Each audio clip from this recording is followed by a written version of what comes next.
Okay, be live here.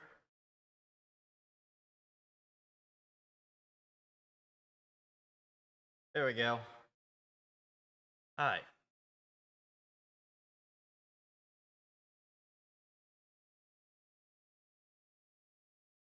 A few things to get done today. Mostly it's the meta-env and robotics work. They're the two main things. Trying to think what we do with this. Let me pull up some results and sort of just show you what I'm looking at here. Okay, so we ran this overnight. This cube sweep doesn't find anything good at all, so we'll come back to this. That's inconclusive. But this one's a lot weirder.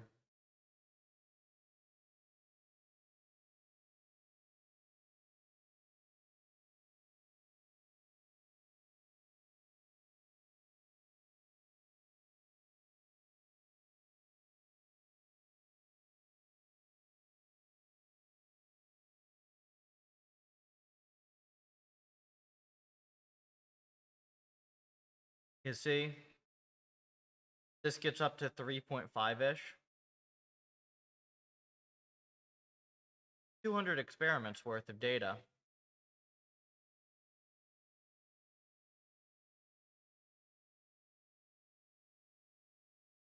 But then the thing that's weird about this is that we did these 200 experiments.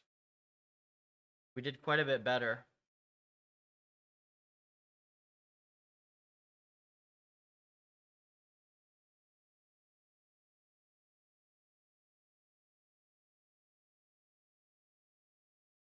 Interesting.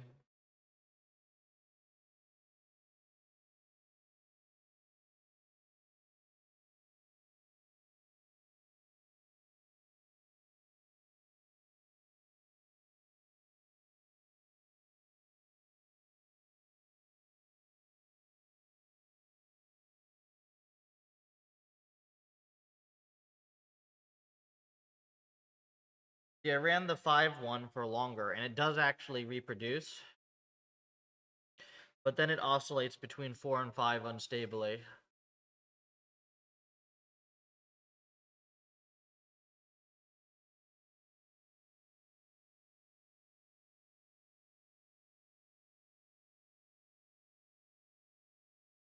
Maybe we need to just reproduce this policy and then look at it, you know?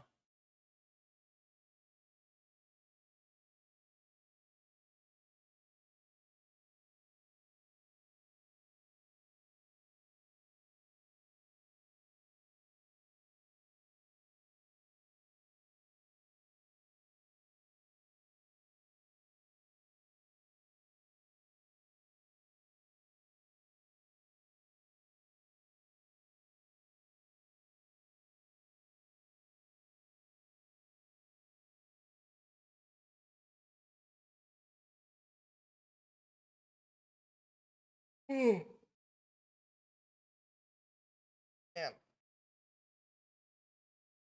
Kind of tired.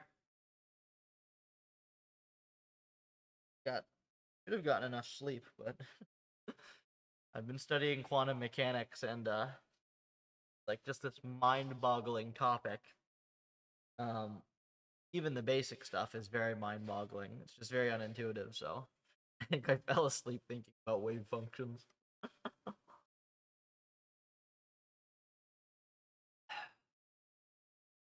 Was it wave functions? No, I fell asleep. It was even weirder.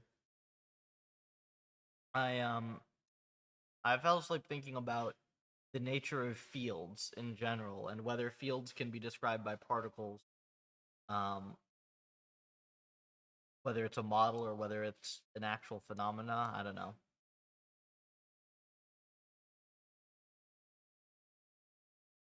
I'm having a good time kind of on the side here.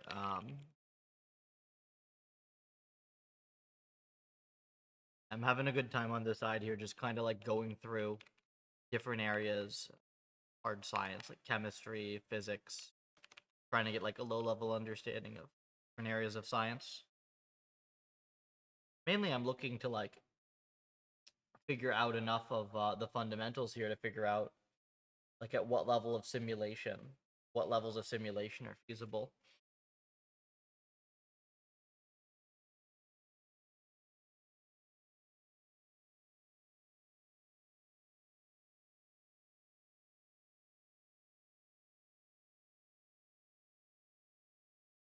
Okay, so yeah, we need all these hypers.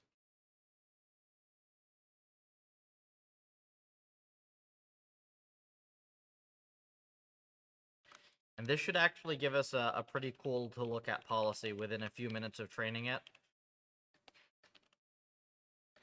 And I will want to, what I'll do is I'll take these hypers and then I'll go compare these to the neural MMO ones. Basically, I just want to figure out if these look sane to me. And then we'll also look at the behaviors that are learned. See, like, this gamma is super weird. The fact that, like, you have a gamma that's that ludicrously high.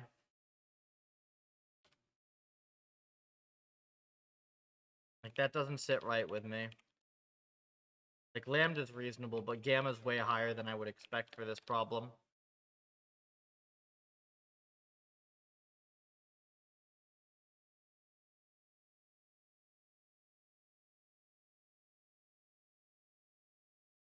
It's actually somewhat disturbing that despite all the progress on 3.0, and like despite all the progress that we've made with making reinforcement learning pretty sane and reproducible, we know what the hyperparameters do, and the experimental data does not fit the expectations of literally anyone in the field. So that is somewhat concerning. And actually, this is like something that's probably pretty difficult for new people in RL. Is like, they'll ask me tons of questions, and most of the time I can answer stuff. But then the thing is, like, you don't even know what questions have answers to them, basically. Coming into reinforcement learning, like, there's just a lot of stuff where it's like, yeah, we have some idea, we have predictions of how this should work, but in practice it doesn't work that way at all, and nobody knows why.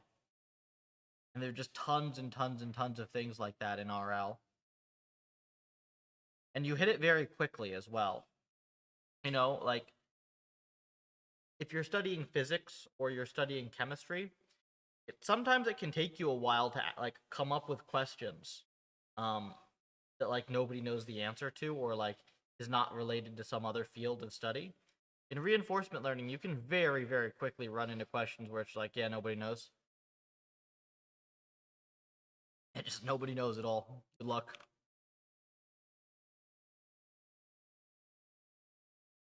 Like, well, that's silly. Surely we should just be able to answer that. And then you go spend 2 months running experiments and you're like, okay, yeah, nobody knows. It's ridiculous, but that is the sad state of the field.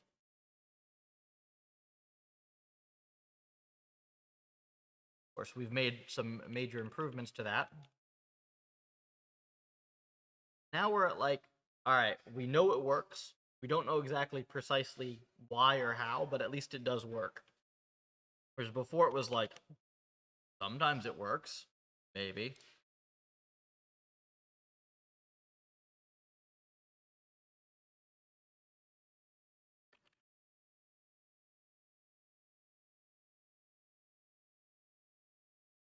No CUDA GP. Lovely. For some reason CUDA likes to detach from Docker.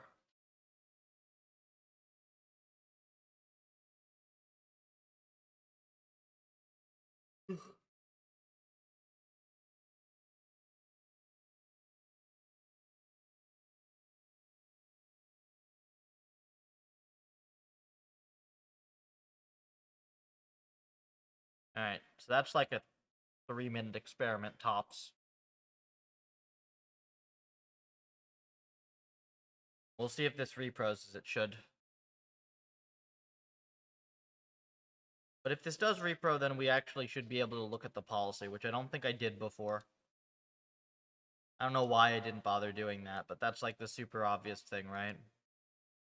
Look at the policy.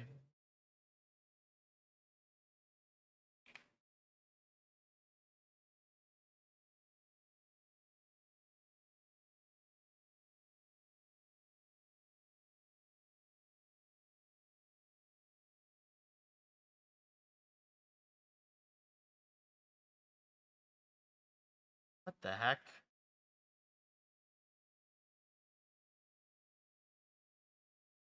Huh? Something's off here completely.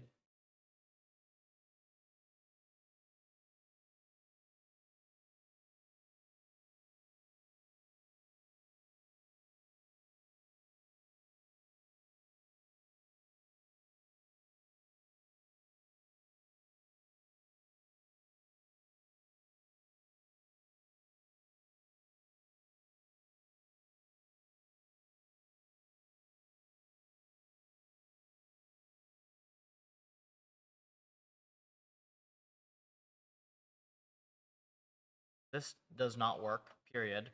Like, at all. So, first thing to check is that I messed up a hyper, maybe?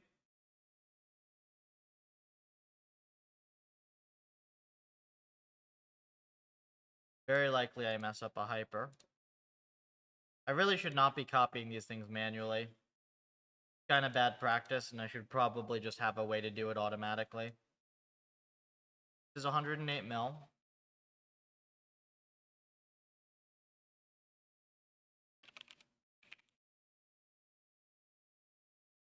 Got Vecnum M's. Oh, you know what it is? It's just the reward coefficients. No, that's easy. I can fix that. I'd forgotten that I'd swept these as well. So you actually have, this is one of the things that we do that almost nobody does, and it's like, this is just straight incompetence that nobody does it. At least, that's not being entirely fair, I guess, because the thing is, they don't have our tools, so it's actually quite difficult to do without our tools. But it's like, it's one of those things where there's really no excuse for not doing it, because it's, your stuff just won't work. Like, it's like, it's hard, so we won't do it, but like, you just, if you don't sweep reward coefficients and complex M's, your stuff just won't work. Alright, let's see if this does better. Welcome, YouTube folks. Dead.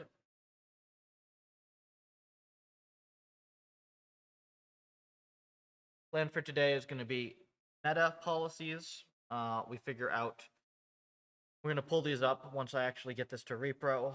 We will see what that looks like. We'll see whether we think it can learn much better or whether this copy of the env is just solved. We'll send that over to those guys. They have some other stuff for me to do as well, but at least we're going to get this to them today. And I do want to understand why our stuff just does not work on these new robotics M's. Could be the policy, could be the setup, the env binding, could be a number of things, but we're going to try to figure that out today.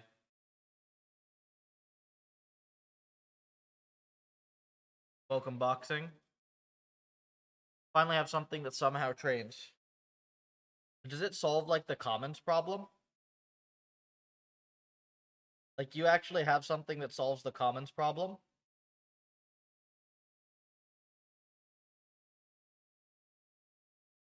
I'd actually be very interested if that worked.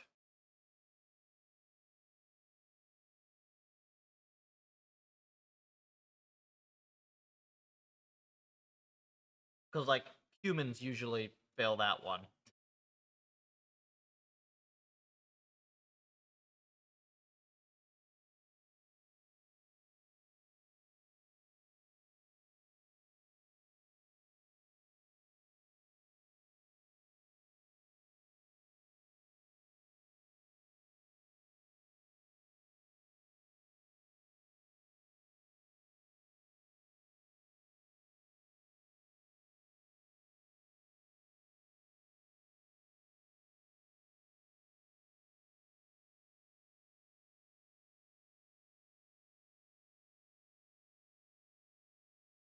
Metric is percentage of agents that manage to make it out alive at the end. You get 40% surviving agents.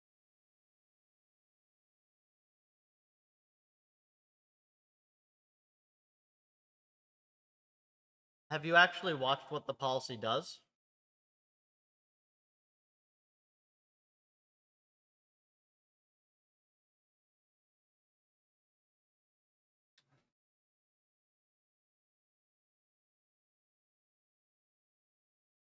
Definitely some improvements. Cool.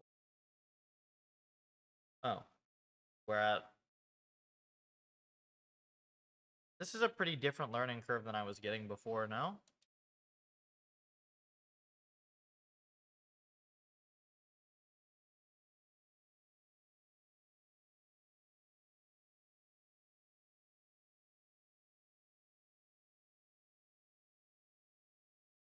Why is this lower?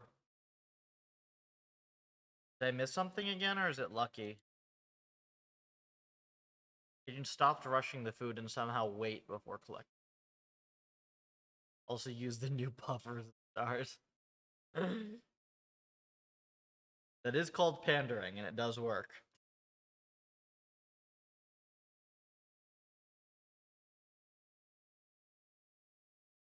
It amuses me to no end.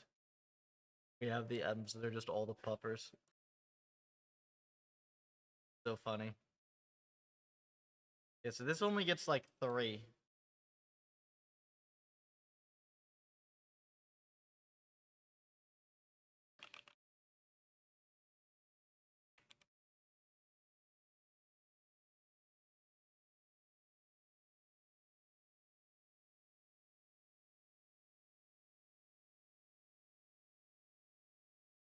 Can we not just like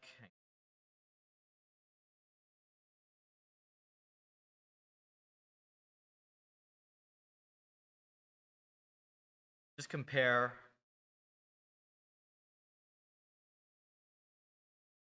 that these are always matching the green one?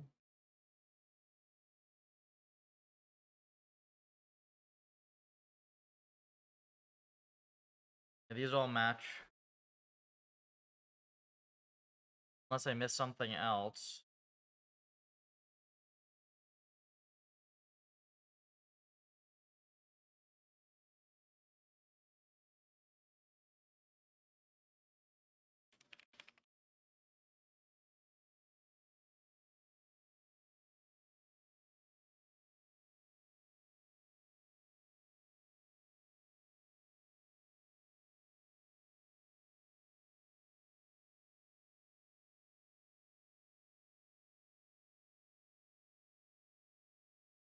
You're the one who asked me for the stars? Yes, like I said, that does work. It does amuse me very much.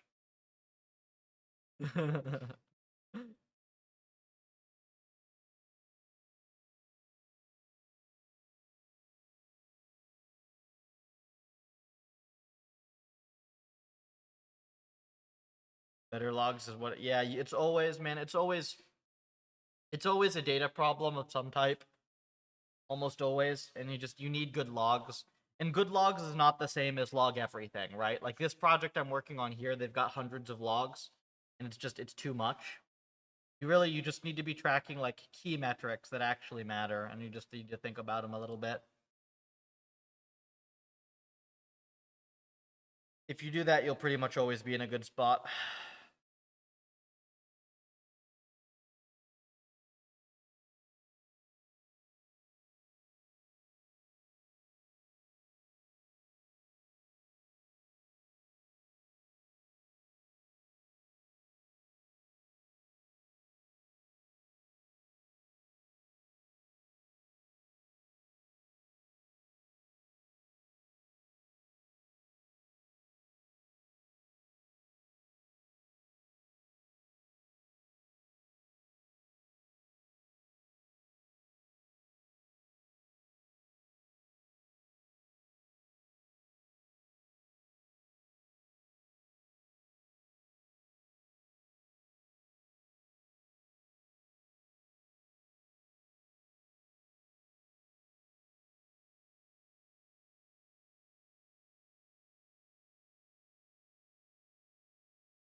Still had to run 257 experiments. Not there. CPU has been. Yeah. GPUs are pretty useful, it turns out.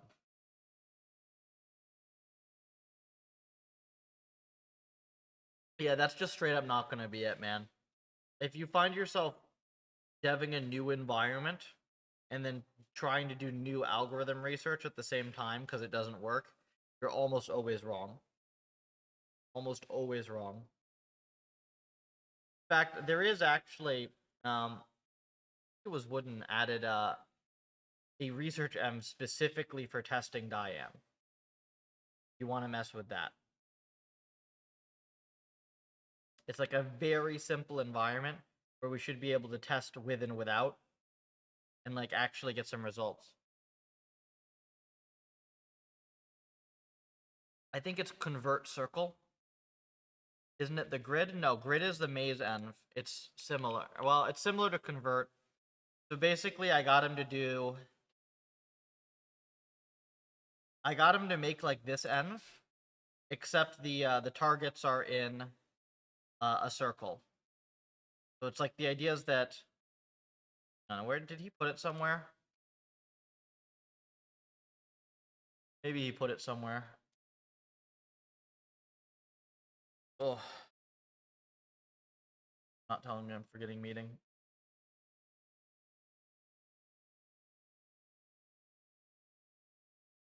Telling me to read an article. Fine. Okay. There's any images in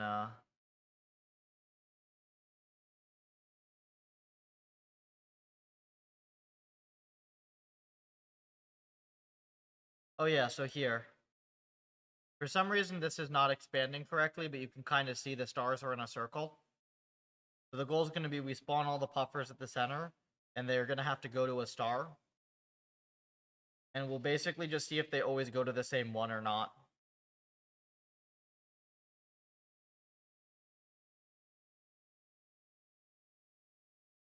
Spencer's article. Yeah, that's a good image.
Good article other than the sentence.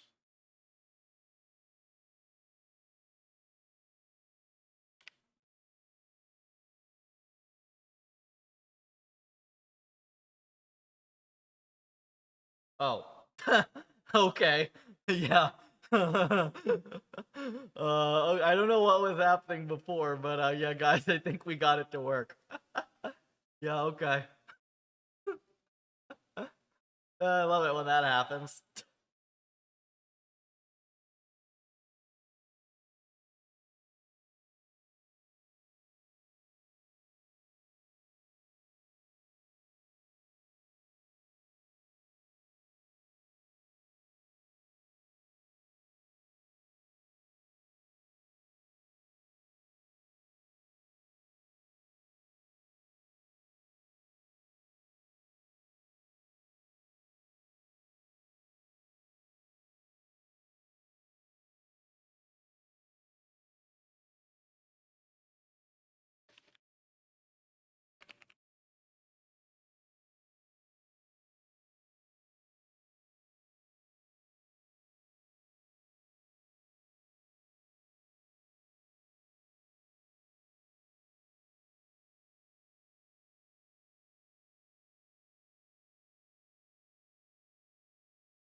Trying to remember what the hell all the commands were that I had in order to start all the servers and bullshit things.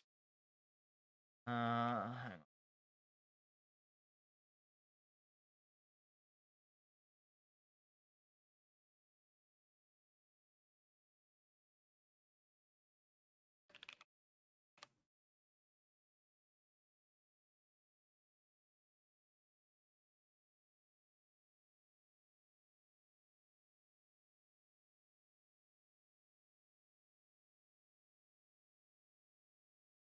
Probably this.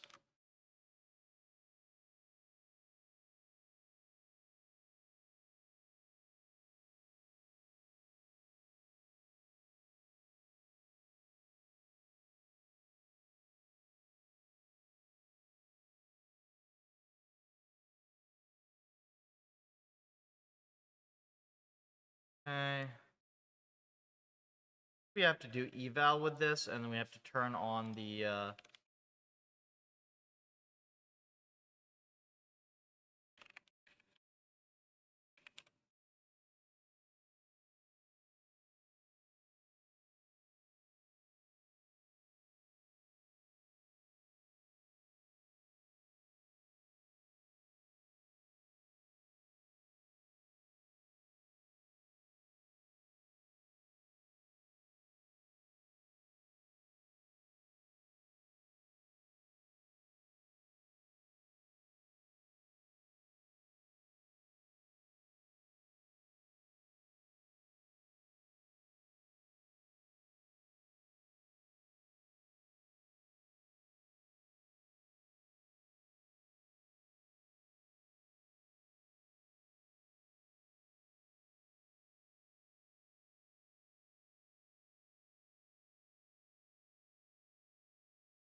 send them this replay as soon as we make sure that it's any good.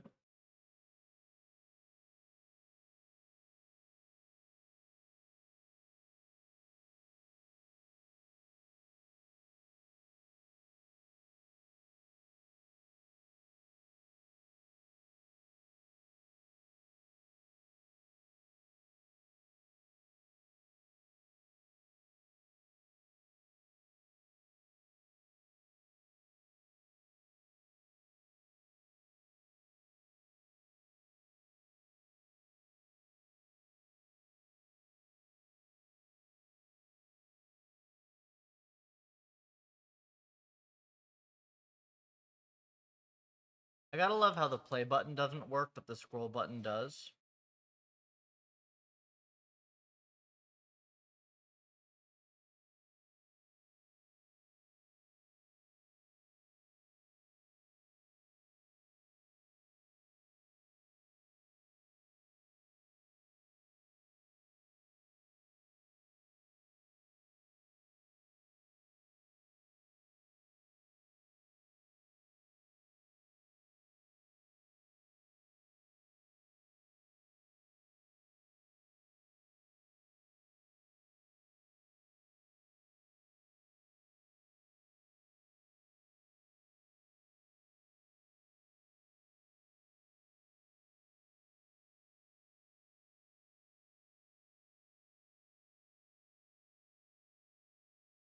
This guy's got 6 batteries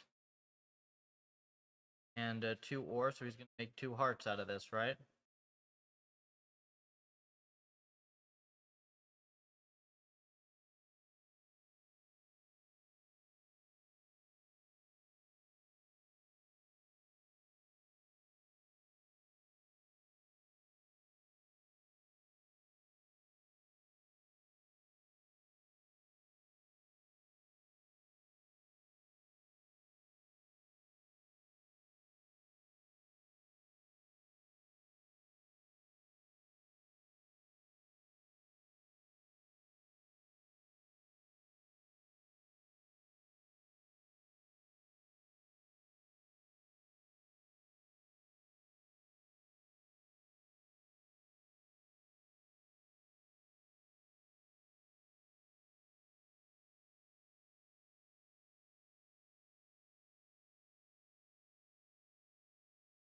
The replayer is kind of glitchy, but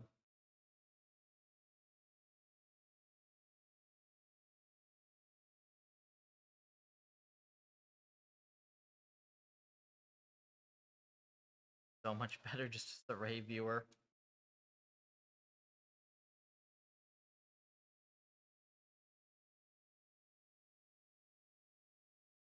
Isn't... Oh, isn't it there? Yeah, that's an old message. Cool.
YouTube chat doesn't seem to be working. Really? That would be bizarre.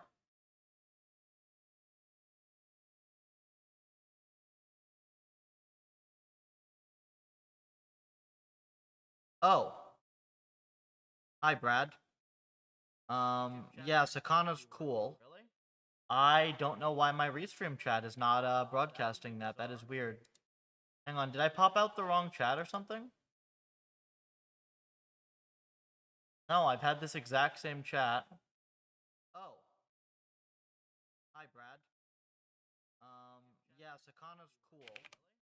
I don't know why my Restream chat is not broadcasting that. That is weird. Yeah, just... Oh, no, now it shows up. The wrong chat or something? Does it show up on the screen? It doesn't. No, I've had this exact same chat. Wait, it does now.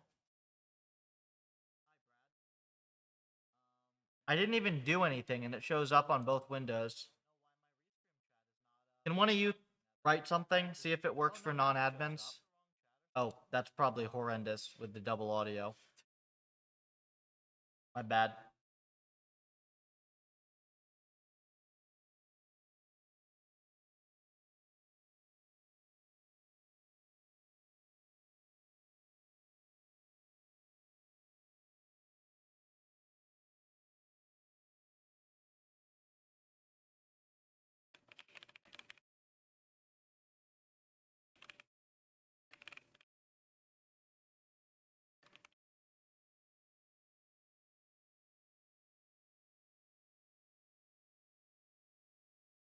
Have done. And it doesn't... Oh, there it goes. Yeah, now I see it. I don't know what that was, man. That's just Restream or YouTube being weird. Alright, hopefully double audio bug is fixed. I was wondering why there was nobody in the chat. Hey, Yannick. Brad's still here, hello.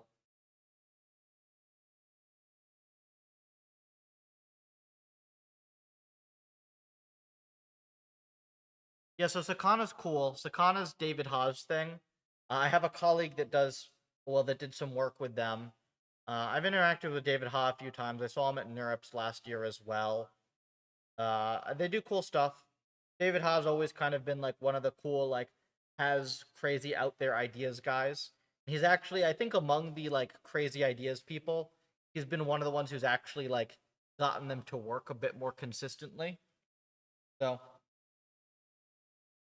and it seems like a lot of the stuff they're doing at the moment is also just like they're one just trying to do crazy out there research that isn't the norm, which is awesome.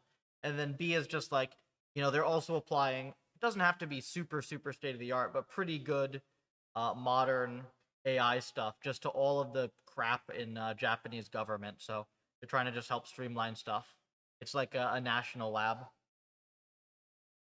which is cool.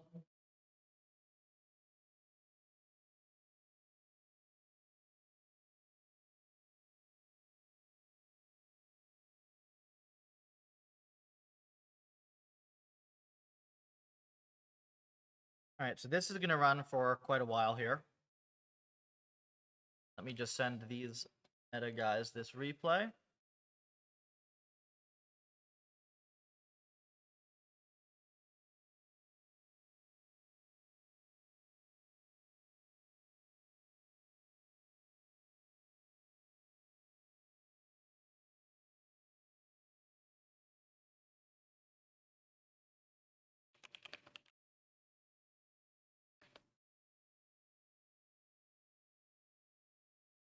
Added 2048 with a few changes. Could you do another review? Yep, give me 1 minute and I will get right on that.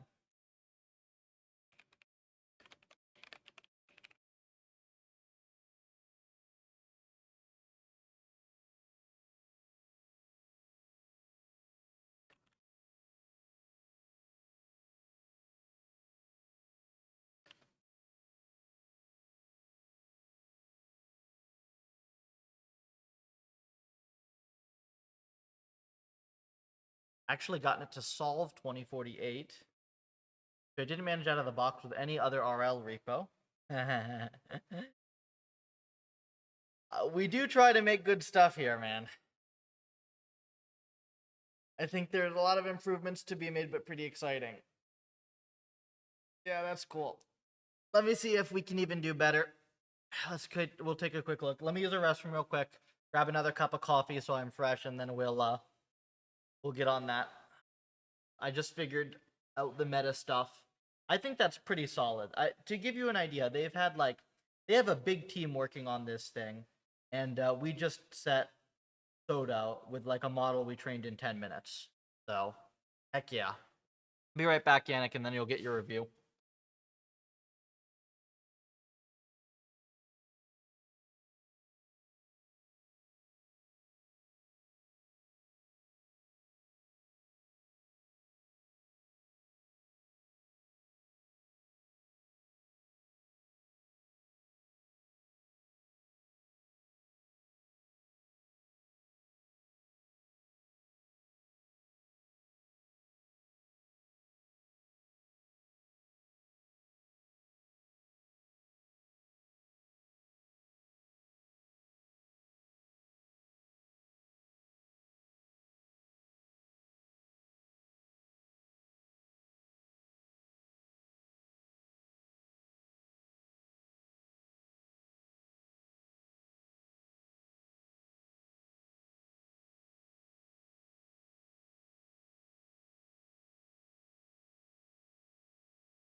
Yes, and about the morning deadlift.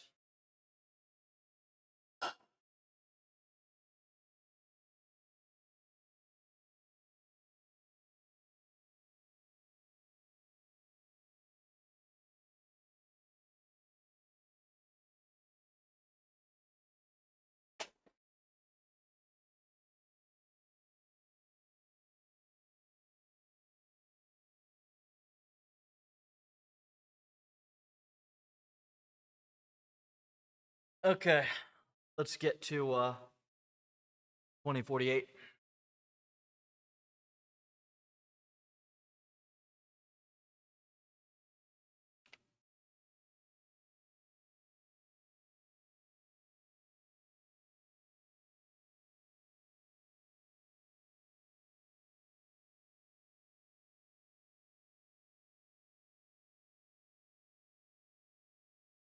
Here.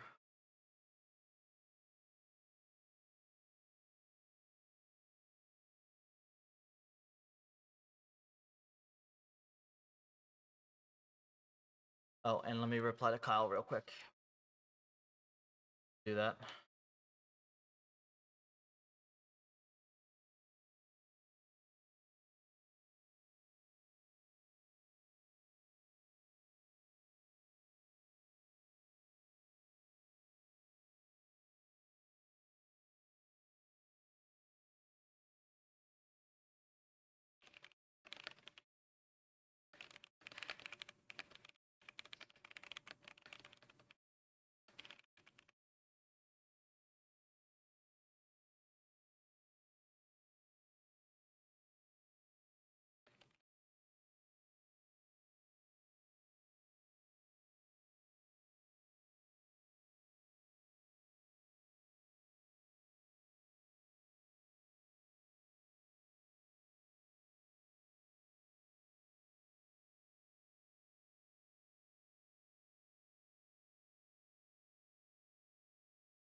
What I found weird is that with RNN enabled, it worked much better, even though the end is Markovian.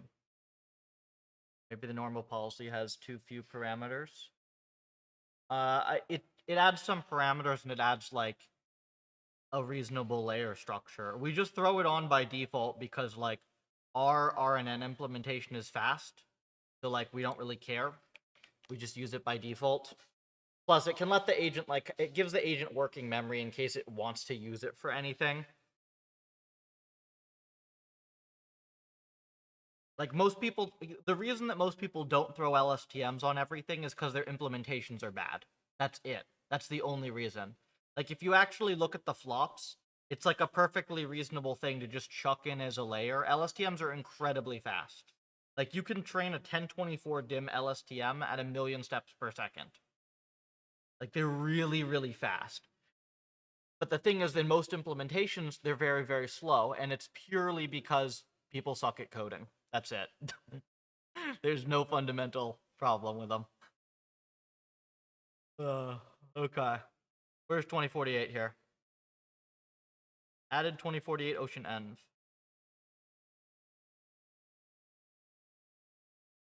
All changes should be good now.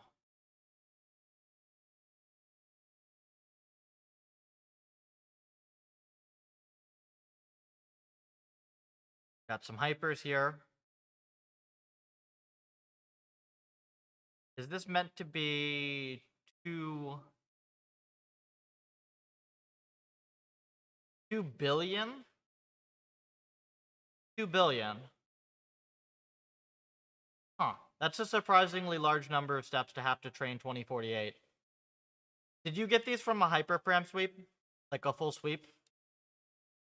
I'd be surprised if it takes 2 billion steps to solve 2048.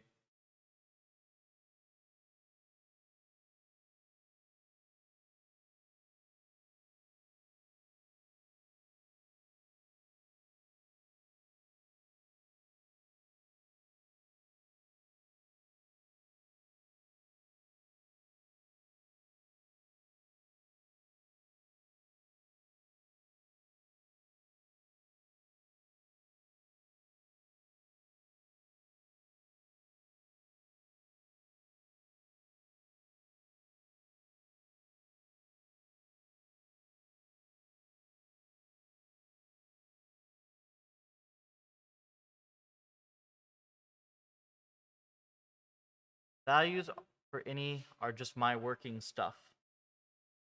Not sure if these are the newest params. Gotcha.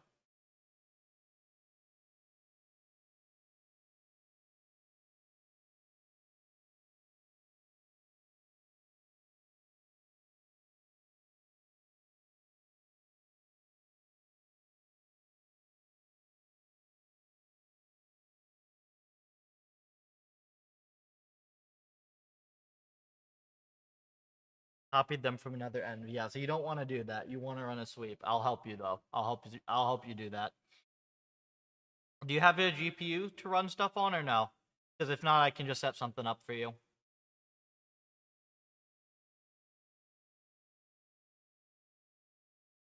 I'm supposed to drink the mug left or like this left-handed for the MIT mug. Oh.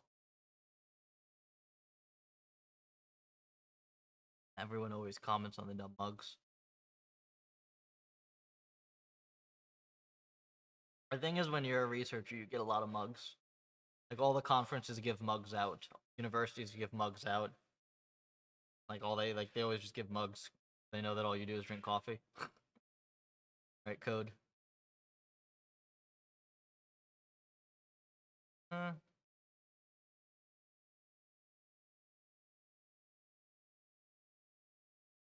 B2048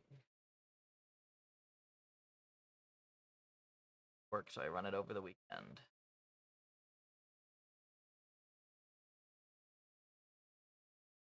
I can help you set something up initially. We do give repeat contributors hardware access. I need to buy some more desktops to be fair, but you'll have some capacity.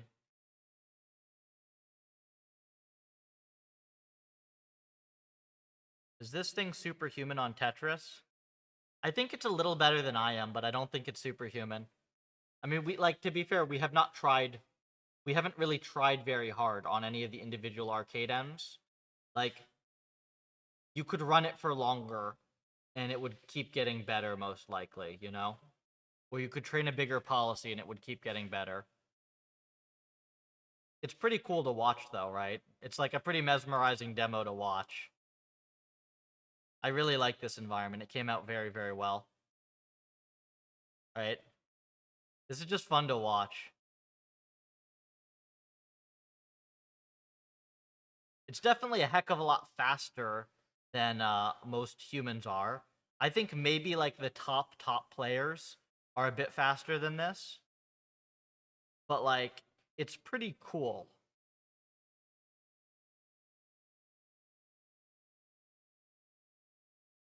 Screensaver or background to a website. I mean, you can technically do that. Like the website itself is open source, and this is literally just embedded WebAssembly. So it's like actually very easy to load this stuff. If you just go, there's a repo that's instead of puffer lib, it's puffer.ai as a repo, and it just hosts everything. So you're free to embed it as long as you credit the original, like from pufferlib or from puffer.ai.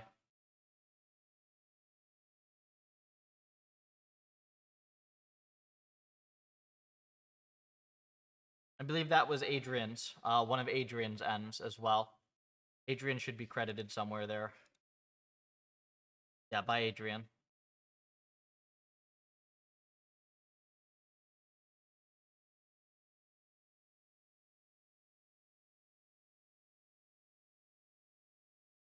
This is the .h. Let me make sure there aren't any errors in here. Here's some Might and Magic 3. The current AI is trash. Yeah, so the difficult part of training it on like real games is not even that the problems are hard, it's that the games are slow. So like we can pretty much do it on any individual game we want. It just gets expensive. Theoretically, my lab also has resources, a few A10s. That's painful. I mean, we have... Can you see this wall of servers behind me? We've got 20 4090s that we can use for training stuff.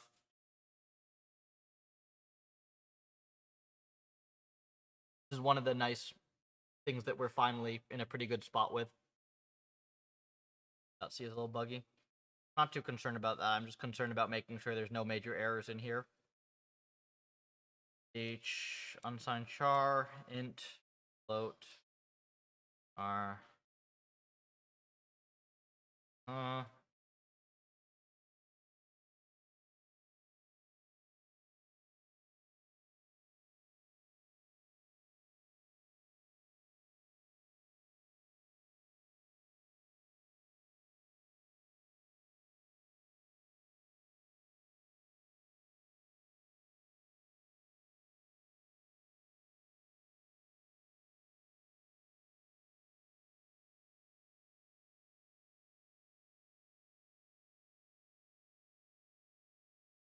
4090 better than an A10? Yes, hugely. For reinforcement learning, if you're not using bfloat 16, a 4090 is basically the same speed as an H100, which is crazy because the H100 is more than 10 times the price. But it's true. This is the arbitrage, right? This is why I don't rent our hardware. It's because we have to rent 10 times more expensive chips to match this. Could reward engineering in, say, 100 million steps. Sometimes you can get something decent in like 100 million frames or whatever. There's like a lot of work on... I mean, people do stuff like that on relatively slower environments. The thing that's just tricky 2 weeks is you still have to do like the development work, right? Where like ideally to get the fastest, quickest training result, you want to run a hyperparam sweep, and then that's like many times more expensive than an actual single training run.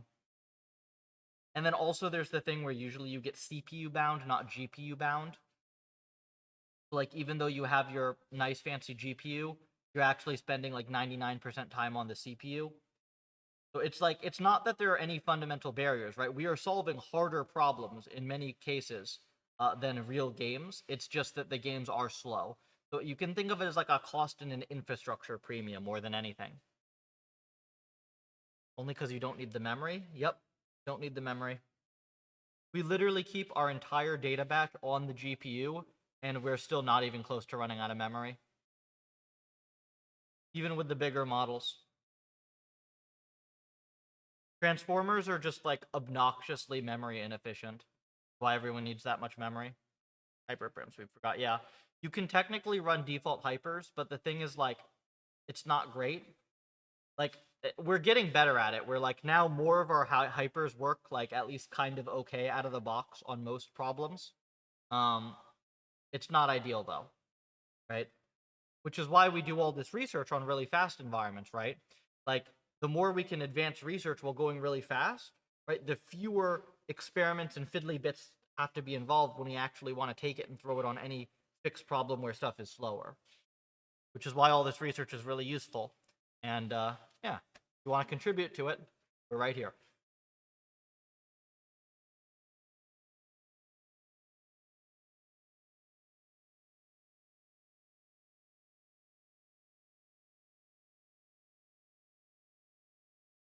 Yannick, do you zero out the observations anywhere?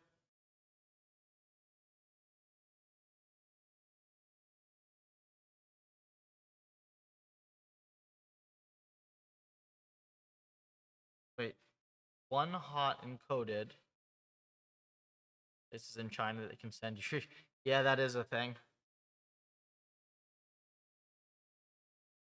You'd probably burn your building down, though. For all I know. Okay, so here you are. So this is not a one-hot encoding.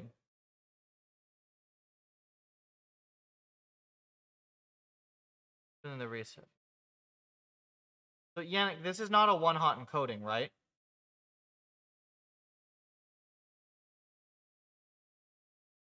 This is you're setting the observation at a position. Okay, but now let's see. Do you have a custom policy? You should, if you're going to do it this way.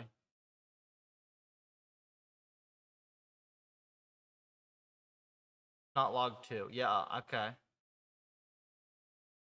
Oh, it's now log 2. Okay.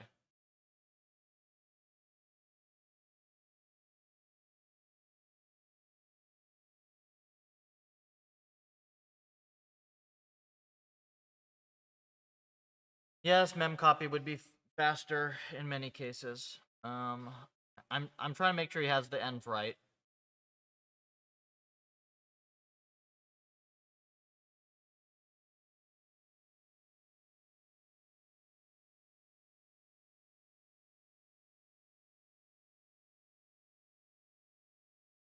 There's a few things I'm worried about here.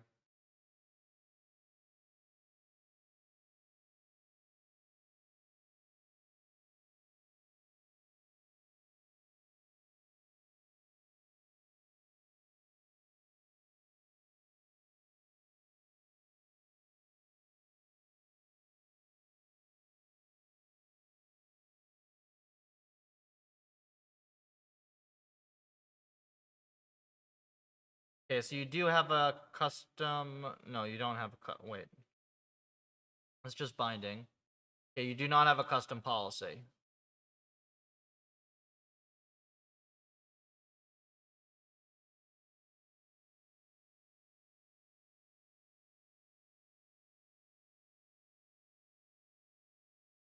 Once upon a time, I was a system engineer for Microsoft Xbox 360. Systems people will do very, very well in reinforcement learning the way we do stuff in Pop for a living.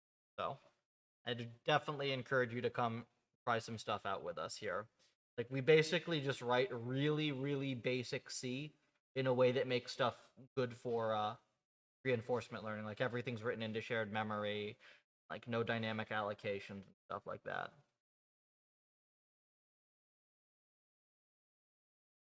Let me think about the policy for you, Yannick.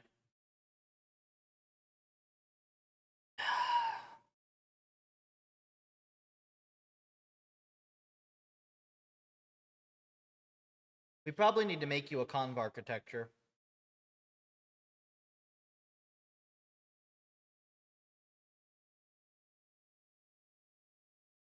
Maybe not.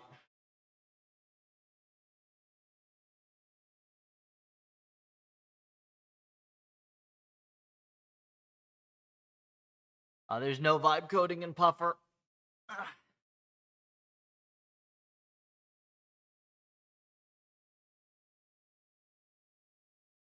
Well, you definitely need a data norm at the very least.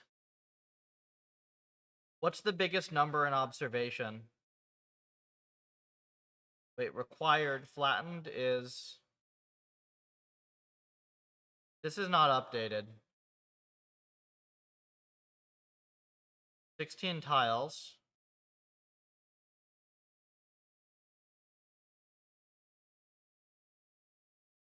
Shape is 4x4.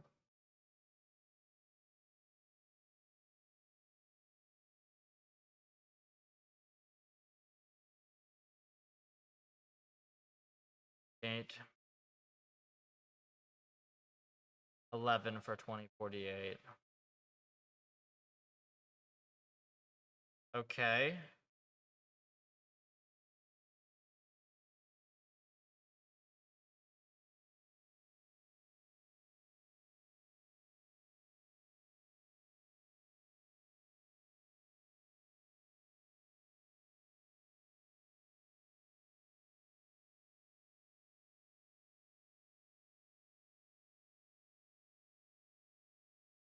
I'm trying to think if it makes sense to one hot or what.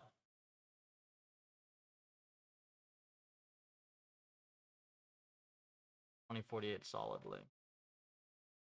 Let me merge this and I'm gonna merge this and I'm gonna start doing some work on this live with you, alright?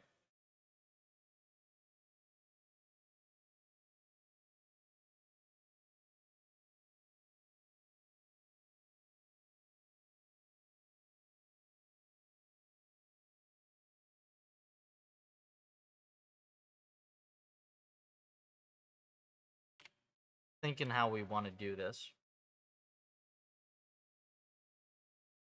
Oh yeah, so this is what I saw before, where it like didn't. Very odd. Learning rate annealing. Let it chill. One hot game state sounds right. Kind of. It's a little weird though, because like you kind of have to like relearn. You have to sort of like relearn behaviors for every separate number. It's kind of like halfway between a one hot and not. Right?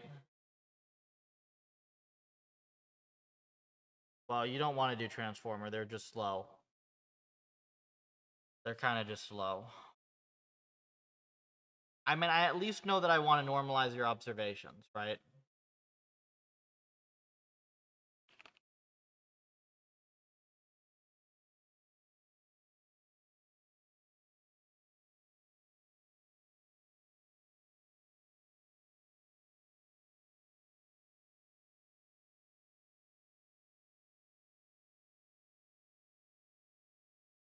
Is there a reason that it's prefixed with a G? MLP. It's not deep enough to need residuals. Like our nets and our RL networks are usually very shallow.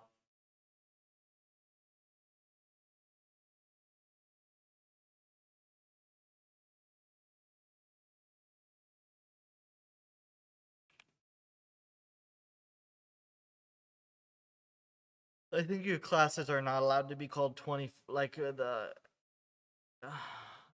advocate. Exponentially harder. I don't know if it gets exponentially harder. It gets exponentially longer, right? Can't start at the end of name with a number.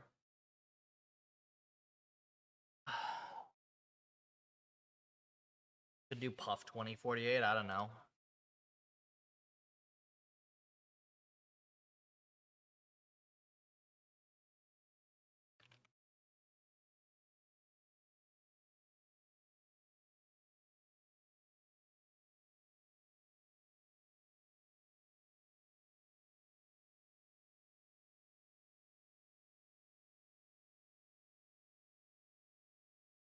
Do I have to move this?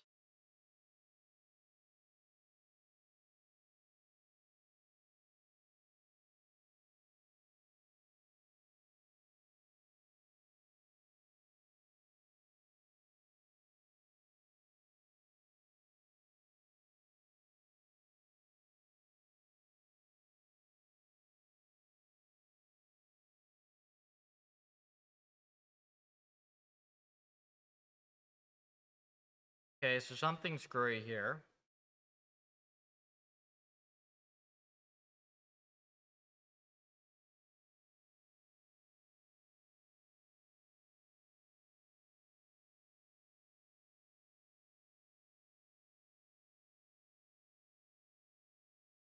Puffer puff, yeah, that'd be weird. We want it to be like puffer underscore 2048, however that has to happen. I think there is a name mapping thing that we can do. So yeah, what's up with this C file? Is this supposed to compile? Alright, see if you can get me a patch for that while I attempt to RL this.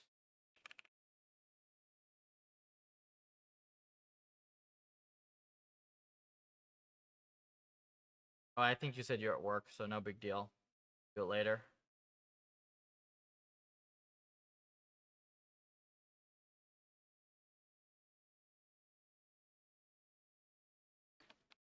June.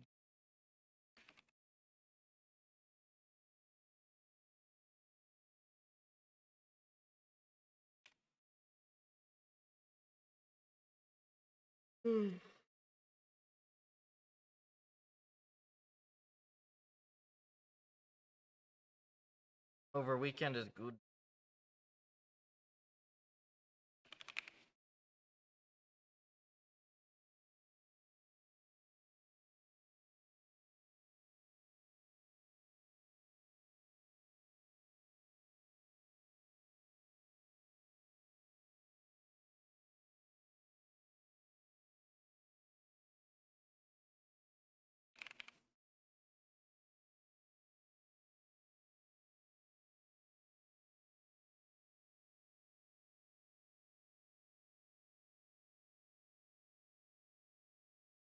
Something's weird with this thing, right? Buffer eval? Okay, I can do that. Wait, we have return and we have score.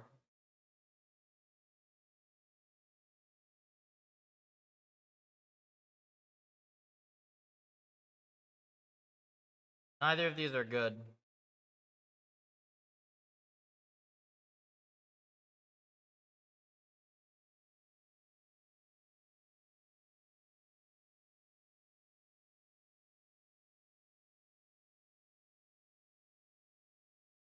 Interesting.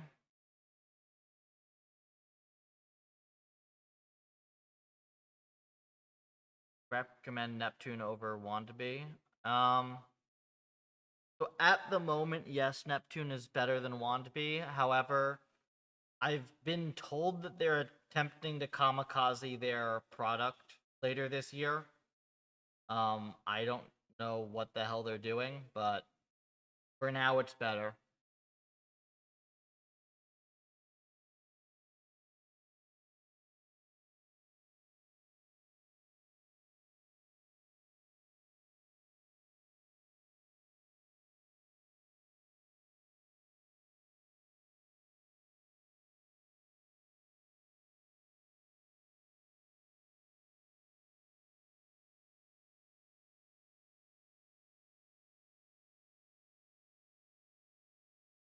Oh wait, now is score stable once again?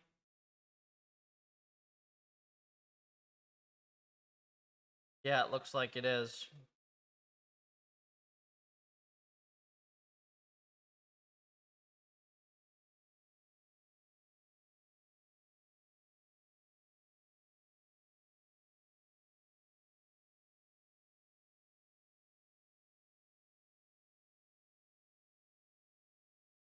This is cheeky.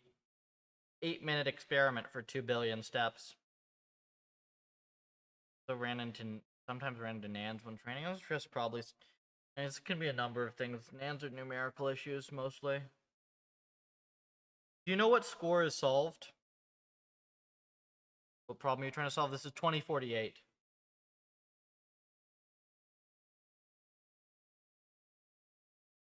So Yannick, we usually we do perf as like a 0 to 1 normalized score. Do you know what's solved? Oh, 2048 is the best score. Wait, should the score be 2048 to solve it?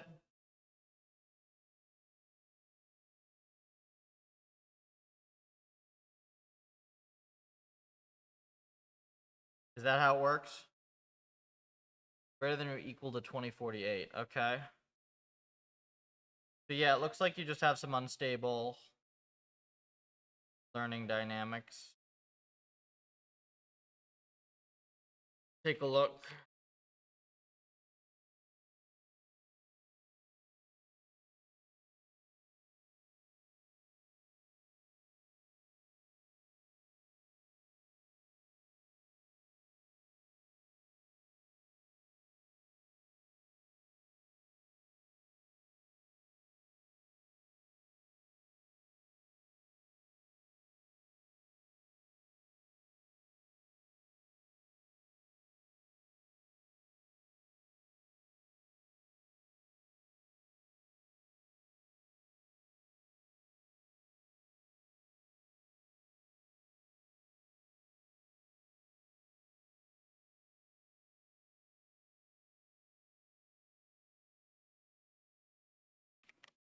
So perf in your case would just be score divided by 2048 because one is solved. Can you clip activations or loss? Is the reward normalized? We already have several different forms of clipping in place, yes. And the reward is normalized, but his observations are not yet normalized, which is probably an issue.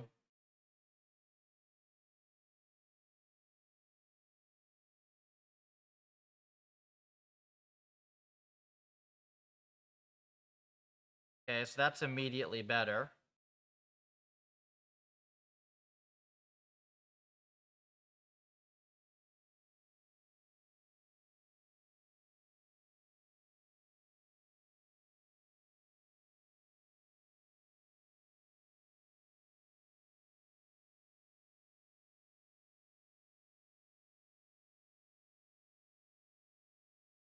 Just with the defaults.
I'm on the side on Discord here. I'm driving Spencer crazy with edits on his article. Observations are in chars. Whoops. Thank you.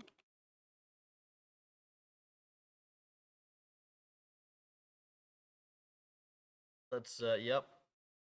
Wondering what I screwed up there. Alright, buckle up. We're going to show you how to write a custom policy.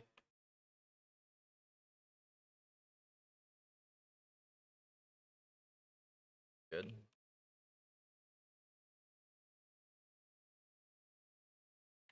Copy this thing, put this here, G2048. We'll start with this.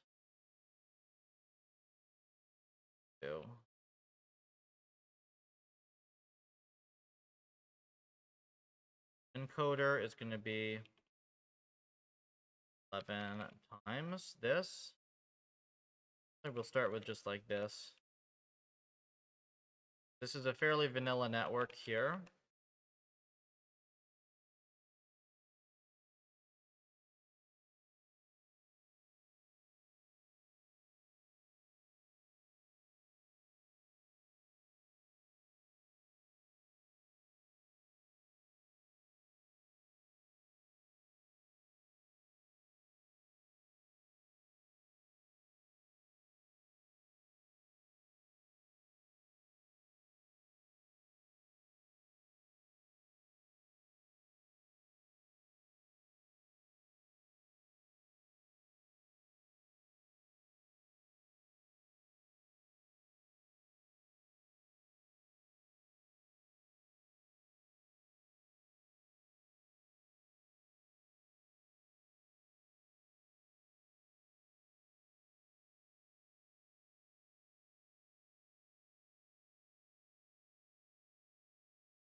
Why do you prefer Gelu?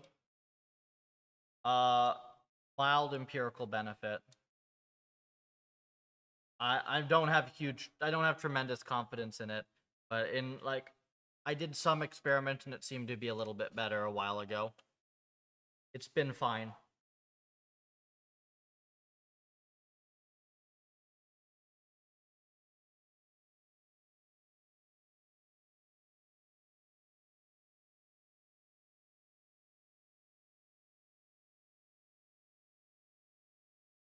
All right, everybody go repost. I'm gonna put this in the chat. Go help out Spencer if you're on X, because he just posted the Terraform article. I worked on this with this end with him for a bit.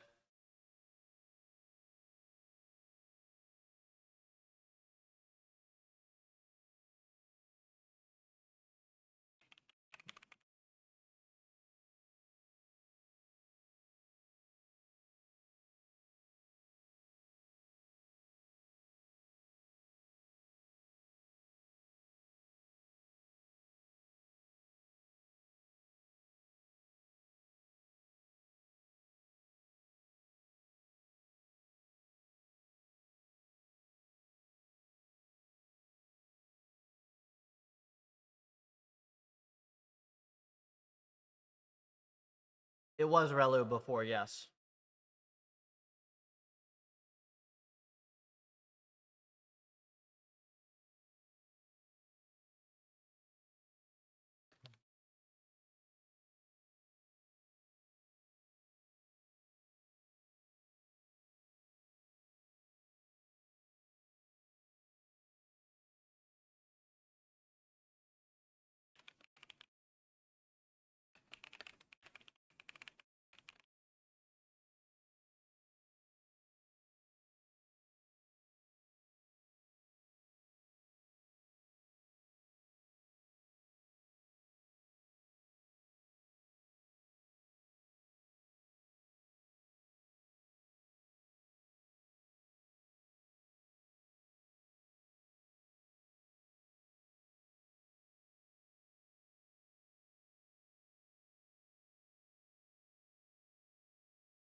Is there curriculum learning in PopperLib?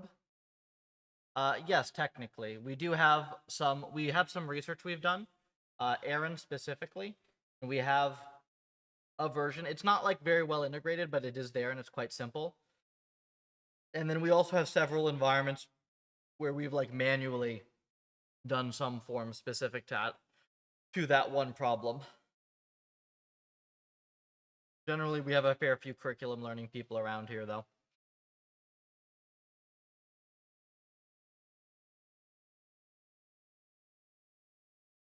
Myself, Ryan, and Aaron have all done curriculum learning research at some point.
The optimal hypers drift over time.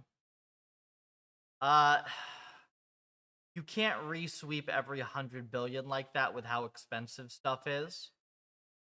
There are definitely some components that need to be tweaked, though, let's say. So Finn, in particular, Gamma, I think that the biggest culprit is Gamma and Lambda. Mostly Gamma, really, not just Lambda.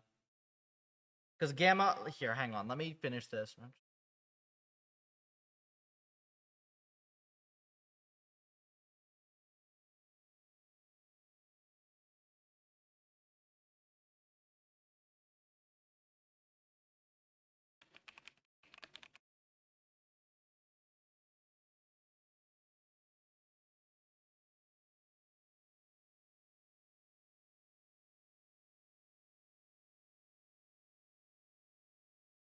Yep.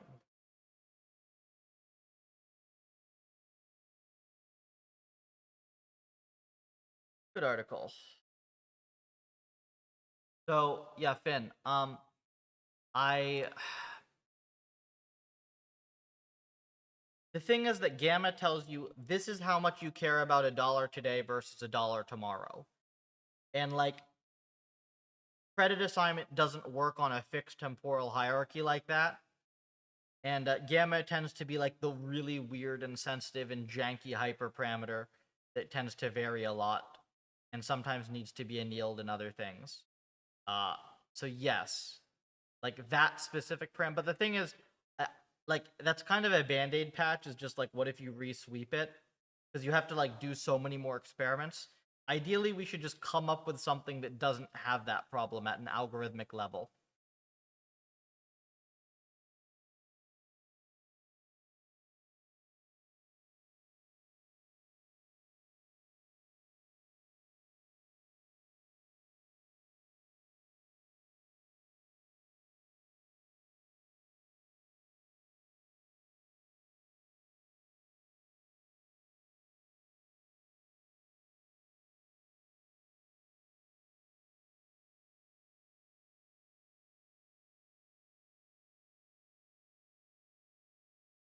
That's hard. Like that's hard algorithmic work. I tried. The one thing that I tried didn't work super well.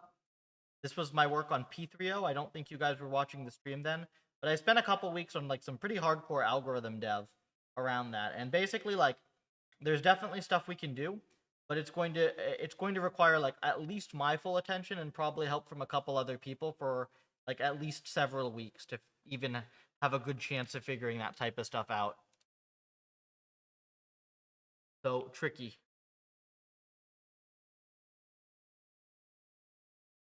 I was going to do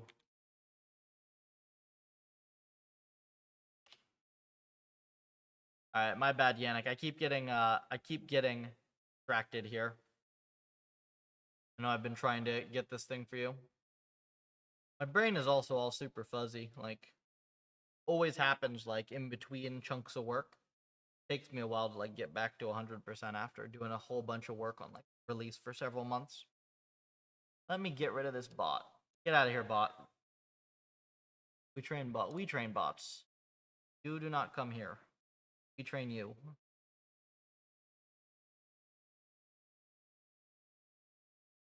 Code observation.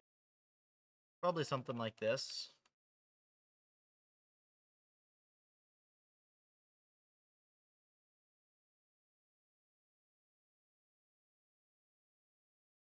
There we go.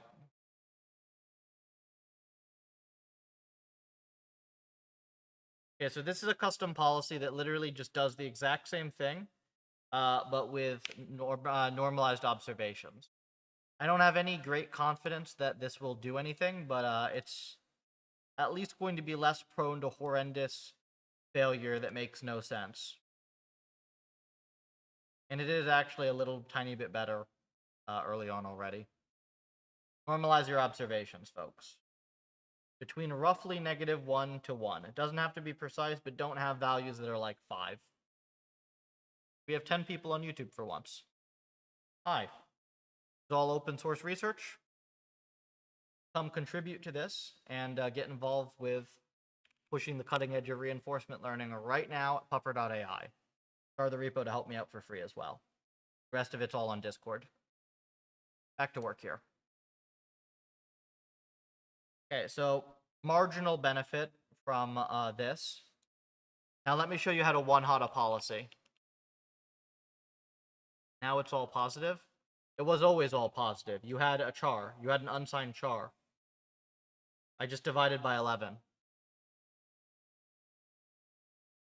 Okay, let me be clear. It doesn't have to be mean 0, standard deviation 1, or anything like that, okay? You don't have to have it be between positive and negative. That's not a thing. You just need to have it be roughly on the scale of -1 to 1. Does that make sense? That doesn't mean that it has to be -1 to 1. It means that it could be -1 to 0, or it could be 0 to 1, right? You want roughly that scale. It can't be like 0 to 0.0001. That's too small. It can't be -1,000,000 to 1,000,000. That's too big, right? You want it roughly on the order of -1 to 1. Let me show you how to one-hot a policy, because this is actually going to be useful for people. So the idea here is that these are not exactly continuous values, right? You've encoded like 1 is the tile that is 1, 2 is the tile that corresponds to 2, 3 is the tile that corresponds to 4, right? And these are kind of discrete in a way, because like you have to combine tiles that are of the same value, and the policy can't see that because you've just given it a bunch of floating point numbers. So we're going to see, and I don't know if this environment specifically it's going to make a big difference or not, but we're going to see what happens if instead we tell it that, hey, the tile that is 1 is a different object than the tile that is a 2 or the tile is a 4, and the way that we do that is through one-hot encoding. And what one-hot encoding does, let me draw this up.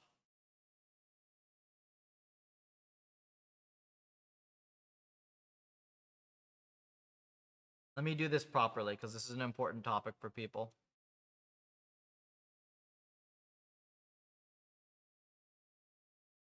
Okay, so here's your board. Like 1.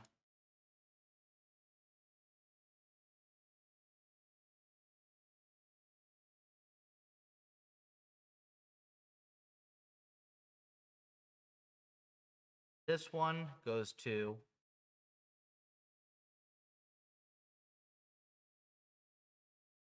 this is 1, for instance, and this one is like 3, 5, right?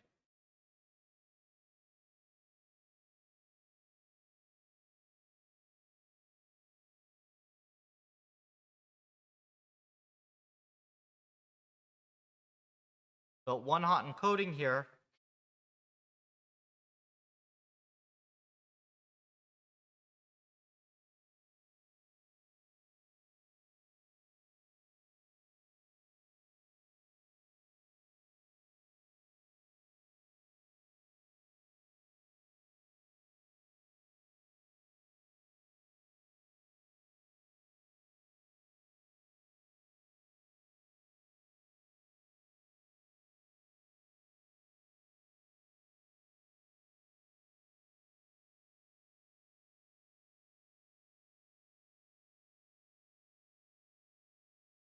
Right. So this is an important topic. One-hot encoding allows your agent to distinguish between different values as though they are discrete objects and they are not continuous values on a number line. So for 2048 here, it allows it to say that this tile 1 is not any more similar to the tile 4 than the tile 4 is to 16, which is a reasonable thing to say because you can only combine 2 tiles that are 1, 2 tiles that are 4, or 2 tiles that are 16. You cannot combine a 1 with a 4 any better than you can combine a 1 with a 16. So the way that you do this with a one-hot encoding, let's say that these are originally mapped to their log values, plus 1, so 1, 3, and 5. What you do is you make an array of zeros of at least 5 plus 1 is 6 elements each, and then you set that index to 1 for each of these elements, and then the rest of them remain 0. So 1 goes to 0, 1, 0, 0, 0. 3 goes to, in the third index, 0 indexed 1, so on and so forth. And then you can flatten that, and there's your one-hot observation. And now your agent can actually see the game the way that the game is.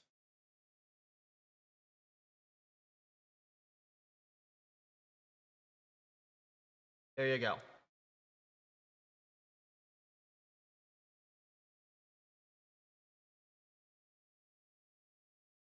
I should clip that and put it on YouTube. I've been experimenting with that.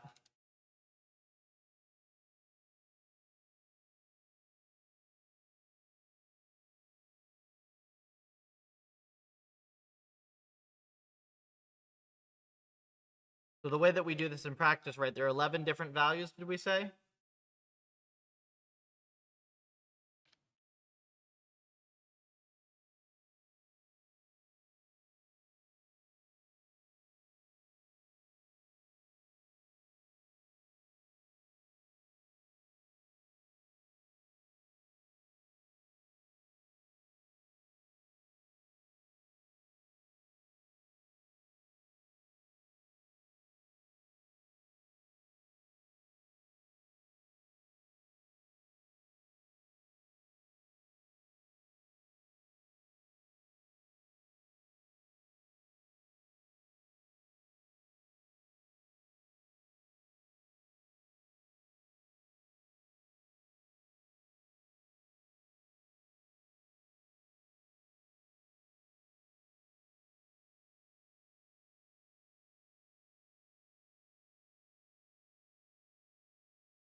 Long and float. Hang on, let me make sure.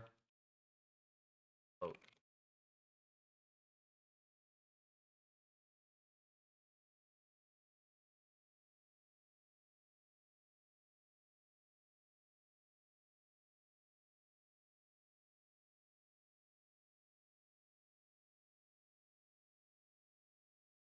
Okay, I don't think that there are 11 things, are there? Is the maximum value 11 or is the maximum value 10?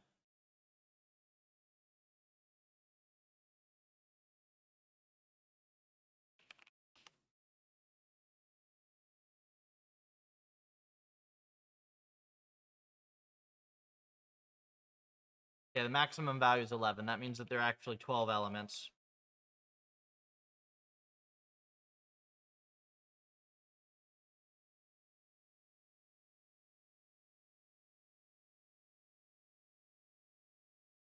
That CUDA error is very common, by the way. Like you'll always get hit by that if you mess up a one-hot. Love your content. I'm doing research on lambda policy iteration. Randomization. The goal is to make a hybrid of two policies. A policy iteration. I'm not actually familiar with that. Hybrid of two policies. Huh, yeah, I'd need a link or something to see what that is. But yeah, thanks for stopping by. We do all sorts of RL around here. Oh, okay, so this was doing way better, and then somehow there's some instability associated with this thing. Let's see if it's consistent.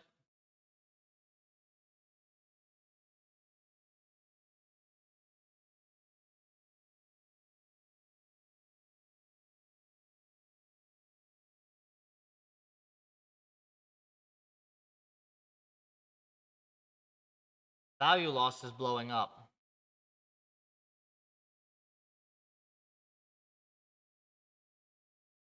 Yeah, I could make it... I doubt that's what's happening, to be fair. You'd get a CUDA assert. Source a paper of mine here, it's related with RF, yeah.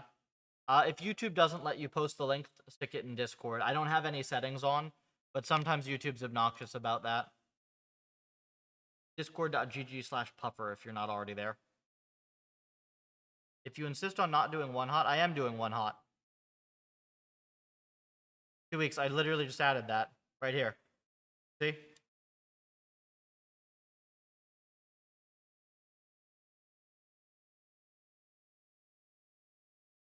We're just trying to figure out what's up with this stable mess. I missed that, yeah. So we normalized first from 0 to 1. Doesn't matter, -1 versus... -1 to versus 0 to 1. Doesn't matter. We have one hot, and we actually... You see that, like, before this thing crashes, we actually were getting a better result here. Like, a much better result. So why is this thing not stable?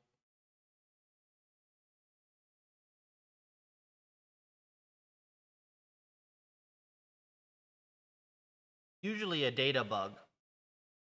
Usually our stuff is pretty stable. Learning rate? We use that learning rate with everything, though. Like, you're using now our default settings that should work for this and pretty much everything.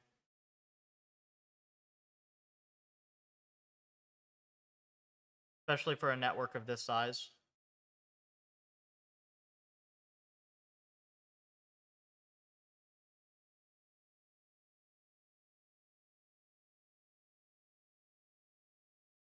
Let me think about what other weird things could be happening here.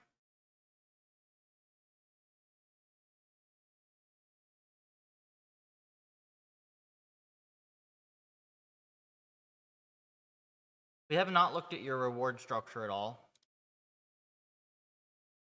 So that shouldn't really nan stuff. I guess it technically can.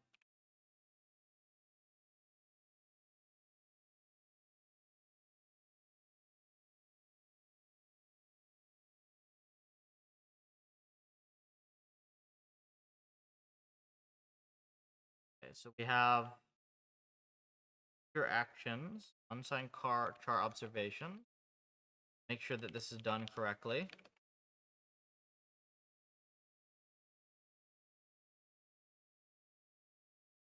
U into H, good. So this is specified reasonably. Passing it to a view of 4x4 in Torch, but it's a continuous vector in C. That shouldn't cause an issue because it should just be laid out contiguous in memory. Is your output for actions across all possible actions? It is across all possible actions. And the actions is very small. For 2048, it's only... There are... Is that 4 possible actions? Ooh, wait. Up? Wait. Did I find something? Move.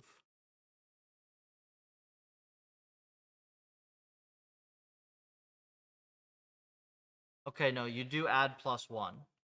You take game actions of 0 plus 1.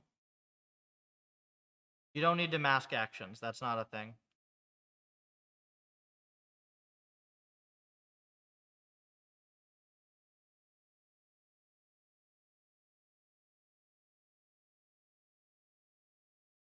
Hang on. So you just have right here, it just gets... Does it get -0.1 for losing and that's it? That doesn't make sense. There's got to be more rewards than that, right? Okay, no, there's... Enums are proper? What do you mean? They don't need to be made an enum. Pound define like this is totally fine. Oh, do you mean make sure that they're ordered correctly?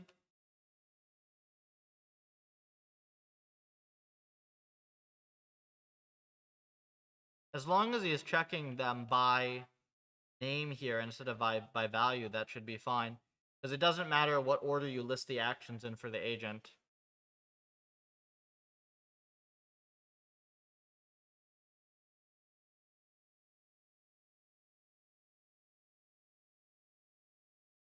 Hang on. Word. But it does get a reward here, right? It gets a reward for merging stuff.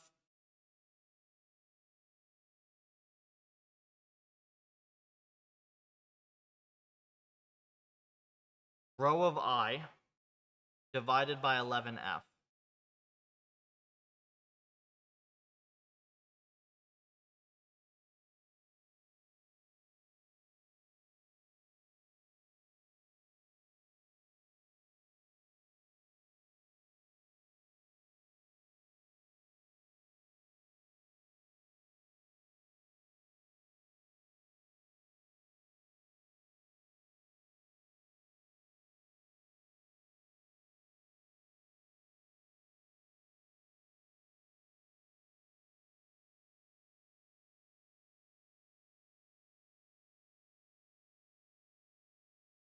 Okay, I see.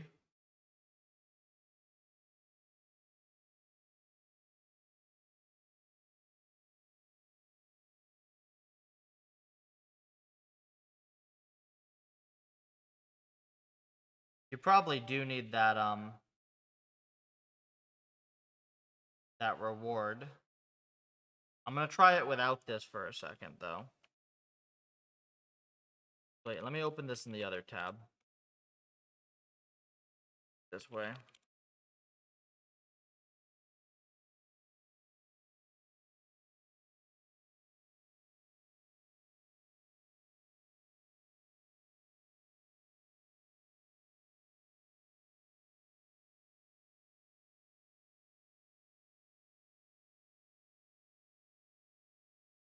If it can't do an action, don't you lose the game? You can't do anything? Is there no lose condition? There should be a lose condition, right?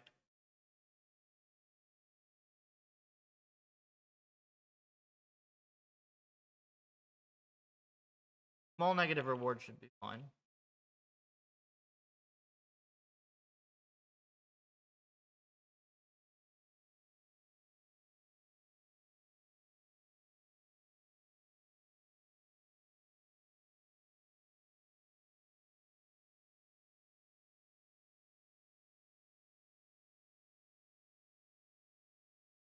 No, sometimes you can move left, but up.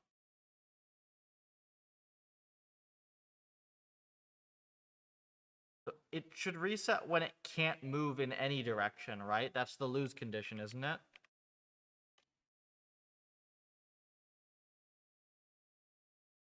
Yeah. Small negative reward for invalid is fine.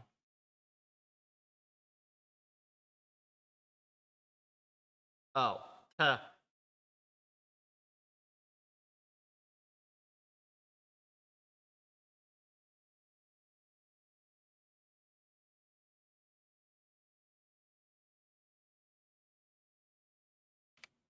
You said you got it to solve the game though, with the thing that you committed, and it definitely wasn't solving the game, right? So I definitely got it to just do way better for a bit, but the fact that this is so unstable makes me think that there is something wrong with the game data. Like, an environment like this should not be so unstable.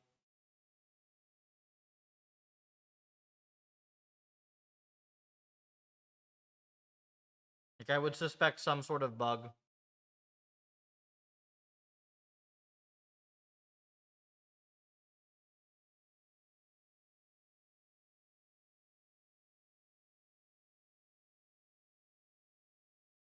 A lot of runs. Can you play the game yourself and verify no bugs? No, I can't because it doesn't have the playable version of it working at the moment. So I think that's probably. I think I'm gonna wait for you to add some changes to this. If you can PR the C file, that would be nice. I think that there's likely some sort of data corruption though. I don't vibe code anything 2 weeks. Maybe more than in your average M's. That really shouldn't matter.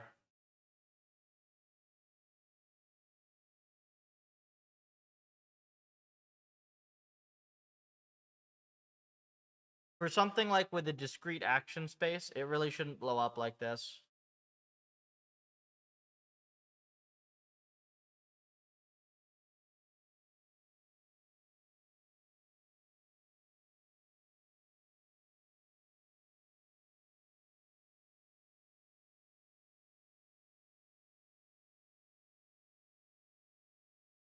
Let me try something real quick. I'm gonna try one more thing for you here. Then I gotta do some robotic stuff, I believe.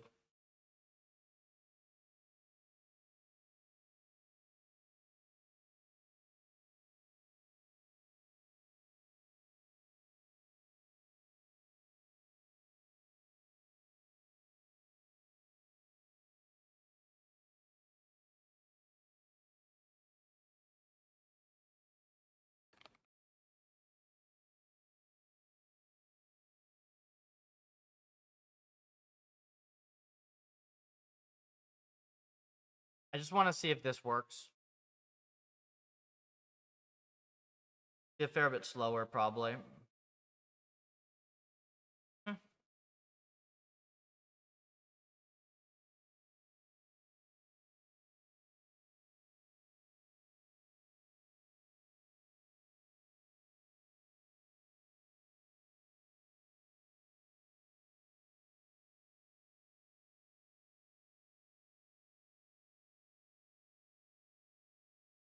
What's the compile error?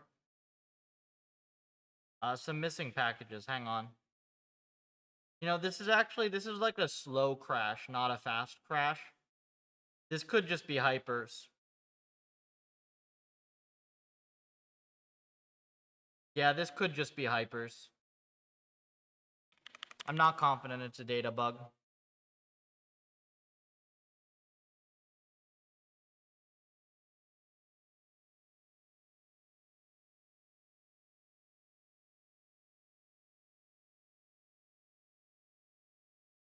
Oh, this was also wrong. End of action.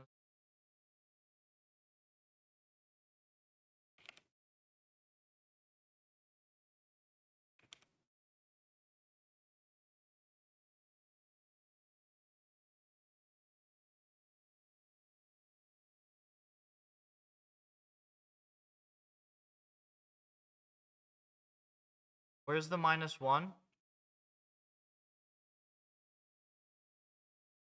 Fine in here.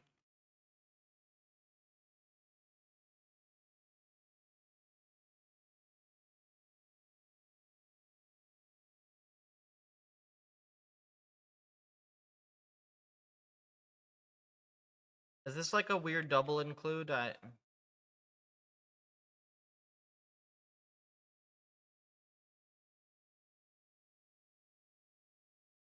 I don't know why your memset in your .h doesn't work.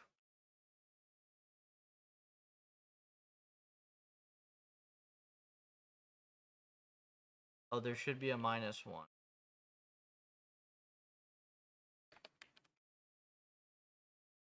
Okay. But then there's something wrong with these includes, yeah?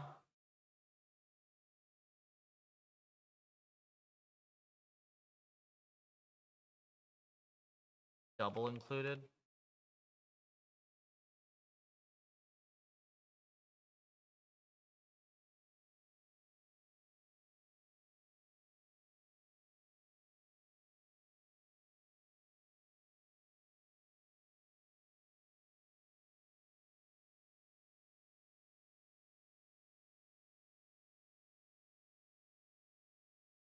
Yeah, I don't. Something is screwy with like the includes in here. I don't know what.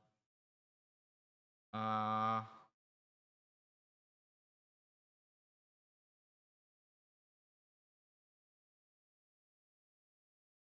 I guess this just. I guess something else includes string.h for you.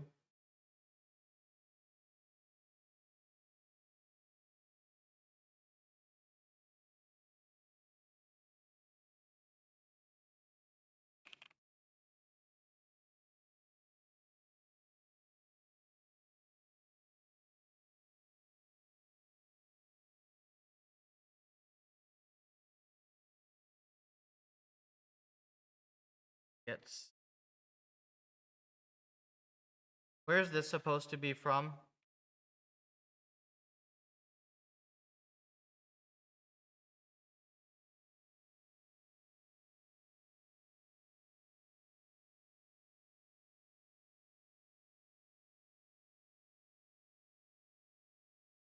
This function doesn't exist.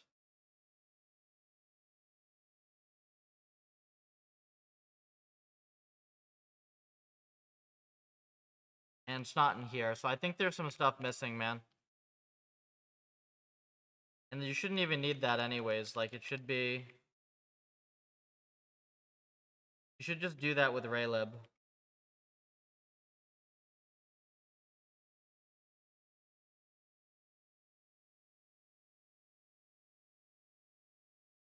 I think you can get rid of this entirely.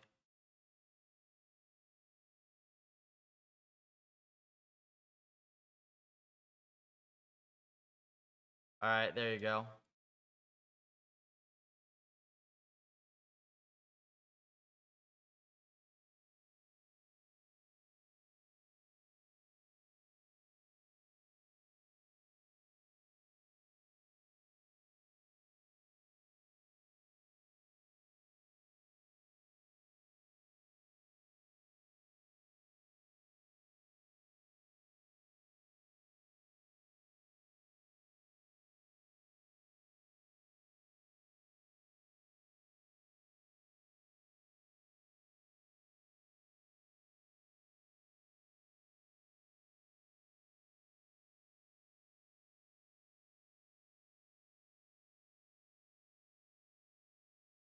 Yeah, it looks like it works.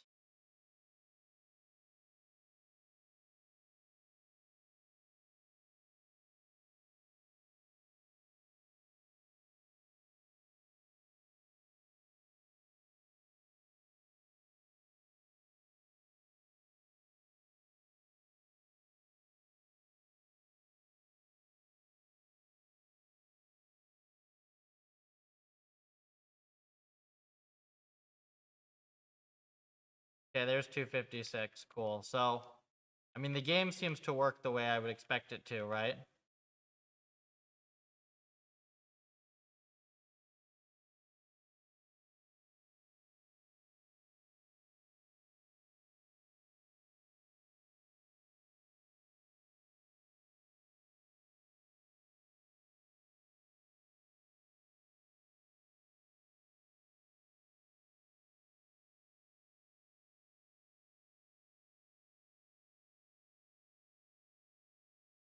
It will learn to spam keys.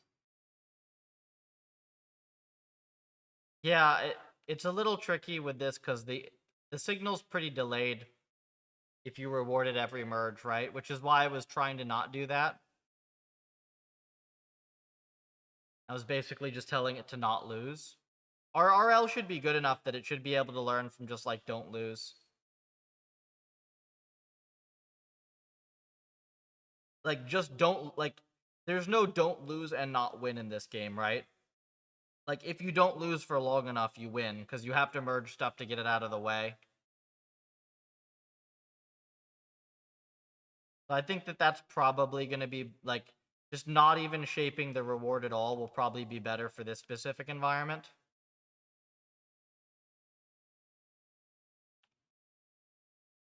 How many moves does it take to merge? You get like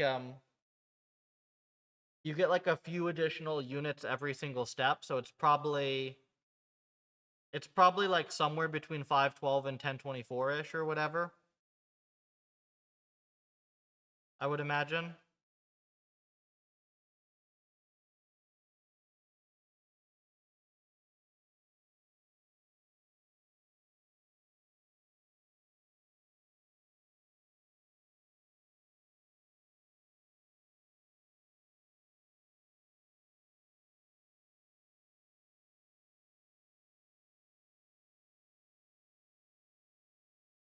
Wait, if you can't make invalid moves, right, in this? Like it just doesn't let you. Like is that how the original works? You get a random 2 or 4? You could just make it do that then, if instead of having to do invalid moves. It just gives you a thing. So random 2 or 4 would be between 512 and 1024 steps, I believe, to solve the game. That's like a useful thing to know. It's probably like 384 or something on average. Right? Yeah, okay, that's enough of that. Cool. So let me commit you this policy.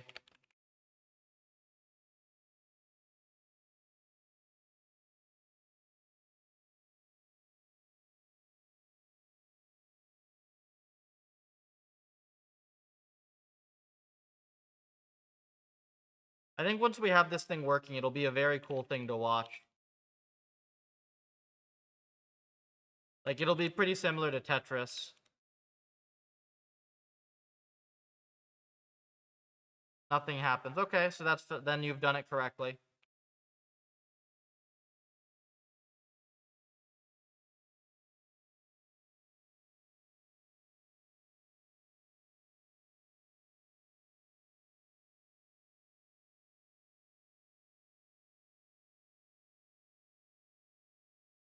Okay, so there you go.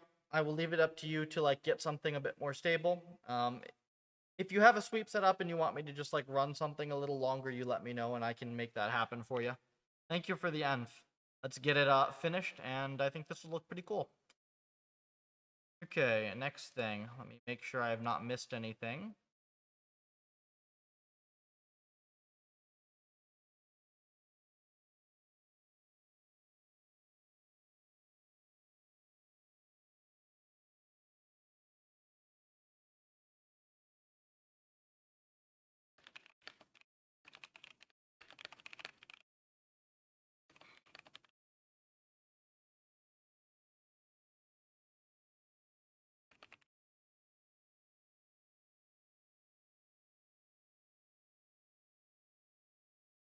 Go to benchmark for RL.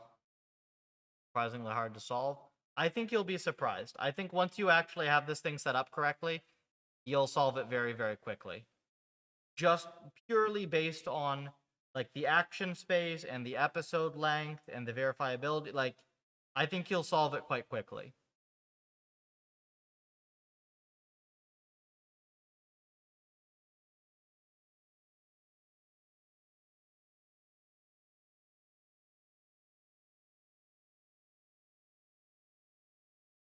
All right, this has gotten a little bit more attention. 12K views on this. And then Spencer is hopefully getting some follows. Go follow Spencer, guys. He's doing real cool work.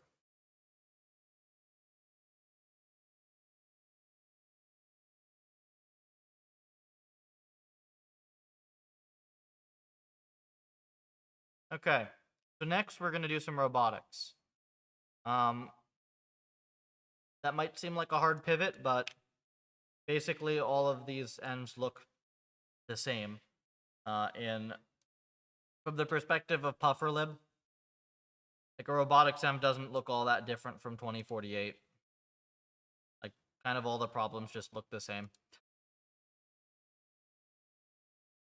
And perfect. So this experiment that I was running, this is what I was waiting for. So there's this weird thing that happens here, probably because of the learning rate, but it is doing better. So hopefully this continues to learn stuff. We'll see. Yeah, my guy does robotics now. I told Stone I would integrate some robotic stuff for him because he develops a ManiScale. Let me show off ManiScale so folks can see what this is. So this is one of like the better robotics sim libraries out there. It doesn't have a giant mess of horrible code, as best as I can tell. And let's see, get started. You do need to have better docs.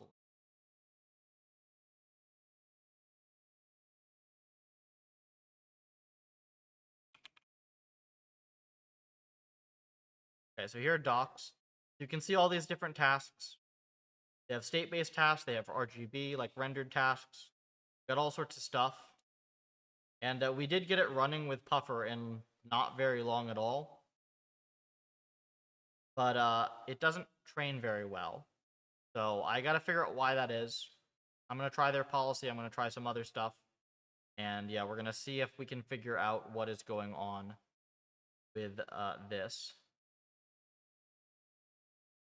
So given that I ran a sweep and it didn't do anything, I think we're gonna start by sticking a little bit more close to their script to start with.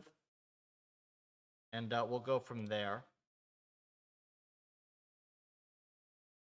So we'll take PPO fast. Put this however high I can get away with without covering too much of the chat.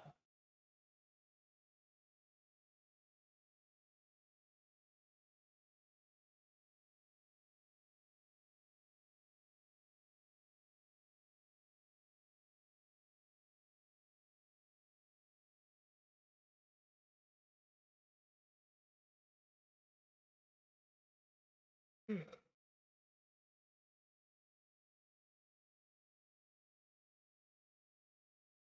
so this is our binding for Manny.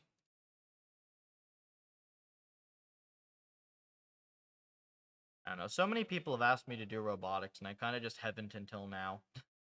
I guess it was mostly I didn't want to deal with Isaac Gym and Isaac Sim. Because we had to do Isaac Gym for one contract, and it just was not fun. Like, frankly, it was way more work than it was worth dealing with that horrendous code base. Stone Wright's pretty nice code, though. Of course, we all owe DaCosta for CleanRL. Yeah, Isaac Gym's pretty rough. And then the thing is, all the people using Isaac Gym are also, like, their code also sucks. So, it's just not a fun time. Like, there were literally 10,000 lines of code when there should have been maybe 1,000. Where's the env initialization?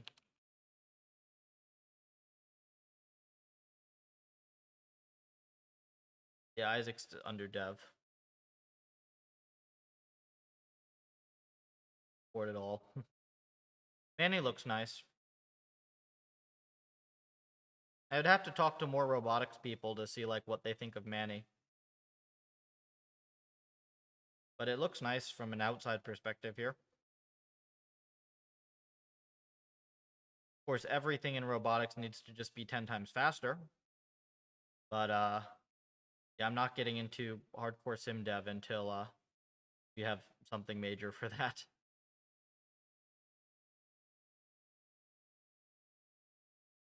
Reconfiguration frequency. What is this reconfiguration frequency?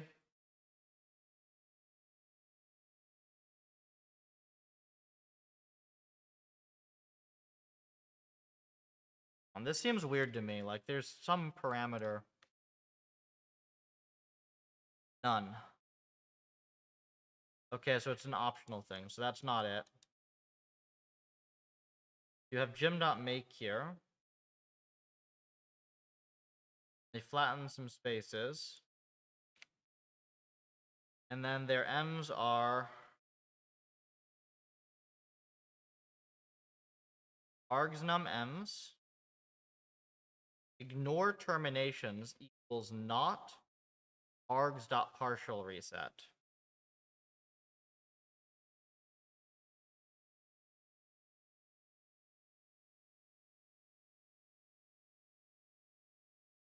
So this should be false because we want to do partial resets, right? Partial reset is true. Ignore terms is false. What we have. And do they have auto reset? We see auto reset? I forgot. So it does not look like they do auto resets. But that's fine.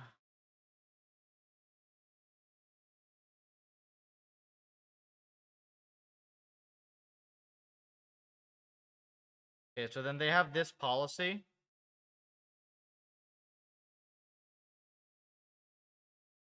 Let's try their policy.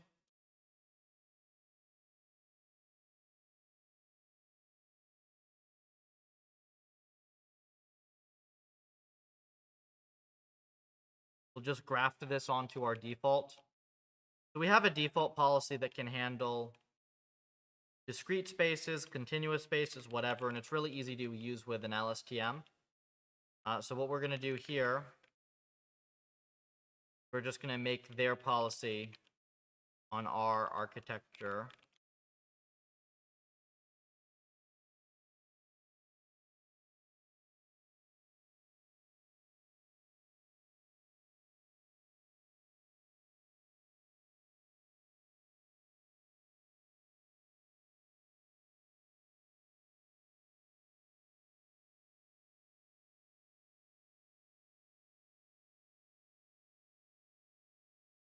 See how we do this.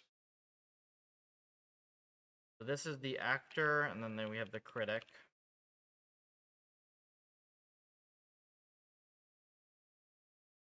We'll just have encoder do nothing, I guess.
Okay, so now we have our decoder mean.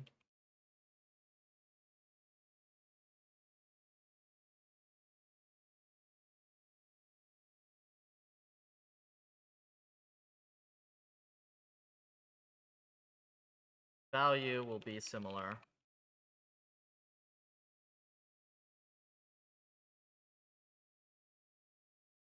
Okay. So this is a little bit janky here. So bear with me. But we will get this to something that is relatively clean and hopefully useful quite quickly.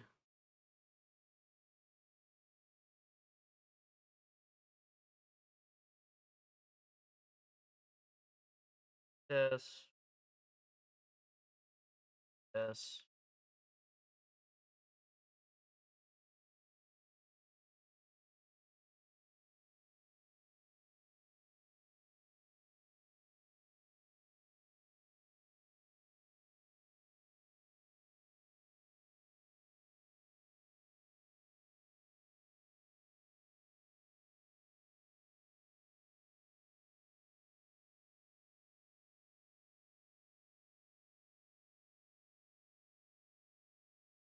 Decode action. Let me answer this DM.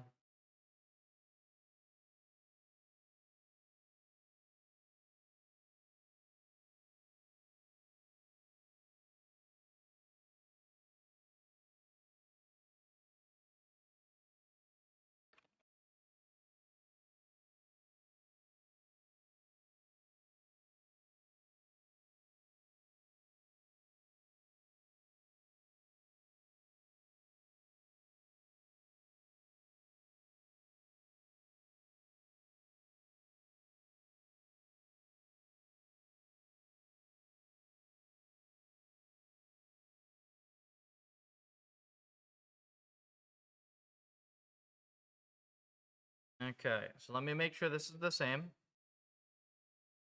They have the critic layer knitted.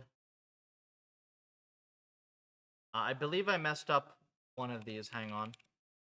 You have to be very careful even with stuff like init scales. So decoder, standard deviation 01, and value gets standard deviation of 1. The last layer, so I could have messed that up. Yep.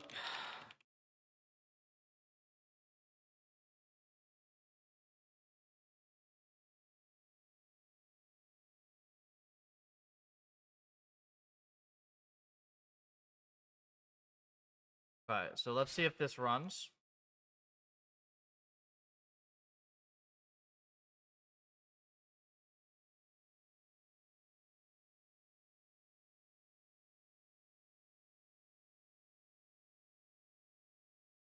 My attribute is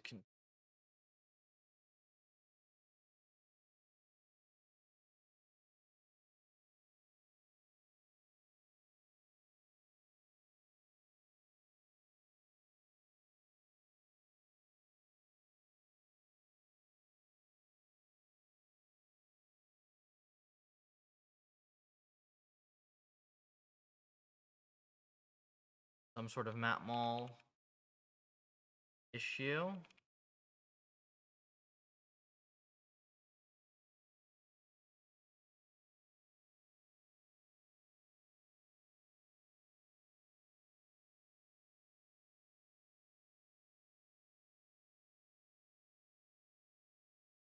P96 by 42. This is.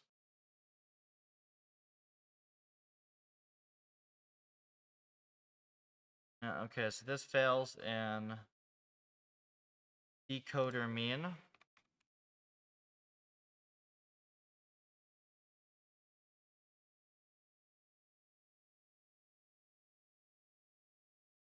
Weird.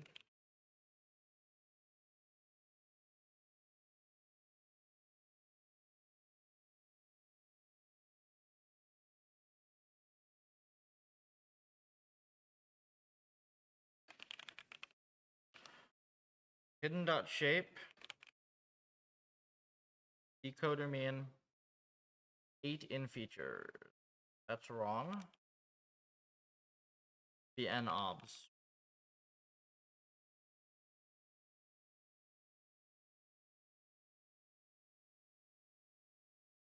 And then this is going to be, I don't know how many params this is. Not huge.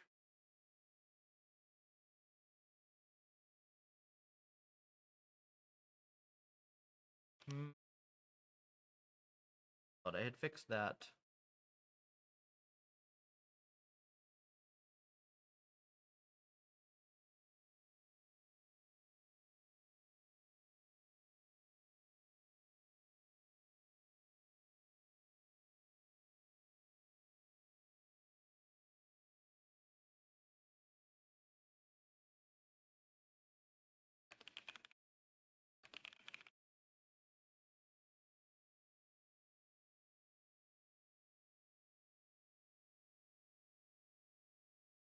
Why is this still 8?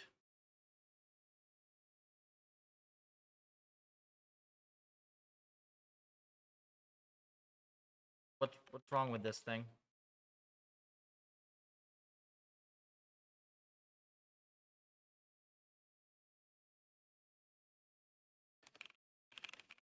Oh, observation space. Silly. Alright.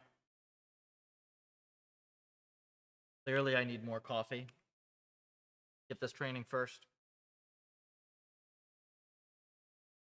Ideally onto Neptune even.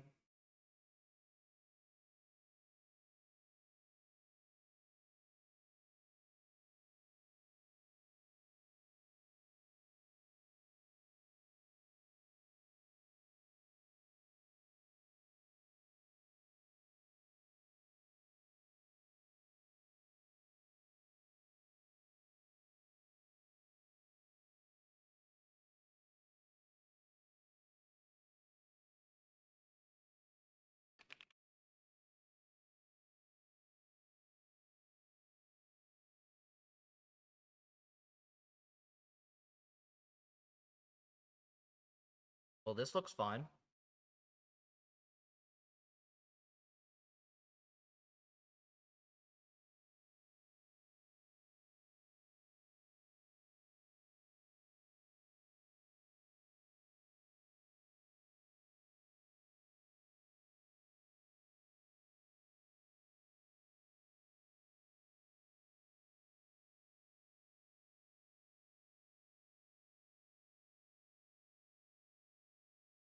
The plan is to match their architecture and roughly match their hypers.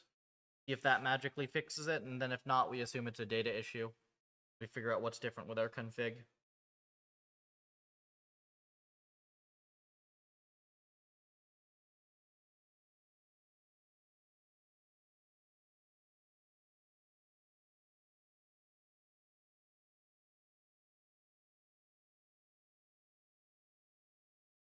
The issue here.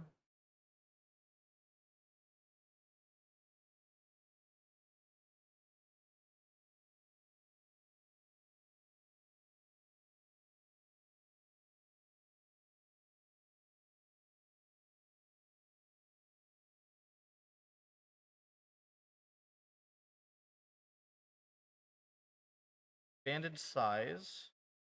That looks like a batching issue.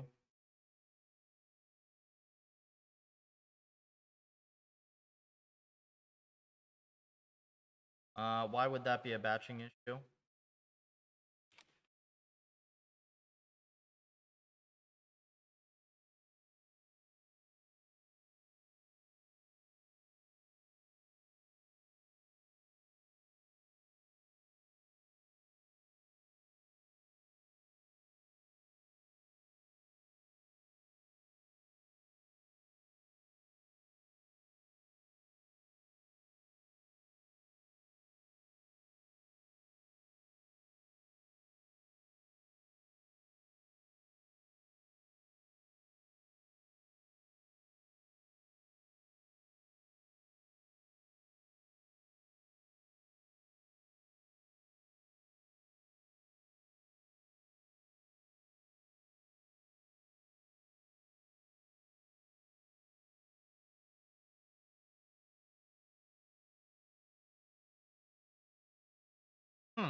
That's weird. They do a bad reshape.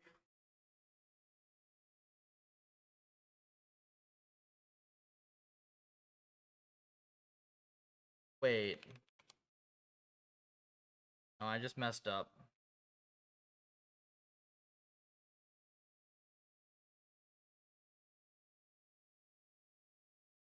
Yeah, this is 1. Alright. Amateur hour here.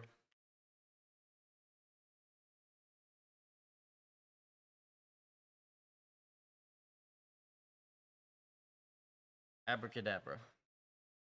Did some work on asteroids and now the agent learns. Take a look at the PR, yep. 1 second here. I want to at least get something running on this, and then I will look at that. So let me put this Neptune tag many. Attached a video of the agent playing, let's see. General? Where'd you put it? Oh, in the PR. Duh. PR.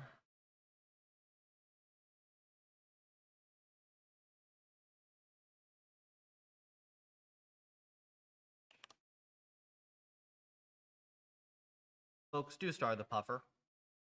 Little tiny uptick here. See this little tiny uptick in stars?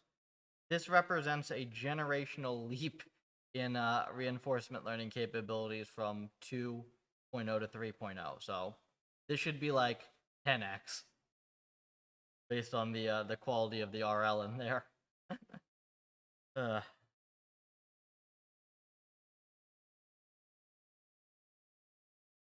Asteroids.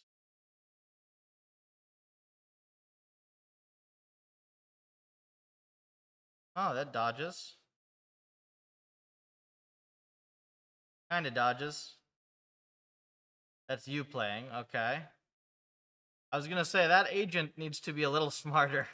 But yeah, no, it's just the game is hard. Wait, this thing gets murked instantly, doesn't it?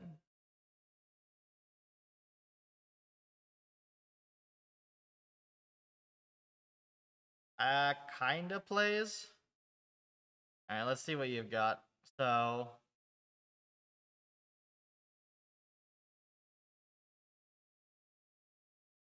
Well, you have some crazy parameters in here. Explain. Are you doing 4 agents or like 4 environments?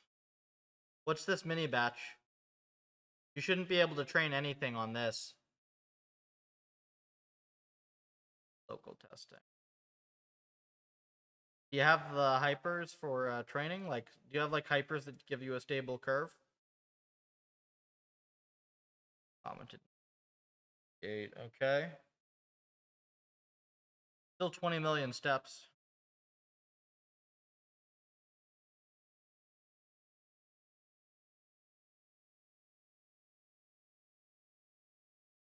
Your code.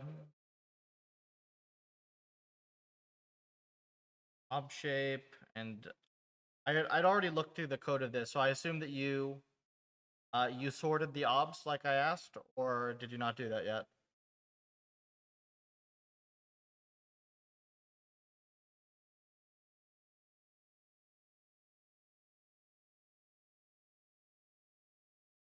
Sorted obs, good, added velocities.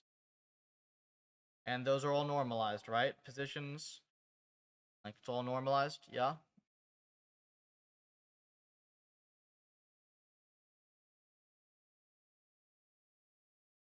Good.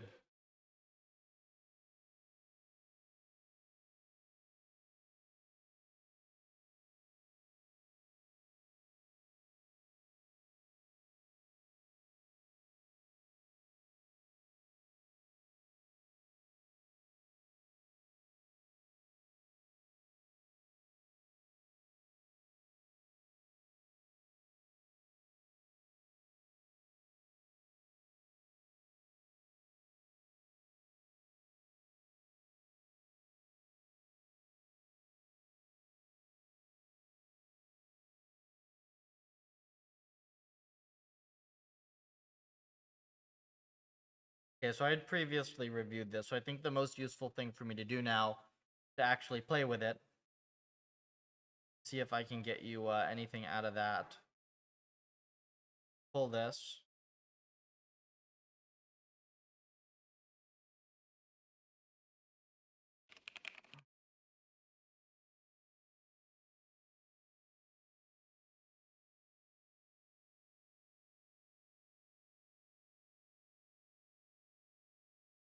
I mean, we're getting all these cool game PRs now, which is cool.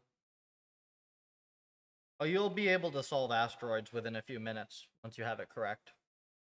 Guaranteed.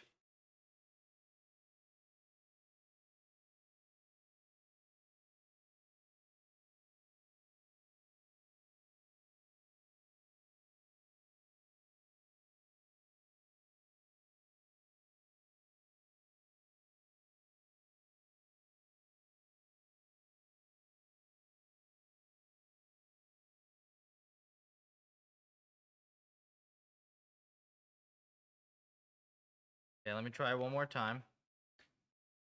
See what the I mean, I have to like actually do something that's like not trivial. To like game's freaking hard. Tank controls are always difficult.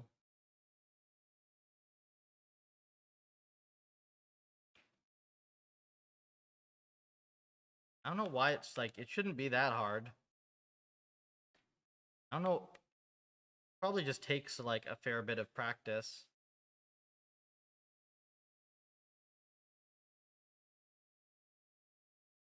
Oh yeah, because there's no back button is the thing. You're not allowed to back up.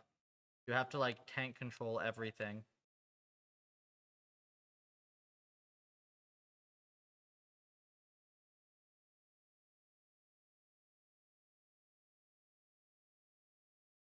Okay.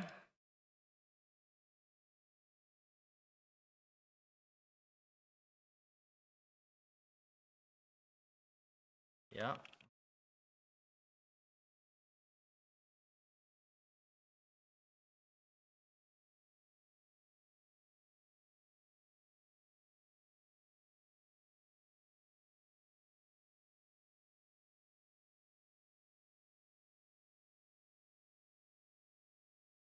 Enva's kind of slow.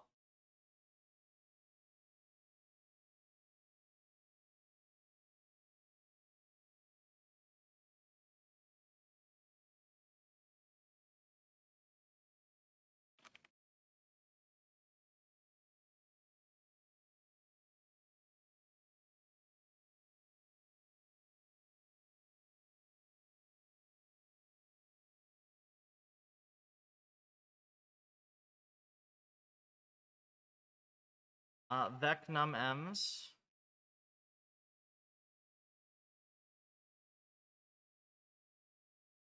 In that case, then you do like this.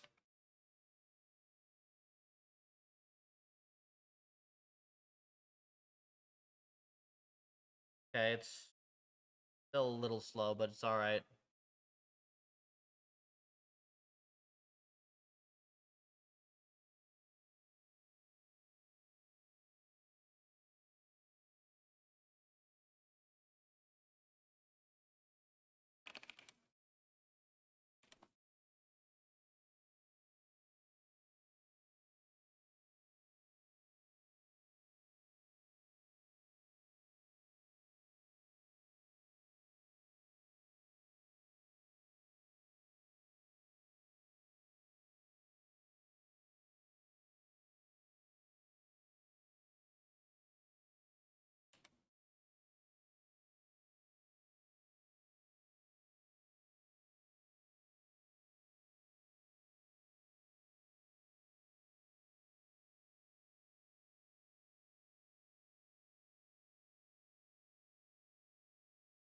Did not get penalized for dying?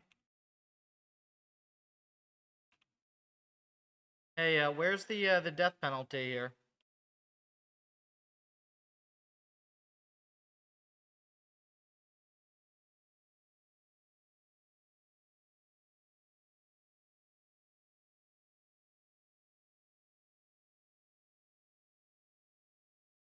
Okay, so where does it die so I can add a penalty there?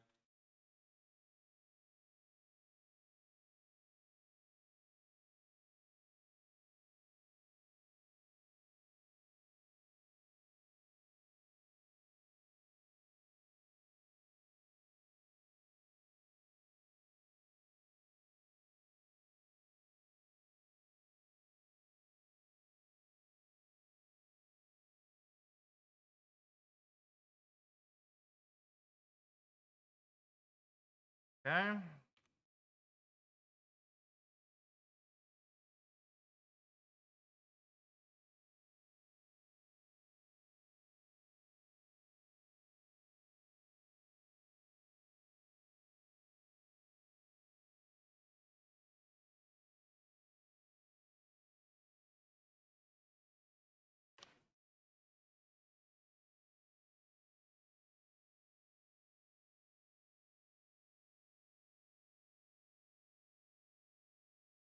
Four.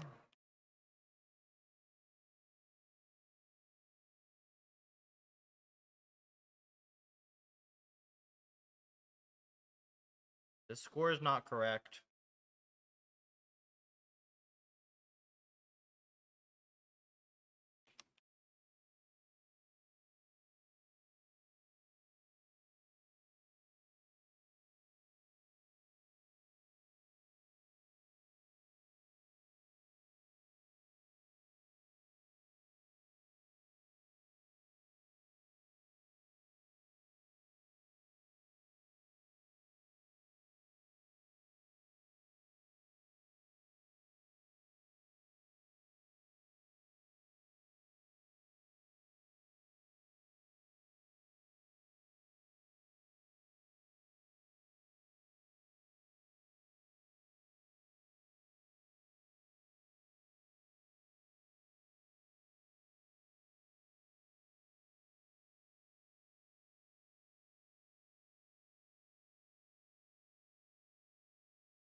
Is there a max score in this?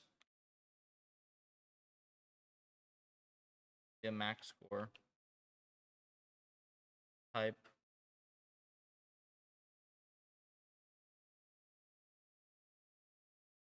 What's your SPS training? Probably because my GPU is faster than yours. So I can crank more data than you.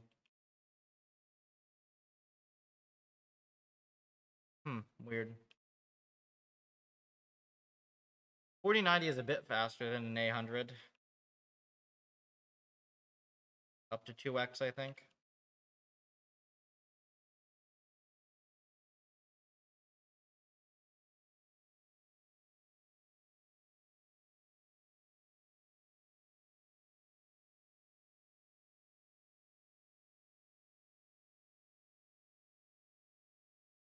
Try this.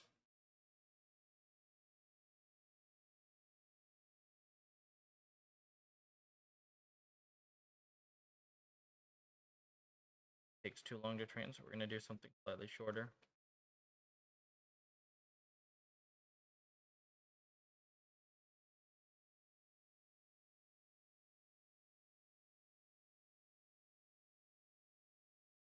Max ticks equals 60 seconds. So it's 3,600 ticks as max.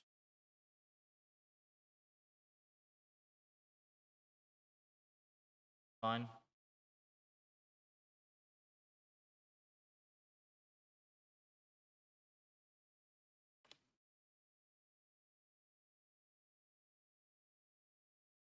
There you go. Unless I forgot to reset this.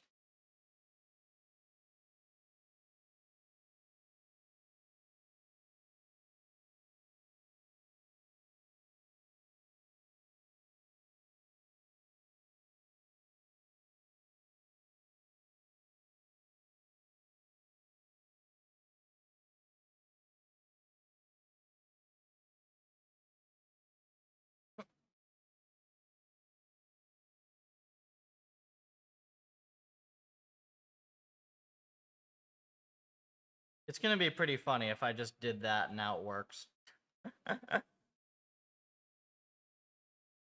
There were two errors. Your logging was wrong. You weren't logging what you thought you were.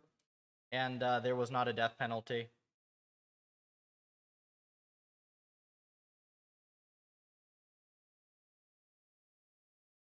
Hello, Bet. We're getting asteroids added today.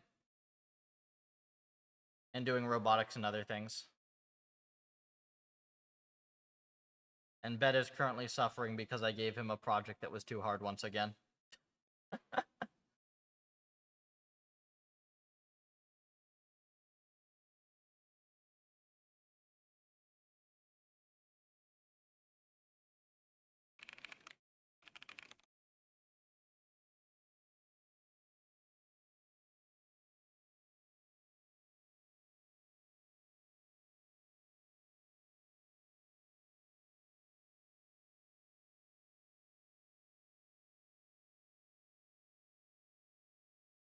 What's this thing doing? Oh, that's so cheeky. It's literally doing... The score is correct.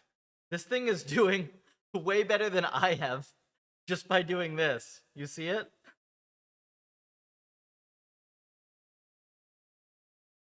What the heck?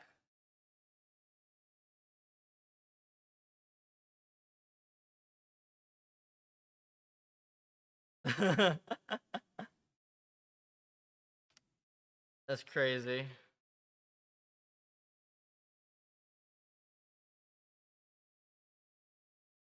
Yeah, it's just decided it doesn't feel like flying.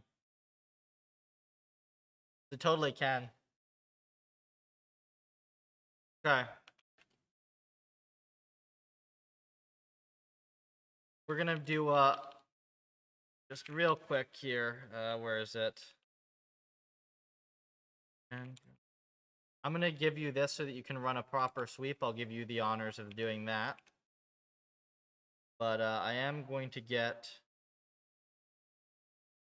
two small color options here. Huge congratulations on the release, man. Really excited to play around with the library. Thank you very much. Yeah, it was a huge amount of work. But it should be pretty good, pretty stable, and if it's not, come yell at me on here, because I'm pretty much just going to be streaming for quite a bit. Yeah, it only knows one direction, Splinter, but the thing is it's still way better at the game than I am. Literally pressing... It's holding down space and pressing one button, and it's better at the game than I am. This is literally the first run that we did. It'll get better from here.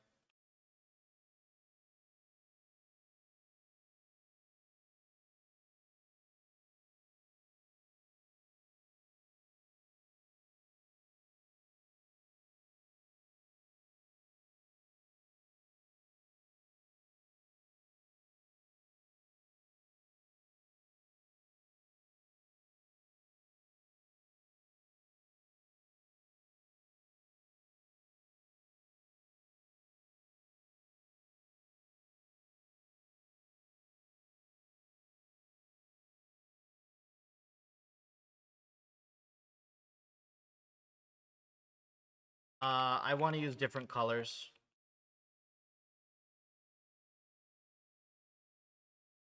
Like, it's gonna be slightly... I know how to replace. I know how to find and replace in Vim. I'm choosing not to.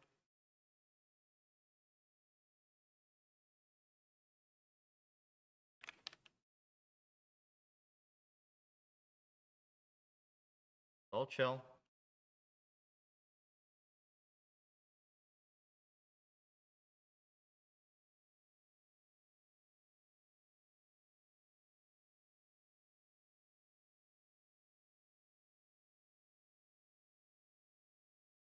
Because I want to basically figure out what color I want to replace with what, right?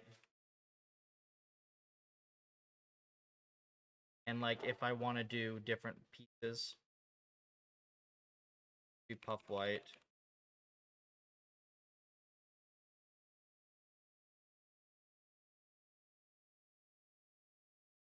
Don't split on 80 like this neurotically. If you want to split for 80, you can split it like here or whatever, there's no reason to like split, like right at 80, like, and leave like 5 characters on next line.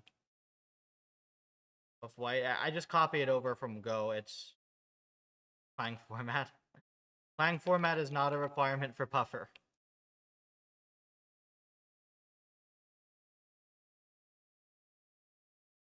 I don't recall ever telling anyone to use Clang format.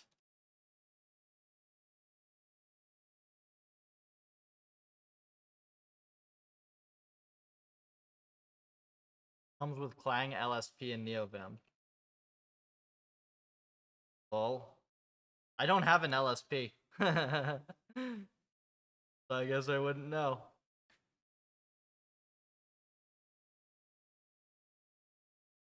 Oh yeah, you can't see these at all, these little particles.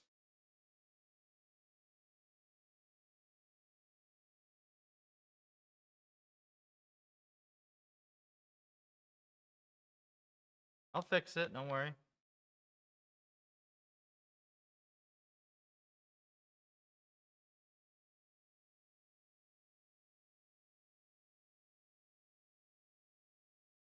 Is this the draw particles? Is this the bullets or what? Yeah, but which one is it, Wooden? Is it this one?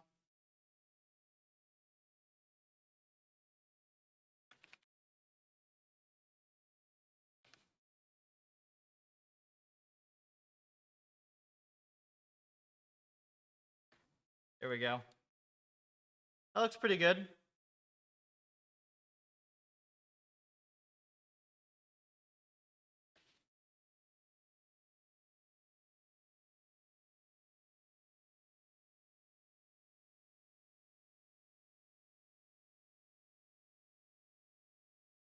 I like that.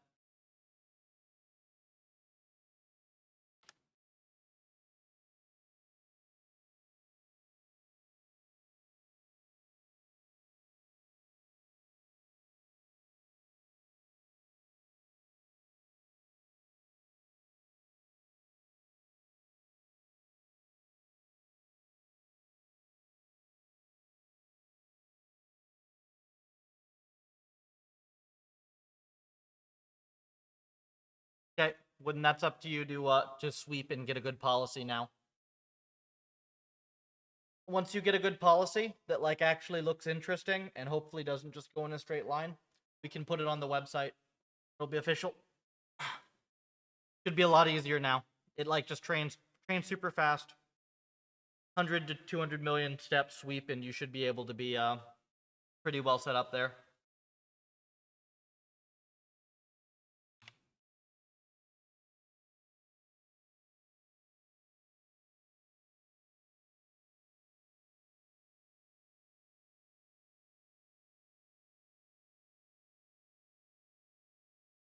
Okay, that's done a little better.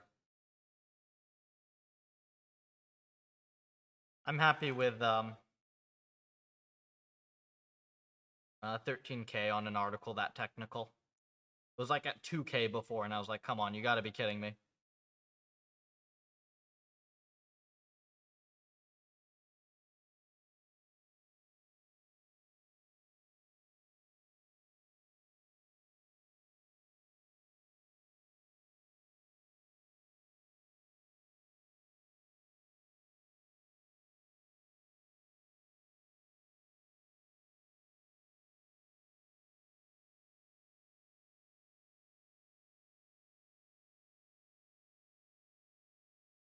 Okay.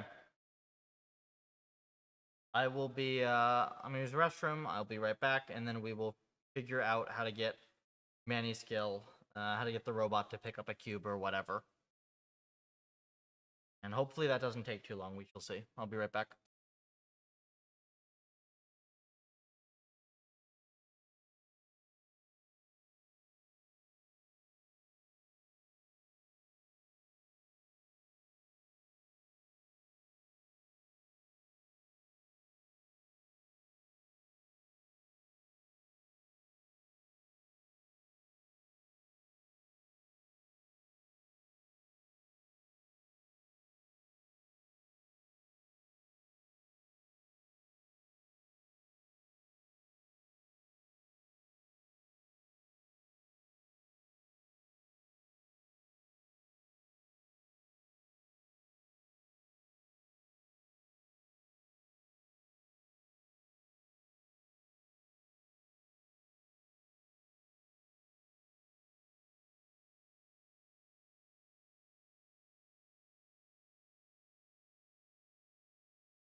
All right.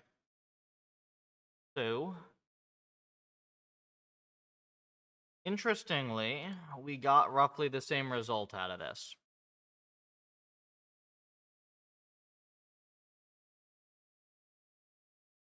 Turn goes up to like 20. Success once kind of does a thing and pitters out. Okay, so let's actually go look at our sweep results. Didn't really get much of a full sweep, but... Oh. I gotta export this policy for these guys real quick. Yeah, because this is way better.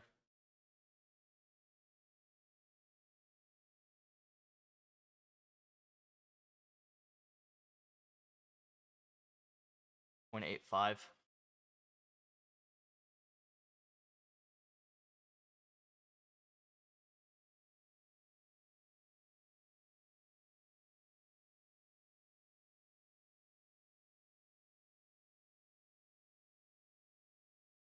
Because I got soda for them. By another big margin.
I also want to look at this policy. It's probably pretty cool looking.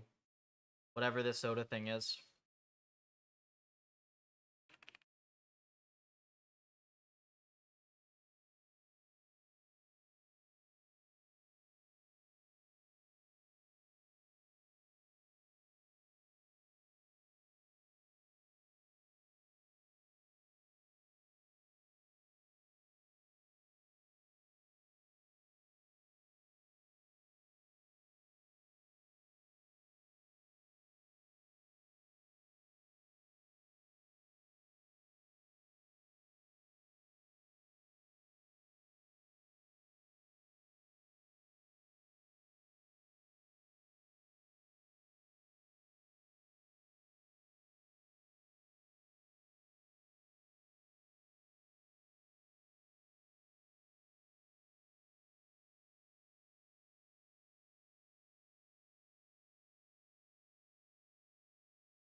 So that'll eval. We'll jump us a replay.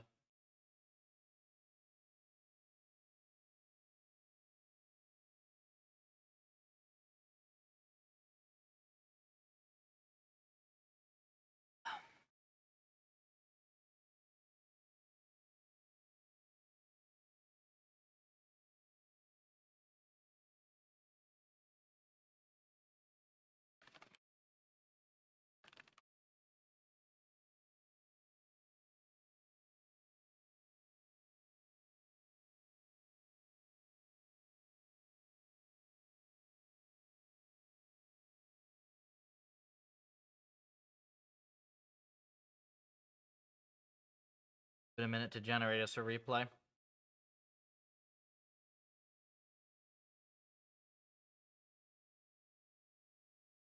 and we'll see what it looks like.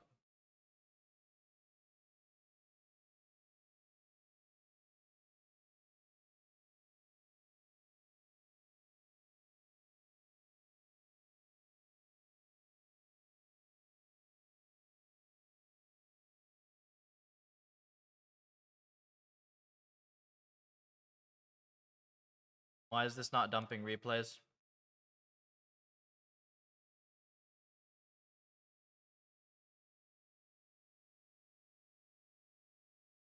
Oh, dumb. I forgot to actually uncomment that.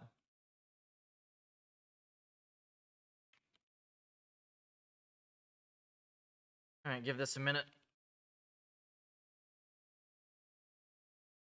We will look at what this is.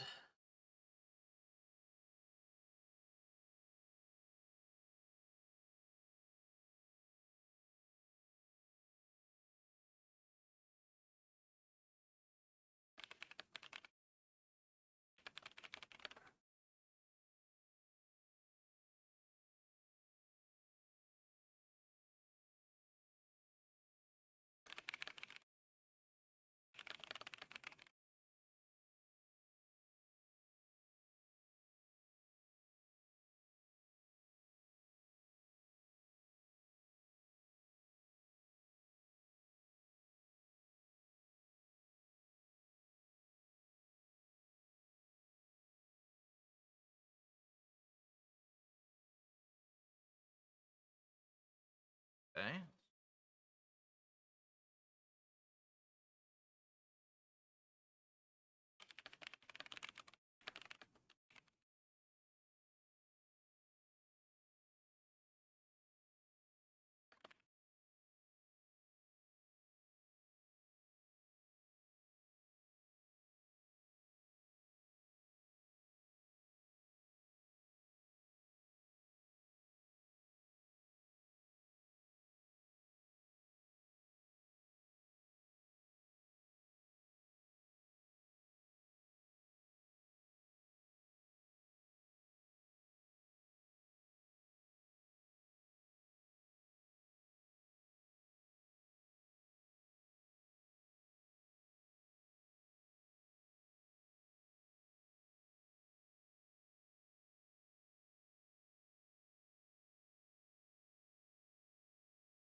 Alright, we're gonna actually see what this thing is doing. They sent me a message that, like, apparently the replay it works, but not quite as well as it should. I don't know. We'll check.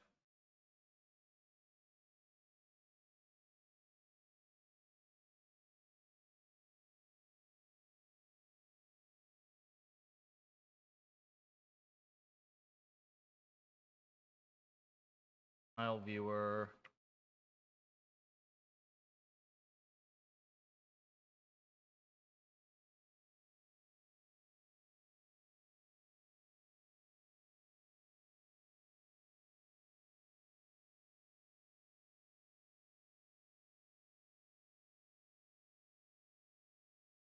Click cable icon.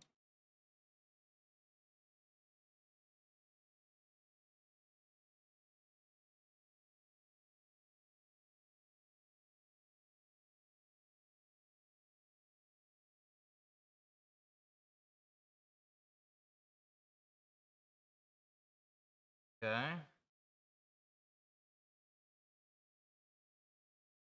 Total reward.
So there's their soda policy.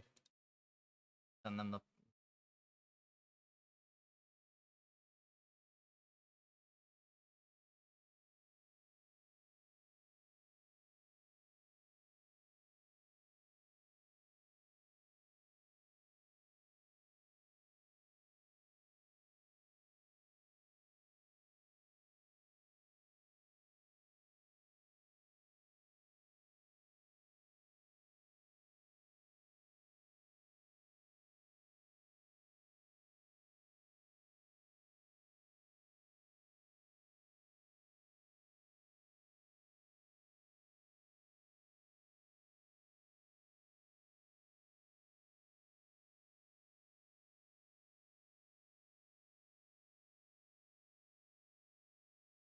All right, they ought to be pretty happy with that. That's a soda policy. And we've confirmed that it actually does what we think.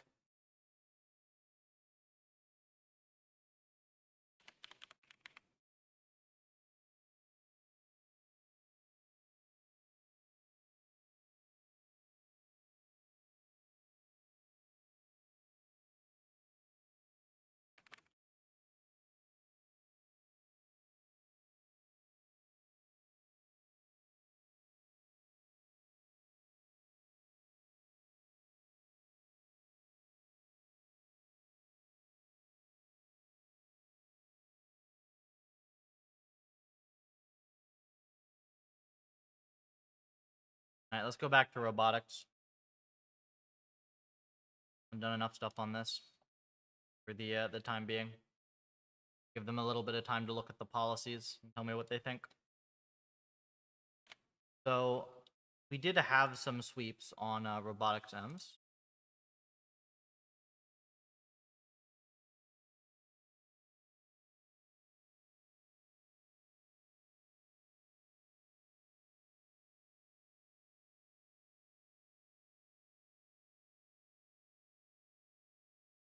Yeah, so of all these, we don't really ever get above like 25 return for some reason. And this one here is pretty similar looking. Why don't we go look at their baseline and figure out what the heck is going on? Like they have their own PPO, and we should look at it. The thing is, we don't use PPO, so it's not going to be like one-to-one comparable. And the key annoying thing is that like our hyperparams are going to be different. Like our defaults are optimized for large batch. So technically our algorithm is a variant of PPO, but we've made enough changes to it that it's a meaningfully different algorithm at this point. It's just puffer trainer.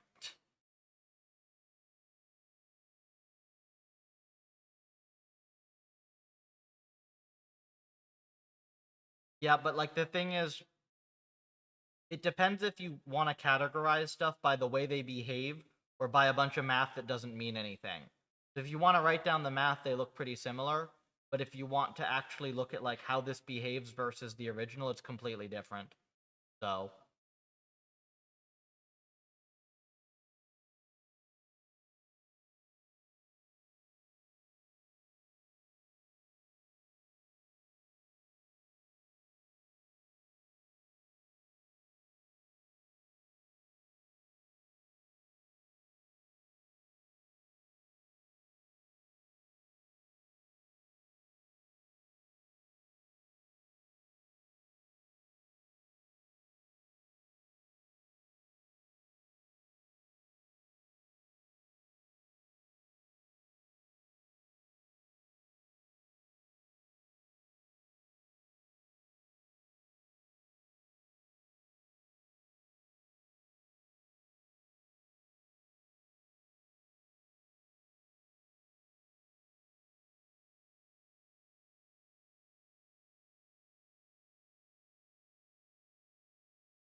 push cube v1 can take less than a minute to train on the GPU.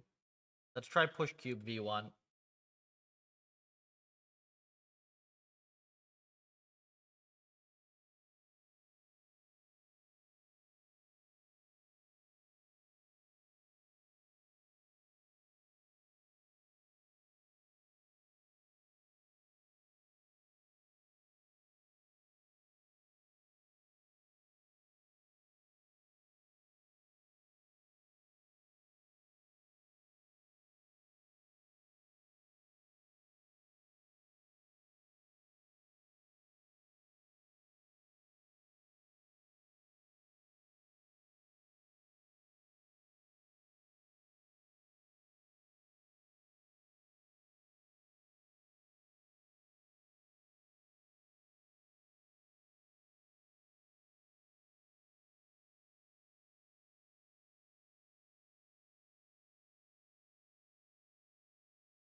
Okay.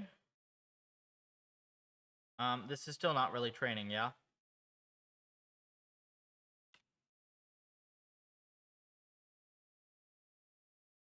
And this should be a very, very easy task.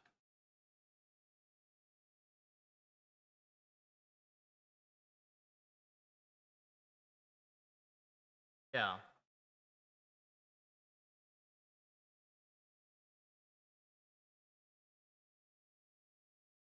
A very, very easy task.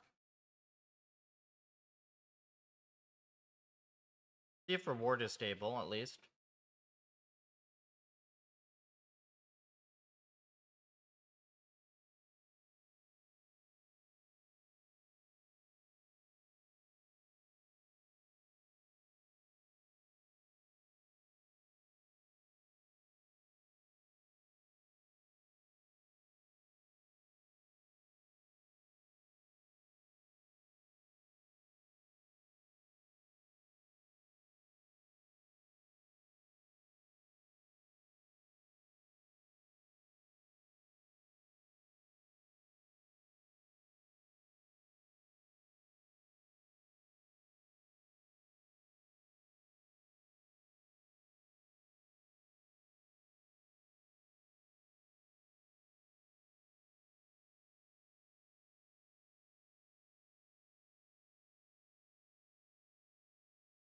Okay, so this sort of just works, I guess. It takes it a little longer, but it just works. Do we tune hypers for this then, since it's stable, and then attempt to apply those to the other problem?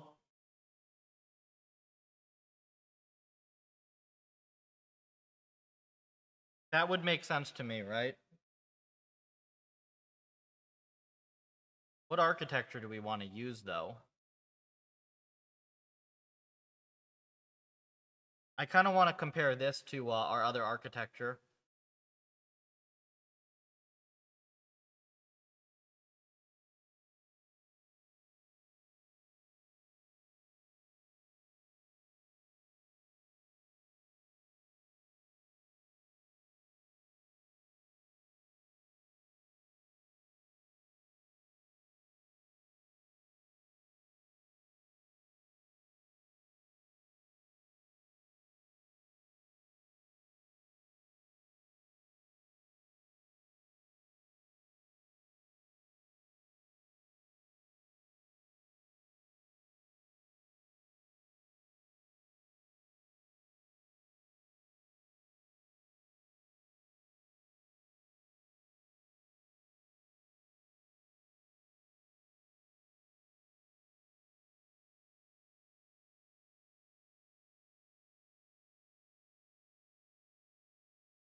Okay, so 96% out of the box.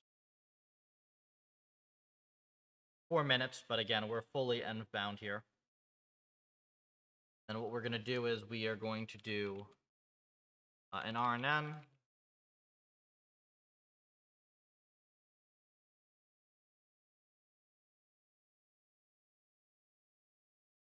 We're going to compare this to our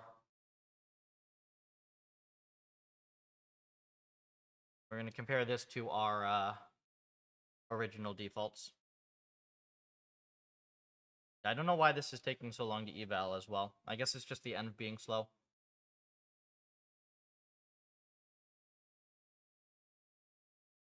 Yeah, because it's going to do like 2 minutes worth of epochs. I think I have it set to like 32 iterations by default, which is generally pretty fast, but I guess for this env it's not. That's no big deal though. Try it again with our other architecture, just to see how it compares.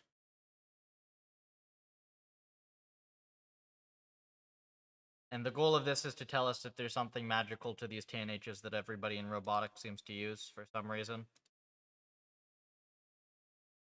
That's pretty much it.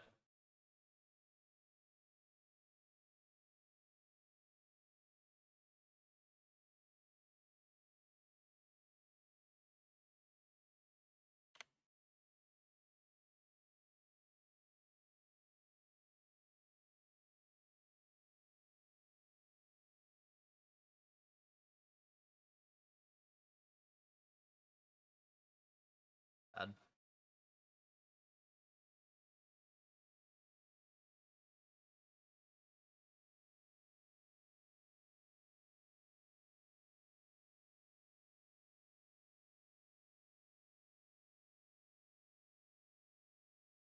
Oh, cool. New Grok model.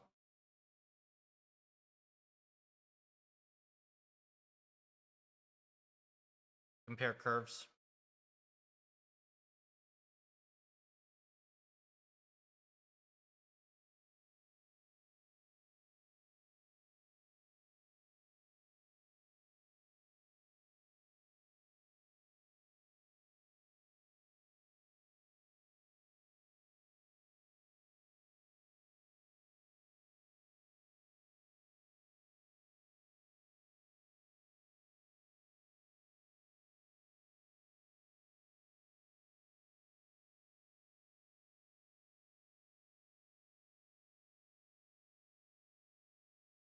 Heh.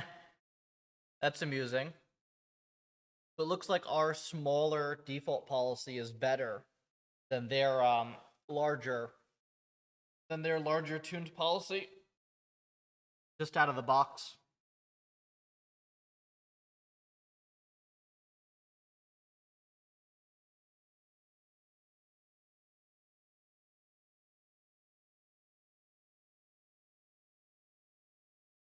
Sure that this is actually the result, and I'll send this to Stone before we start a sweep.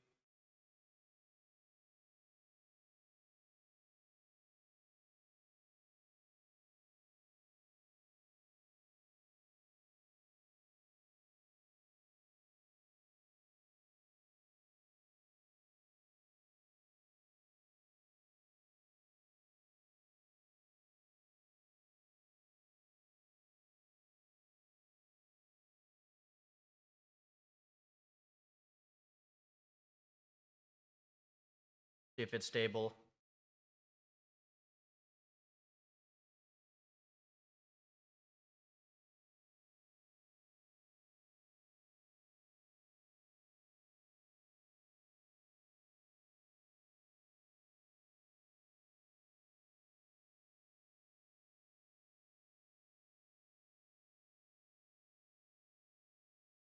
Uh-oh.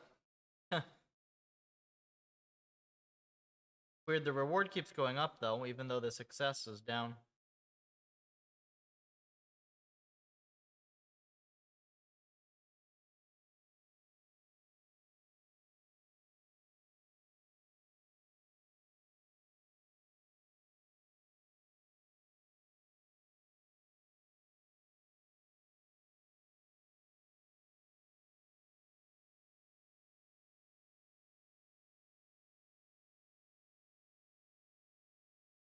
Maybe our RL is too good, I don't know. If the success is not actually correctly correlated with the reward.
What Stone has to say about this.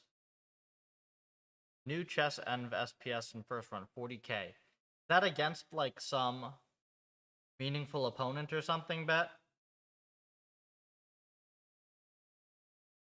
Are the open spiel is the open spiel just that incompetent of a project?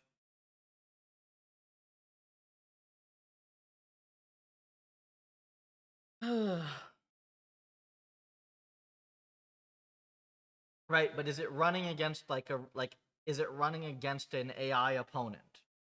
Right, that it's like doing some deep search. Oh, this is your 100% rewrite. I see, versus random. Well, you ought to be able to fix that. Chess should run millions, right?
stats appeared. Episode length is too high for chess.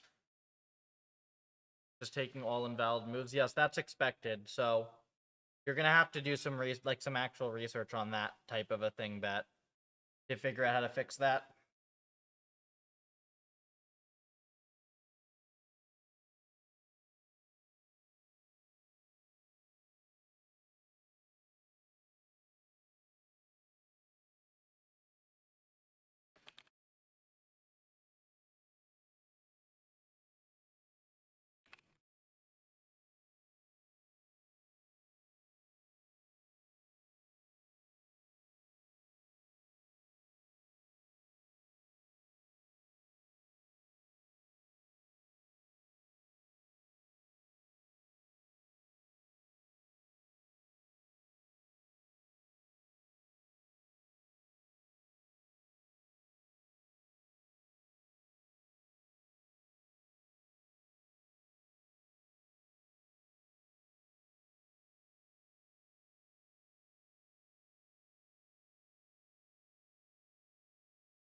Streaming right now. Brock plays Pokemon. That's fun.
Ew.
Just trying to figure out how to save a video of this.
Bell GIF.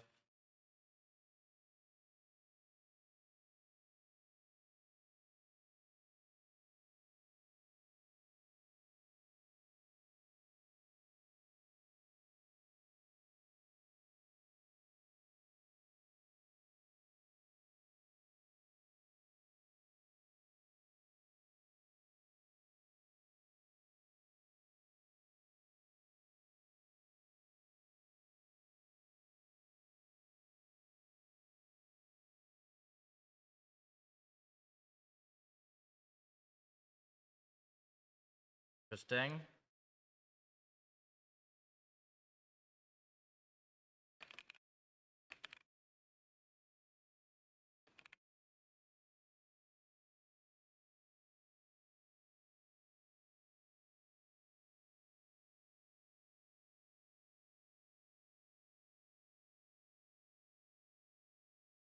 Finally got an intern for myself. Congratulations.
Okay.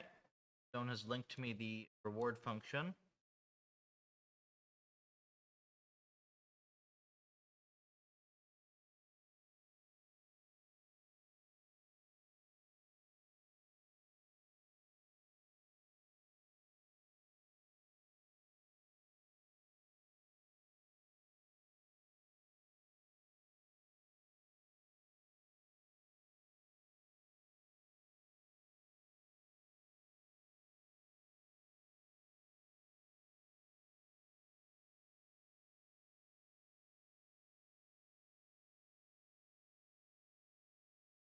So they encourage the robot gripper to go behind the cube. Move the cube to the goal region. Ensure the cube isn't being lifted up.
What's the stream about today? Currently doing robotic stuff. We're trying to get Puffer to solve robotics.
Code handle early resets properly.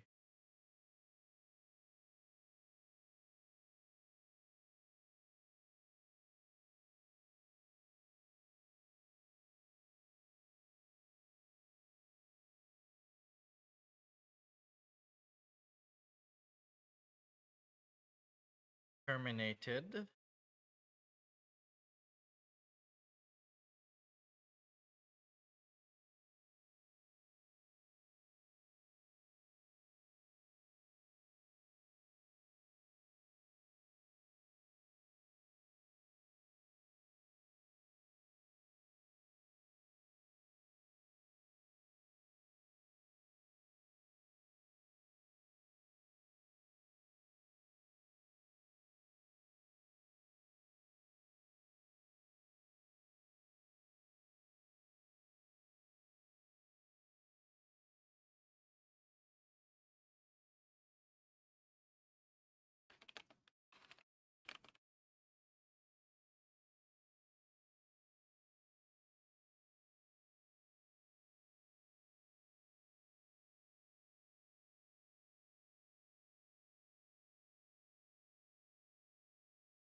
Yes, if it works.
Yeah, so this is weird. It's not actually solving it.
Max reward of 1.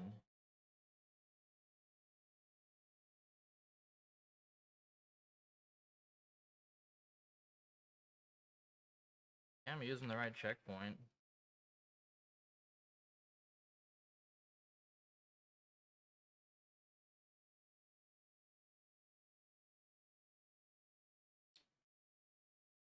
I'm regenerating, but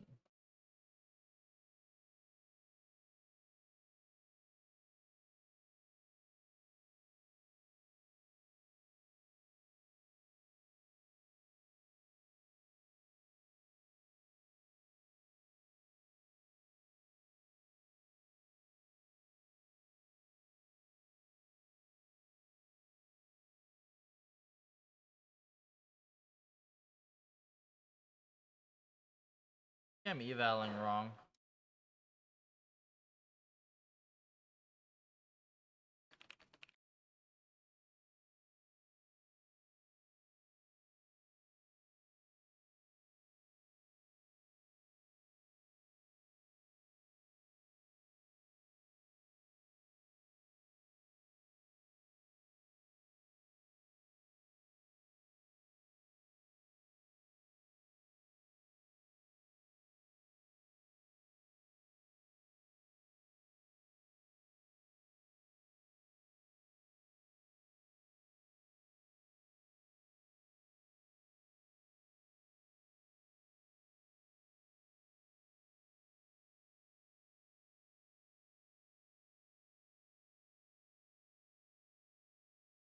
Bizarro, man.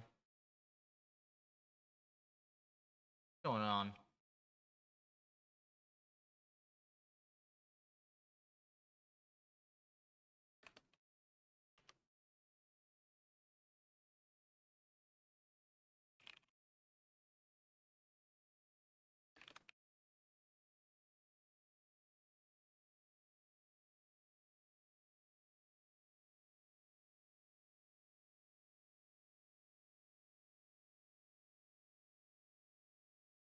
That's getting 0 observations.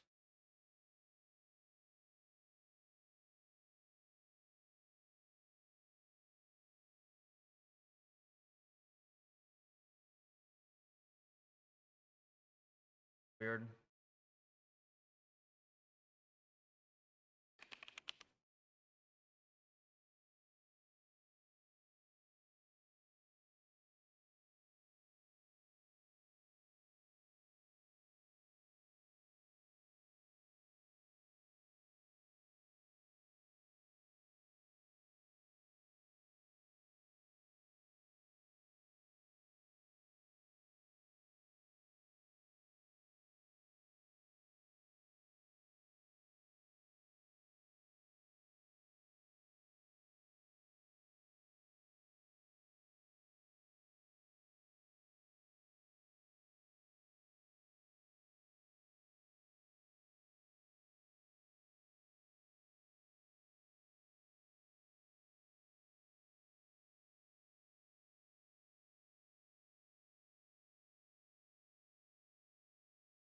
Ah, I see it.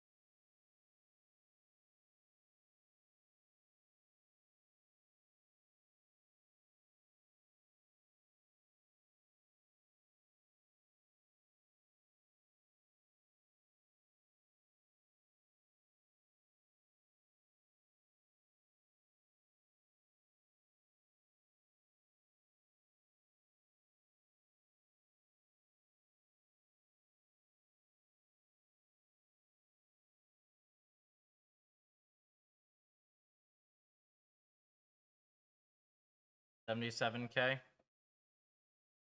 End of eval time is 0. Oh, so it's probably the action space being huge bet. Yeah, we're gonna have to figure something out about that. I have no idea what, but we're gonna have to figure something out.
We have to do Manny skill from source.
For Manny.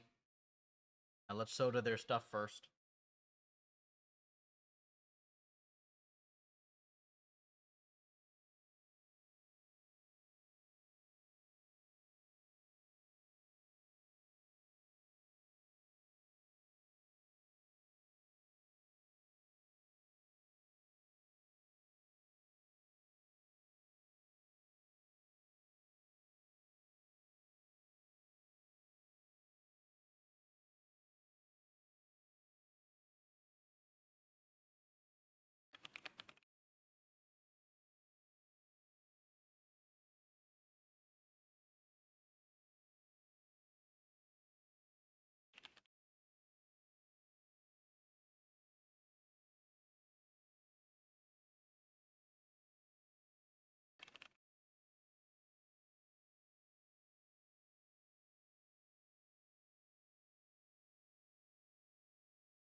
To run this for longer, eh?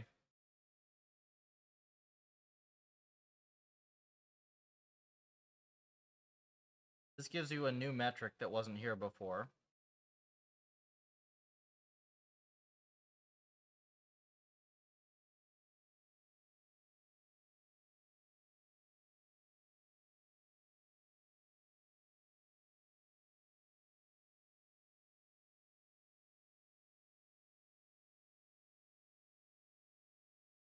That's once. Sent.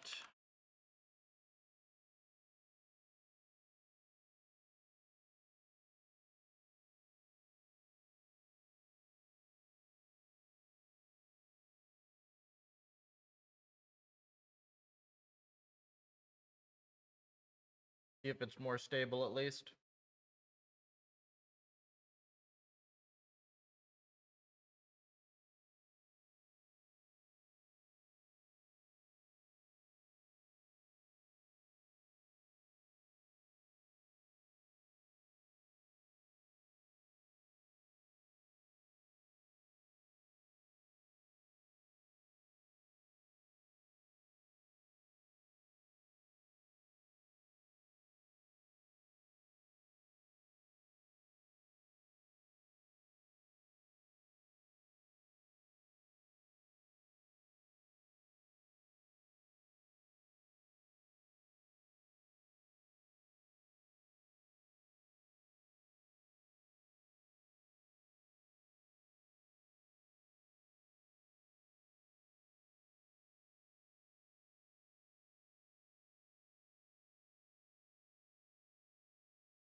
Why did total agents across all workers need to be less than or equal to segments batch size be. So Spencer, the way it works is you have a number of agents and then there's a number of steps you're collecting effectively per each agent, and then that has to be at least the batch size, right? Like that has to be the batch size. It's like it's just two numbers, or like one number is the product of two other numbers. So if you set three numbers that don't make any sense, then it doesn't make any sense. Welcome, BDF. We're doing some robotics. Robotics doesn't make any sense, and I think it's because people have screwy reward functions. We will see. Because according to this, in terms of reward, we're shredding, but then actually what happens is success can go down even though reward goes up. I think it's that they have too much reward shaping in this instance bet.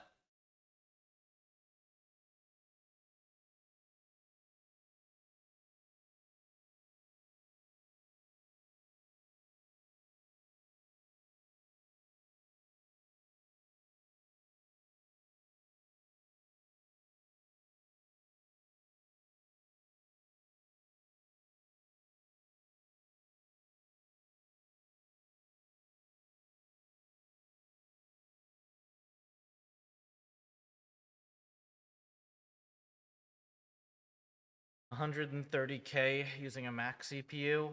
I think that's roughly right. Let's put it this way, it's about 20 times faster than you would get using a high-end GPU on anything except Pufferlib.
I run this for 20 mil, damn it.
Let me see. Can we control worker? Let's say I want 20 worker training parallel. Total CPU. So that means that you're bottlenecked by the training op. So no, you can't do at least I don't think that you can do CPU parallel training. You can do GPU parallel training. You can technically, if you want, you could try to like make our distributed data parallel work multi-core. That's kind of a weird thing to do. But it's basically you're just getting bound by the training operation, which is just kind of expected because you're training on CPU. Did you fix 2048? Sort of. We fixed a couple of things and then sent it back, return to sender for edits. We did fix asteroids. We fixed meta today as well. Meta now works perfectly.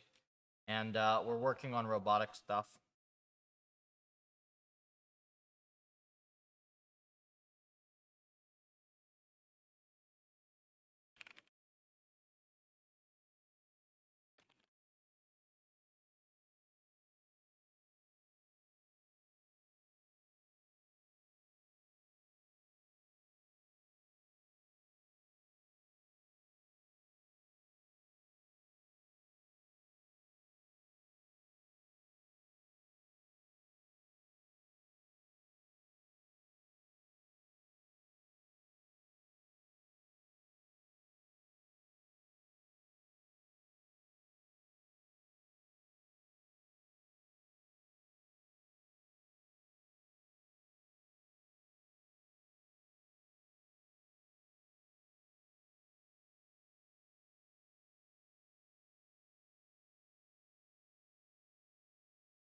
'87. CPU is not going to be maxed out unless running. Yeah, so it's essentially your CPU, you're looking at your dashboard or you're looking at like top or something. But the thing is, CPUs get used mostly for the environment. And I don't know what Torch does for training. It probably doesn't do like multi-core CPU proper training correctly. But you shouldn't ever be bottlenecked by the CPU when you're running fast ends if you're running GPU training, if that makes sense. You shouldn't have to scale up. Like, you shouldn't be trying to max your CPU because you should get bound by GPU normally.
Okay, this is 97%.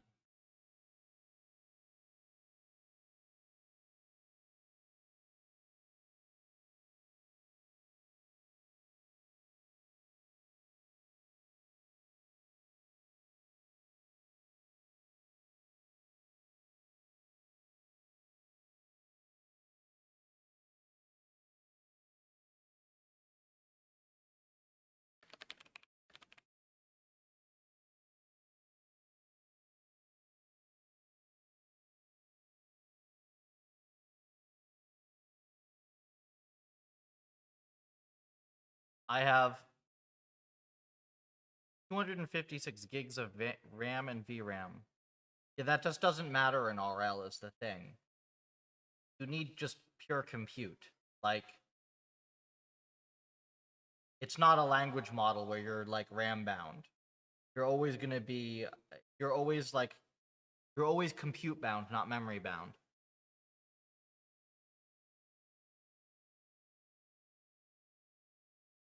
Try some of the other environments. Like you're currently with 130K, you're literally running RL 20 times faster than those M's run on GPU and other libraries. So like you're running like, I don't know, 5% of the speed of a GPU because your CPU is 5% of the speed of a GPU.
Oh, I guess it could be a dense reward thing, technically.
Maybe not. Maybe this is an oversight.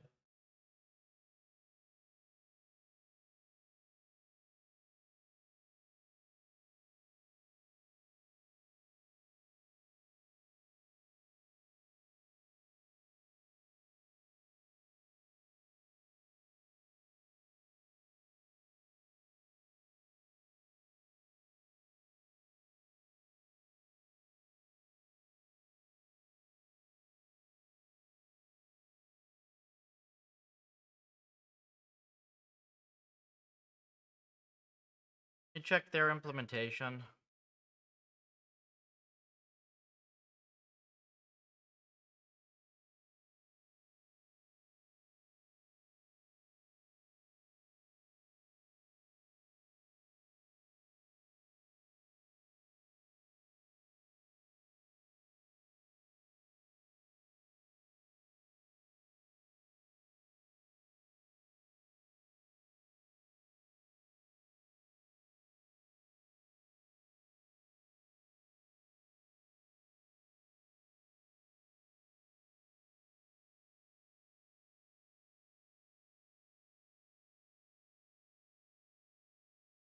Thing.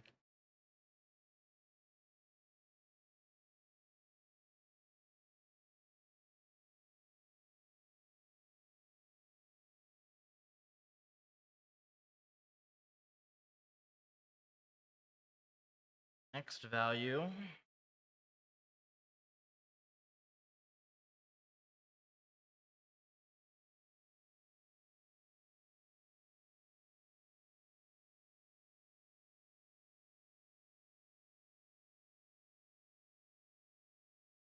Final values.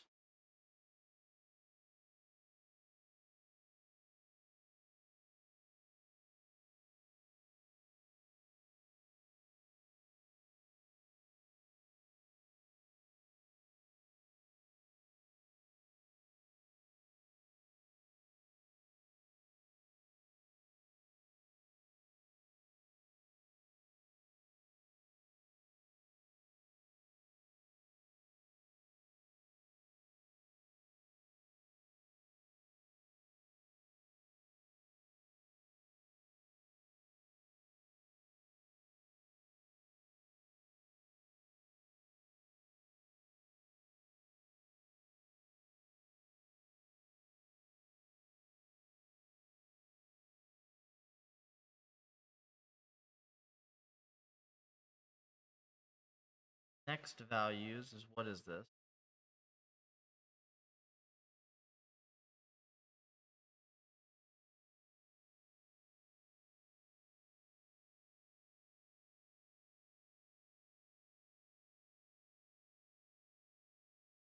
Do I need to register an env on Pufferly before training for a custom thing?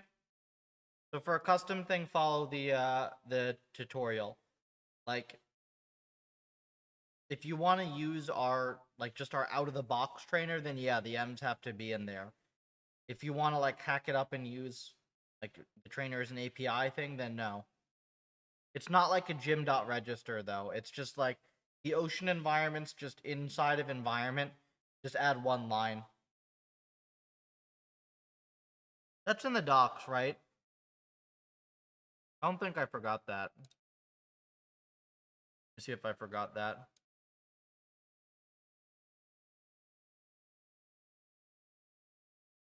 They say add a line. Yeah, add a line to ocean environment.py.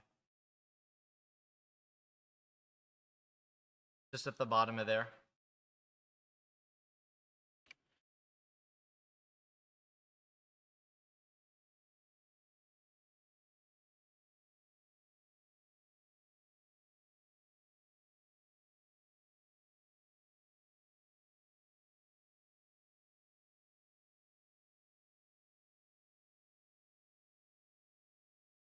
Yeah, so it's farming reward.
We add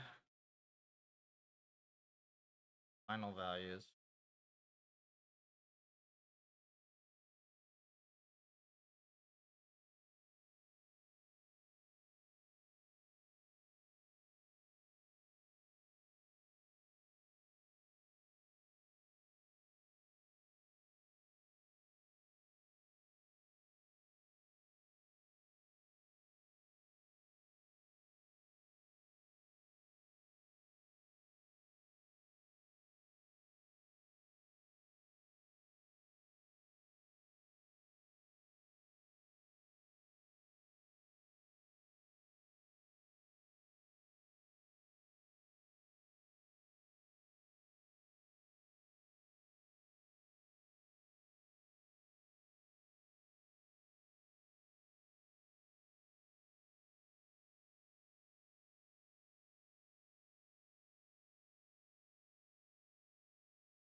Jeez, that's an annoying thing to fix. That's like quite difficult to fix, actually.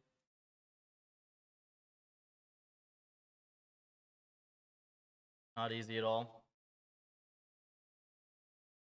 I mean, to think about it, at least it's probably a 2-line change, but it doesn't make it easy.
How can I train more time instead of default?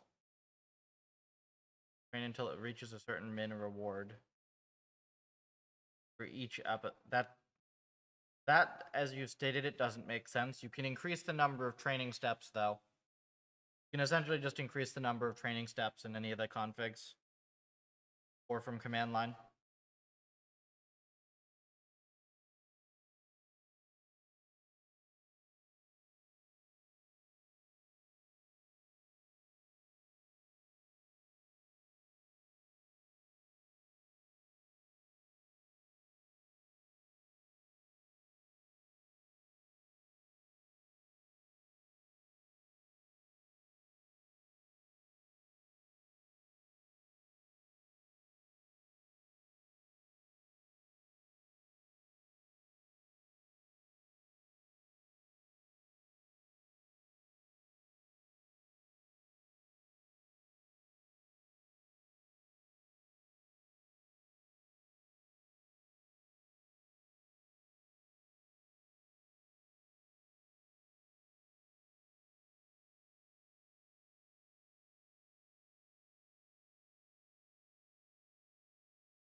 that a reasonable thing to do?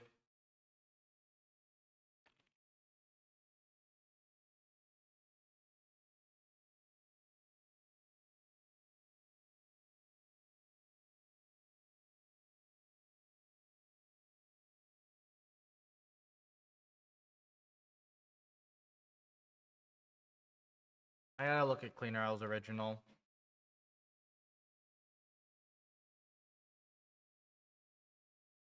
Drives me nuts. This is always like such an awkward implementation. Everybody does it wrong.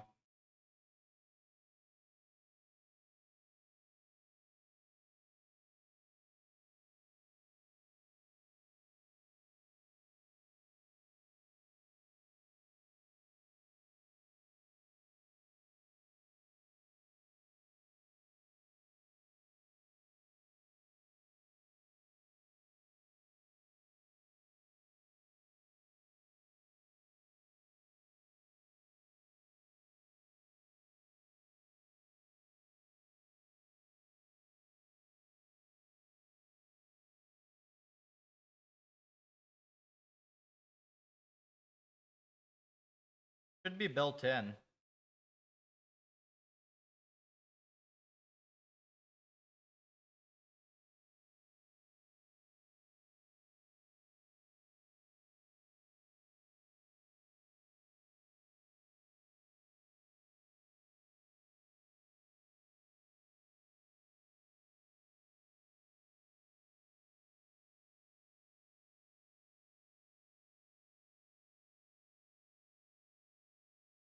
Weird.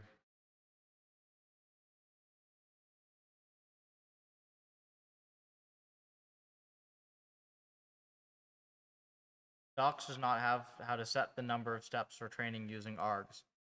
-- help will give you all of the valid arguments, and you'll see that there's a total time steps argument.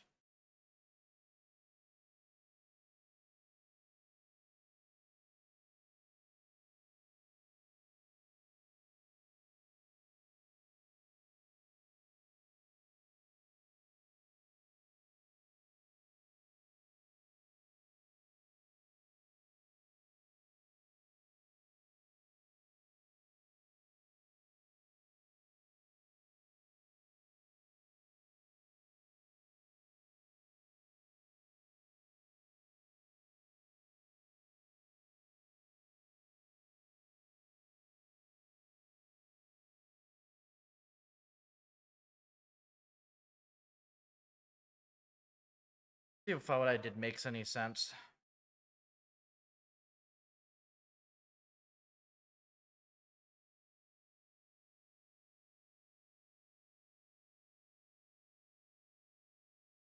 I think it does, right?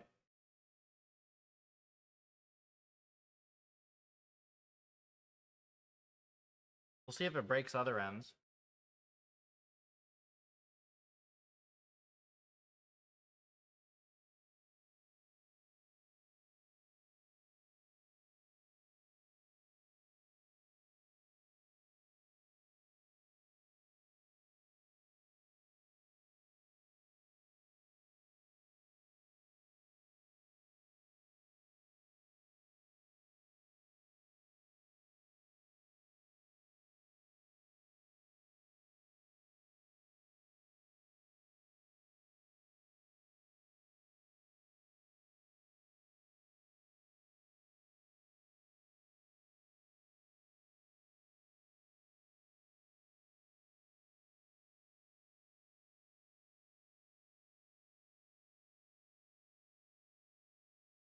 Yeah, I think that this works for this, but it doesn't make sense for like literally anything else.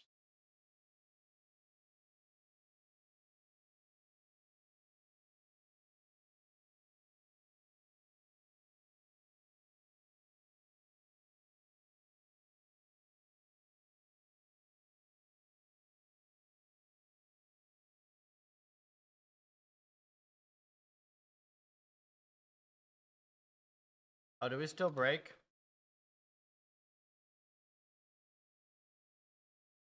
Yeah, it still breaks, never mind.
That's for if you don't have enough GPU memory for observations, which in practice is never the case.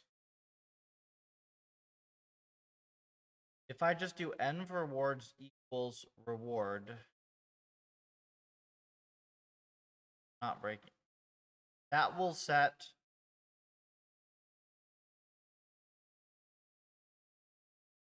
wait, what? Star n for I think that should set the first element of the array to the reward, I think. For a single agent env, I think that's correct. It's so much easier to just do env rewards of 0 equals reward, though. I don't know why you would do that. No, it's not rewriting the whole pointer. That's something else. That would be env rewards equals reward. Without the star. That would write the pointer. Don't want to do.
I'll be right back, and I'm gonna have to think about what to do about this because they're fundamentally treating the reward signal and the terminal conditions as something that it isn't. So, as expected, robotics very cursed. I'll be right back.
misclicked on mute. Okay. So I think I figured it out, and it's literally that all the roboticists are just doing their rewards wrong. I'm pretty sure that's what it is. Which is kind of funny, but I wouldn't be surprised.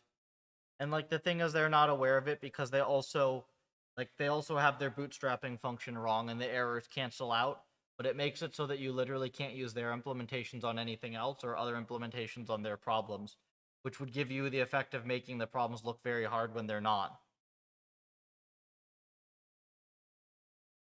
So, let's figure that out.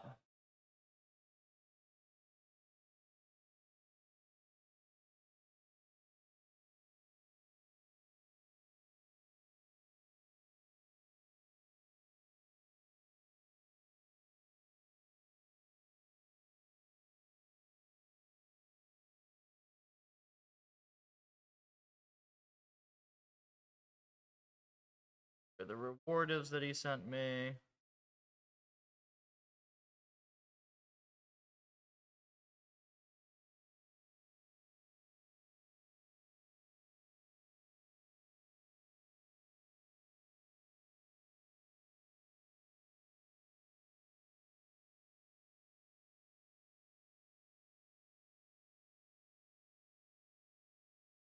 Tasks.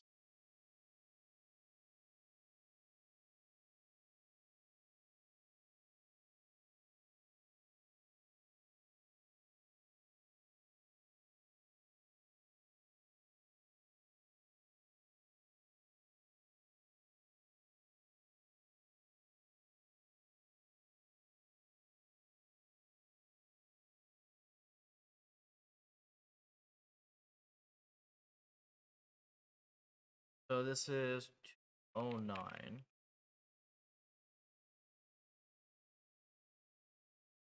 Just real quick, put this here, this here. We'll swap these.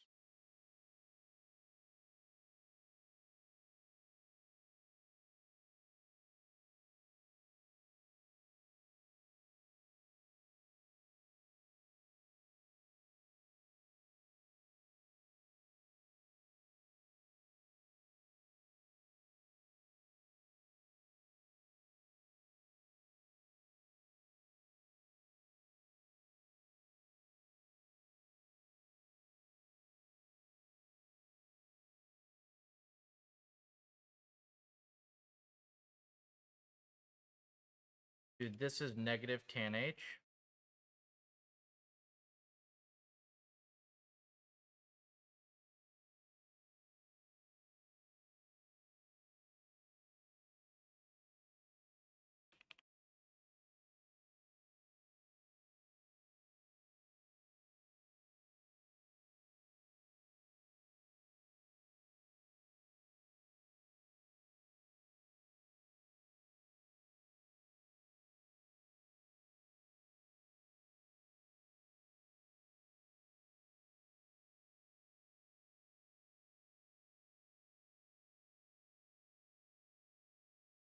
Okay, so now all the rewards are negative.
Turn. Yeah, this goes.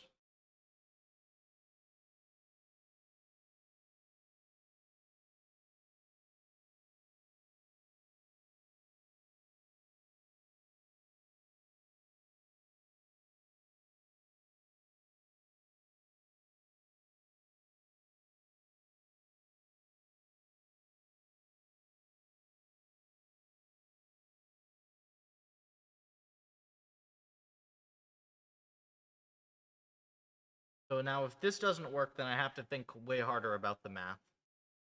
But I think that this should work.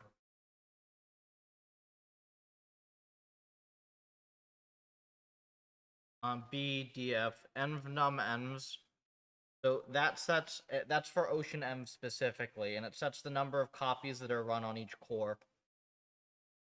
So when we do like vecnum Ms 8 and envnum Ms 1024, 8,192 total Ms on 8 different cores.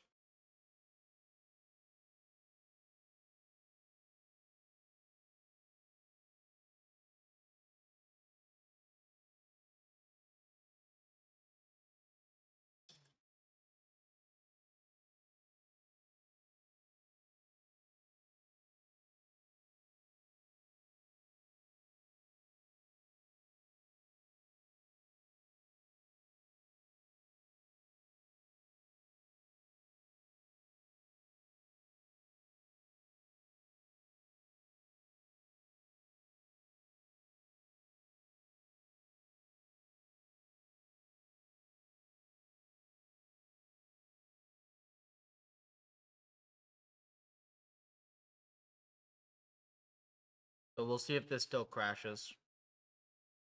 I'm thinking about this and I can't see how this could. I guess technically some of like the reward normalization stuff could mess it up still. I don't think so though.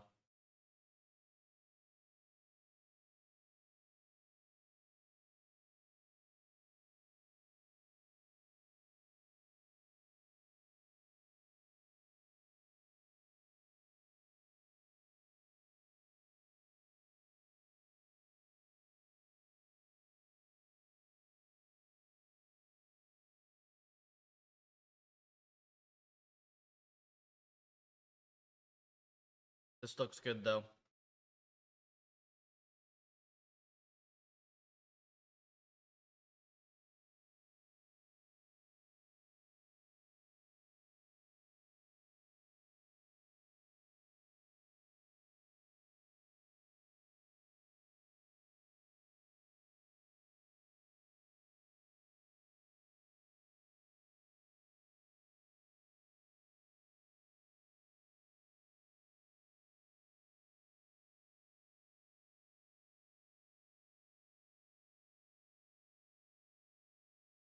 That's ridiculous.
I don't know what to do about this, man. It's literally all the rewards are backwards.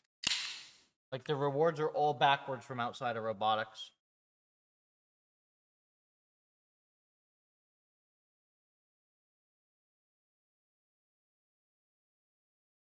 That's kind of a big 1A.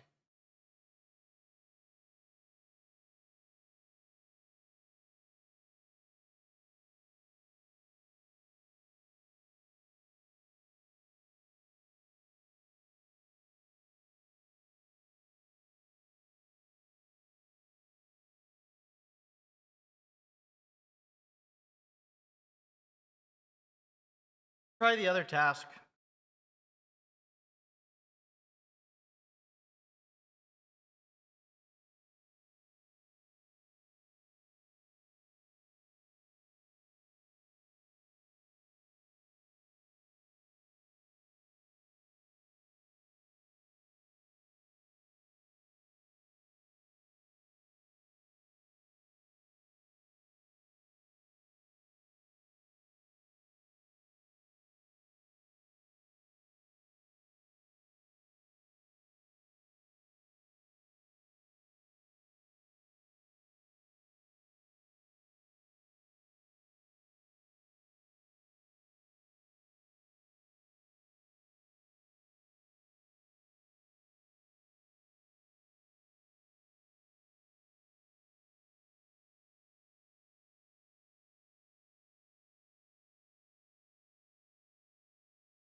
Well, that's a crazy thing to discover.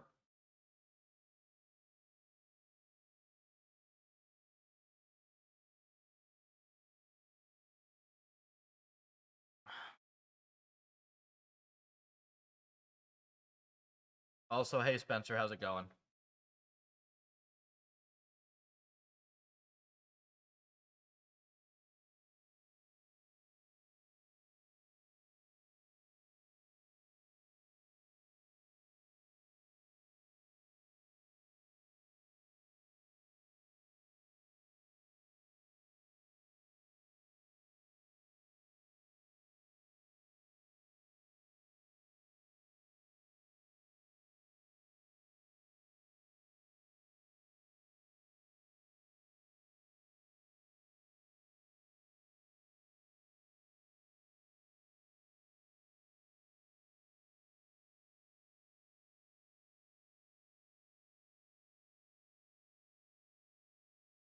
Emailing more RL bros, cool.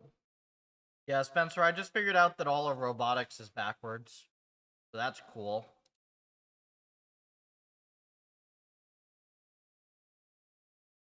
You know?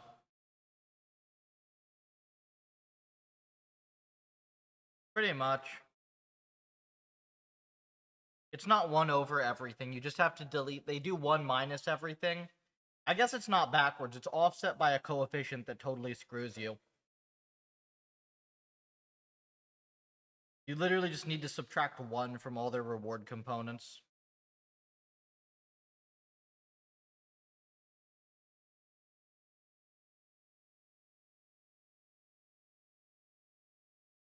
Okay, this thing is somehow...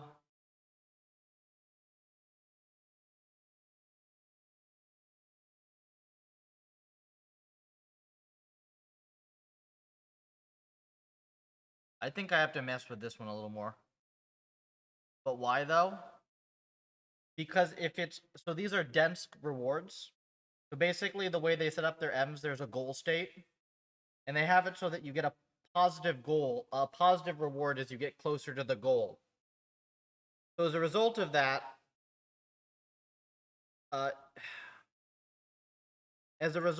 you can farm reward by getting close to the goal but never reaching it.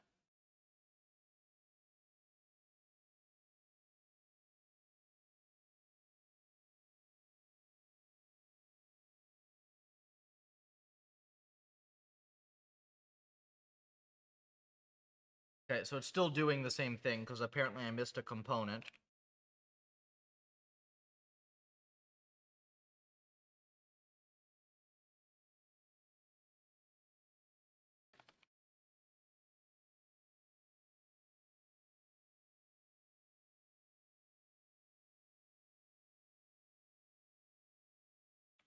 Try this again.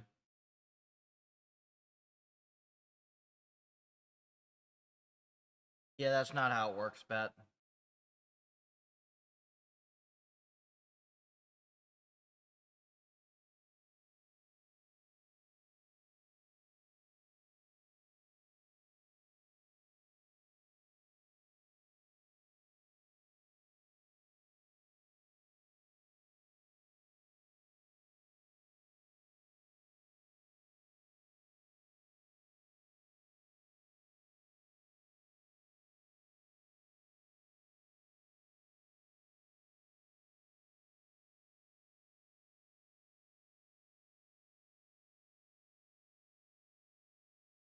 Return should stay negative here. I will be surprised if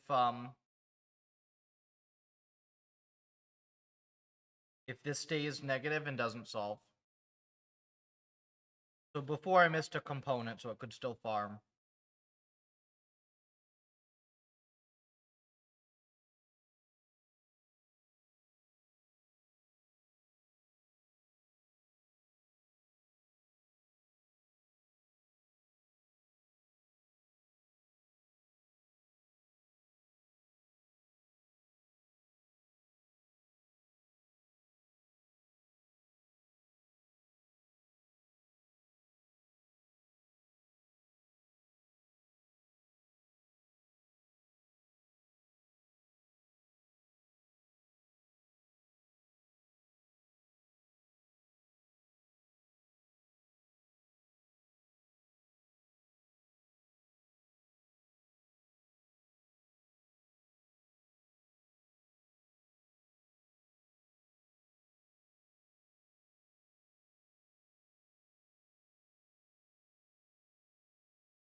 Interesting that has 0 success so far.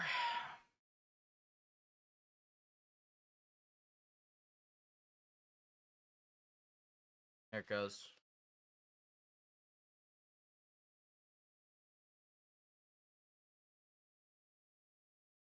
Should I manually be calling reset on terminal?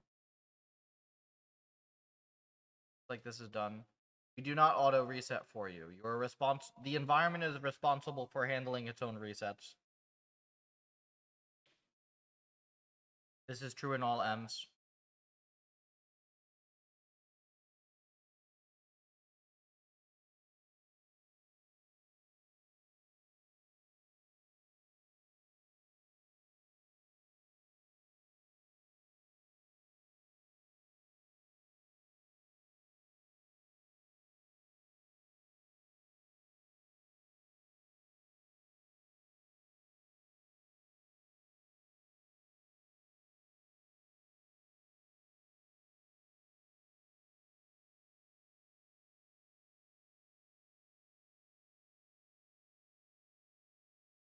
At least here, it's actually the reward is well aligned now, right? Return gets better, success goes up. That was not the case before.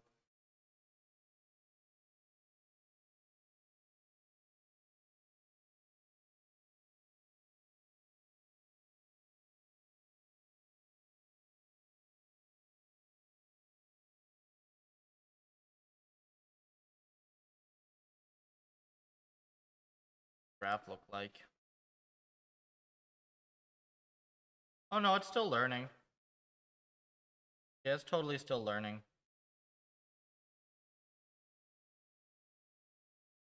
We're fine.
Episode return is still improving.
Okay, so this bothers me that this is not solving. It's training, but it's not solving. We'll have to look at the policy for this and see what it's doing.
Okay, so that's very close.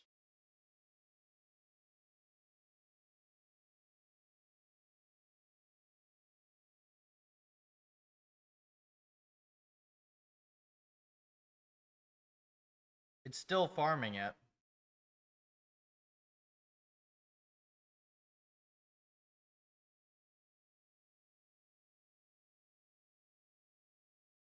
Yeah, but it's not. Why is this thing not registering as correct?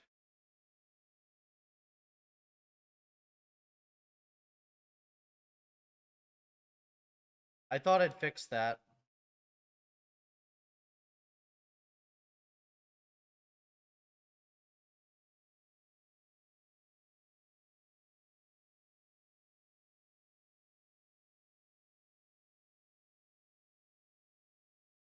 That's not how it works. Not how it works, bet.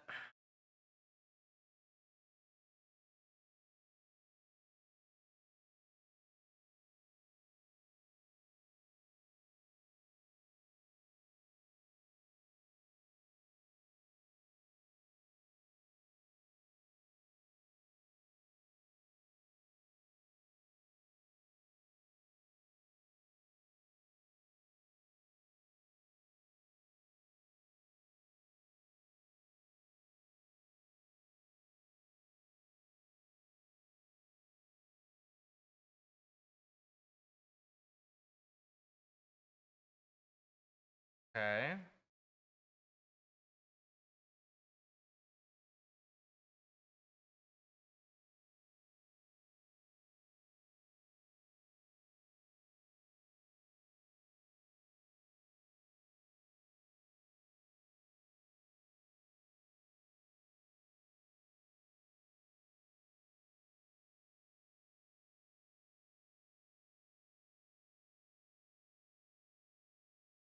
Static reward placed.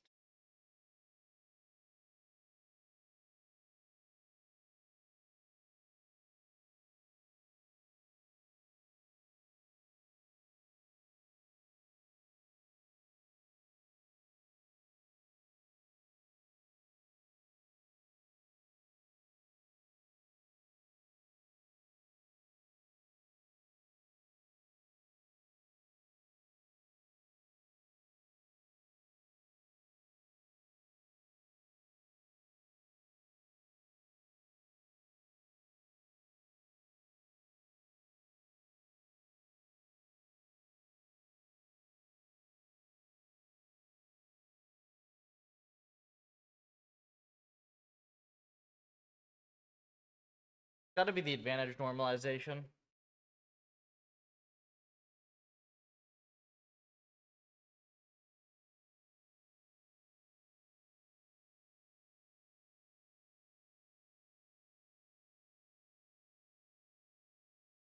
What we can do about that?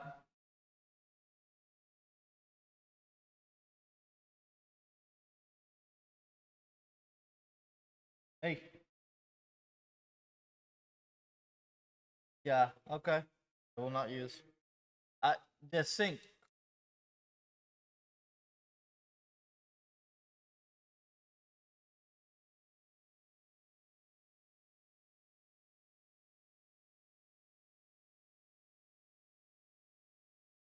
Okay, let me think about this.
Damn it.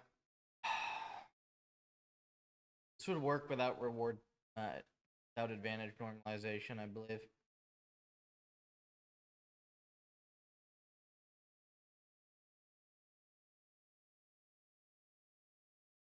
Let me think what we can do.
Sparse reward.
Yeah, but the thing is, you're not ever gonna solve it randomly.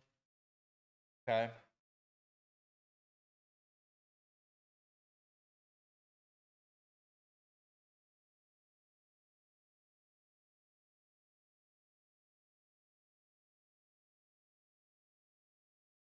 I should just make them a better reward function. What I should do.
Hey, Major.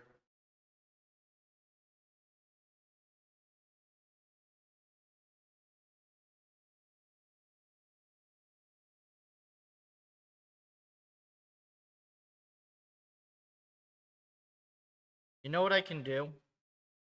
I can do it as a delta.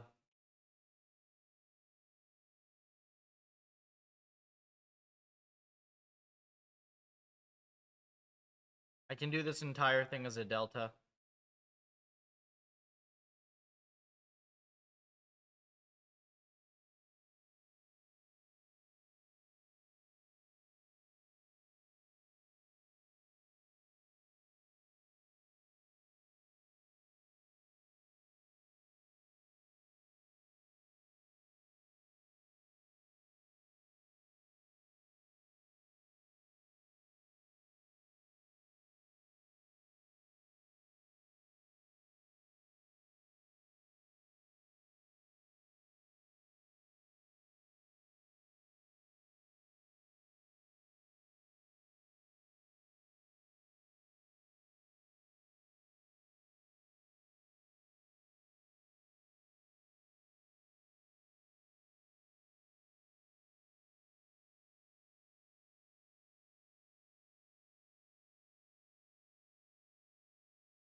So what I'm doing here, to be clear, they have this dense reward signal defined, but it has this annoying farming property where, like, get some amount of reward near the goal.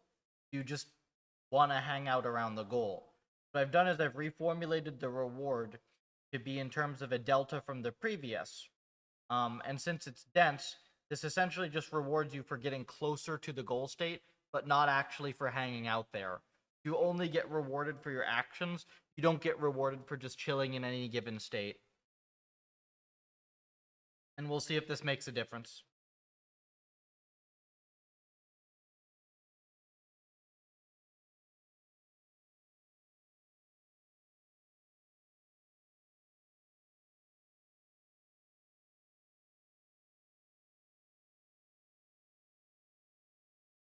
I have a question for you. Can math problems be solved with reinforcement learning? For example, there's a problem that starts with an equation, solved step by step. Each step includes information from the previous one. If this satisfies the MVP, then something like an RL language model that can solve equations by selecting.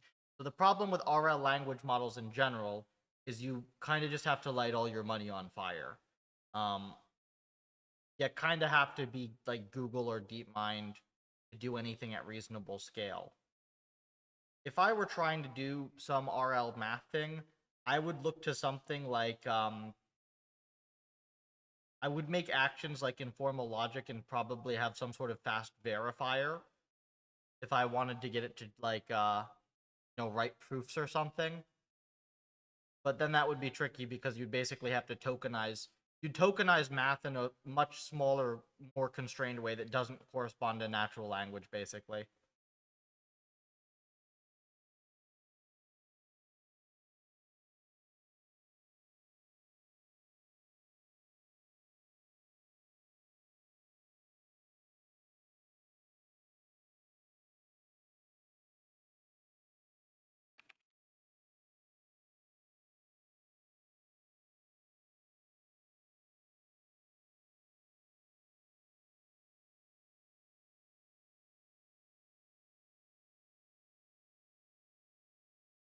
Also, I think it would be difficult to have multiple solutions. Give reward for all of them being correct. No, because you would have a verifier. You need some sort of like formal proof verifier or something.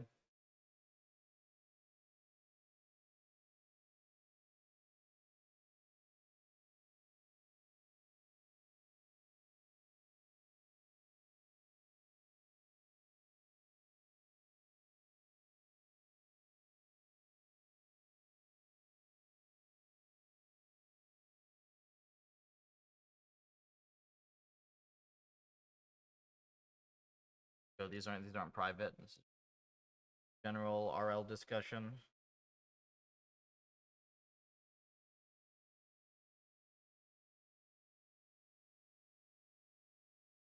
How can we solve this thing? Weird.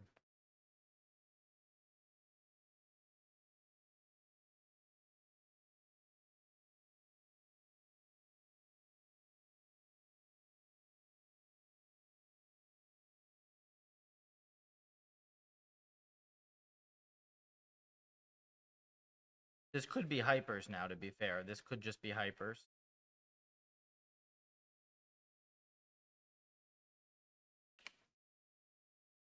What is our reward?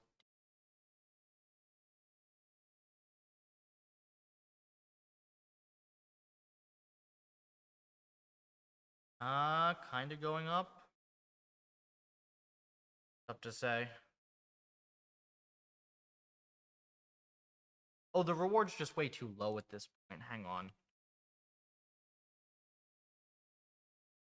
Reward is like way too low.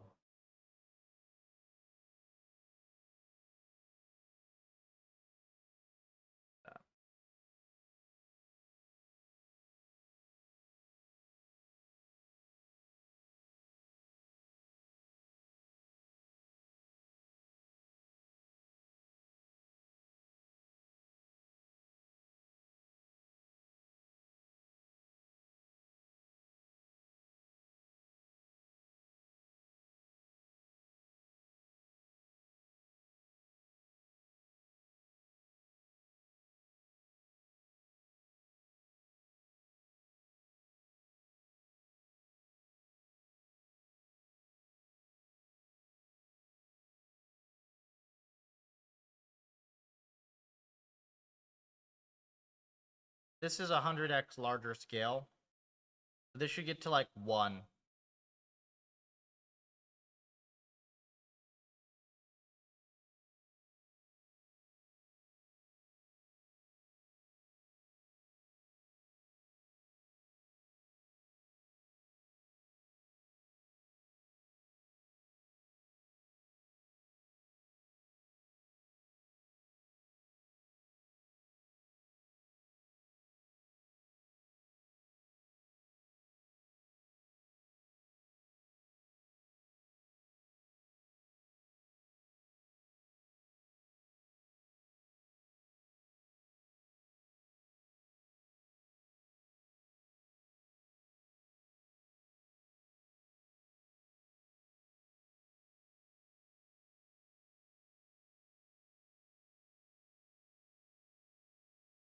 Not stable.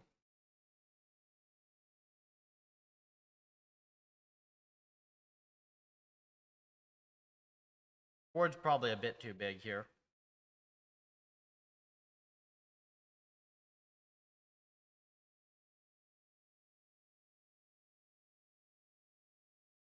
Oh yeah, this is too big.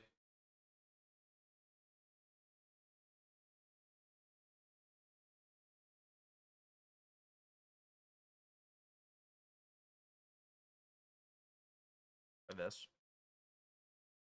How do you know if it's actually better when you change the reward function? I'm looking at the success rate. The success rate is independent of the reward. That's a very important concept. When you're tuning a RL environment, you always want to have a metric that is separate from the scale of the reward that tells you how well you're doing. So if it's a game, you look at the actual score of the game, which is separate from, say, the amount of reward you're getting per point that you score.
Just being a little fiddly.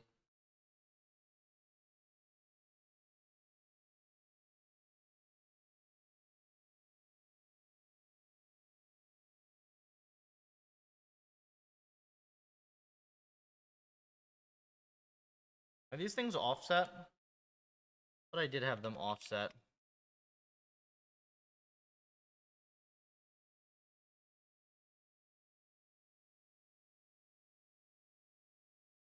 They're not offset. Oh no, they would get offset. Yeah, they would get offset.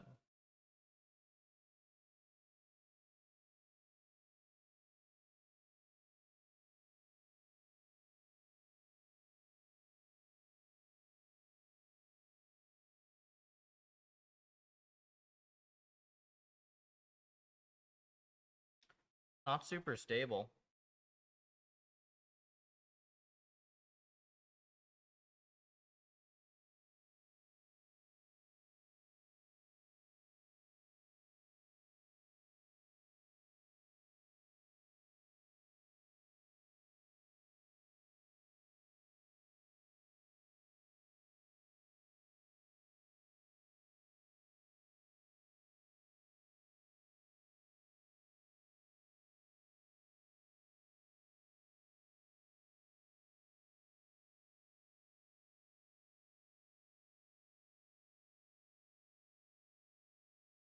Well, it'll be interesting regardless to see what this agent's actually doing.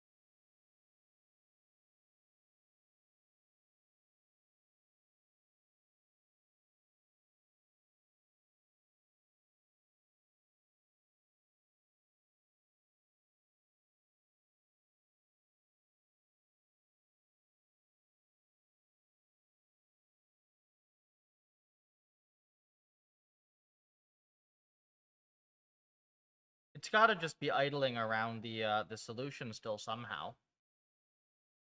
Which, how would that even happen? Wait, how's this reward thing work?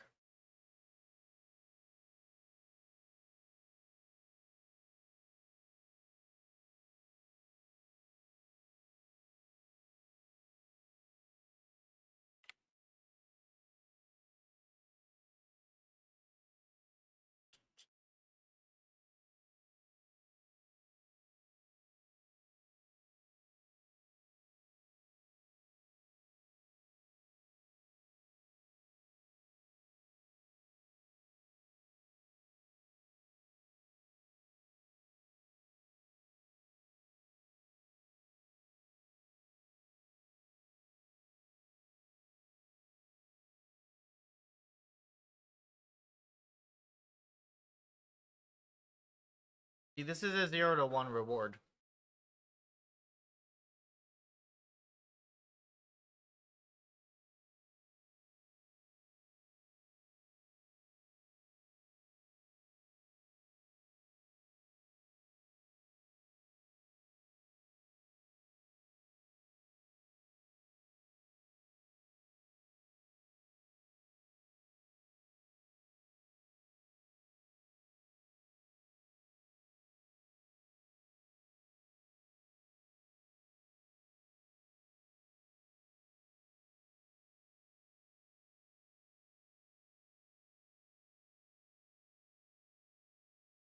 Yeah, this thing's now at 0 reward.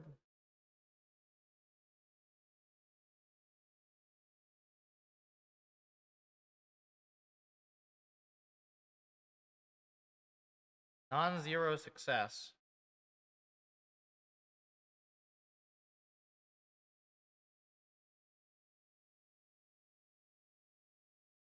Thing.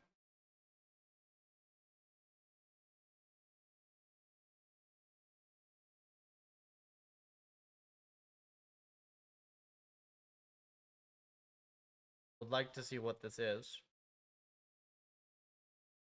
Sure.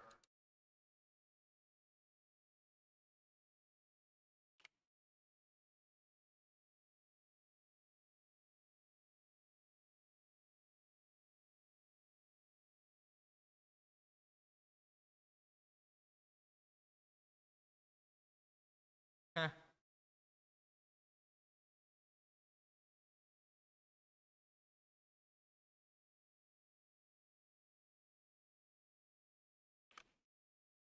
Spencer?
This just looks like it failing for some reason.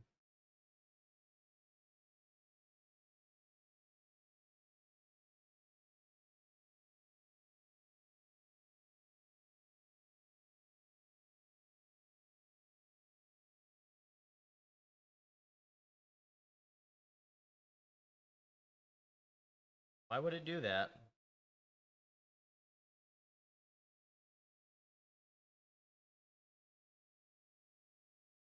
Silly robot.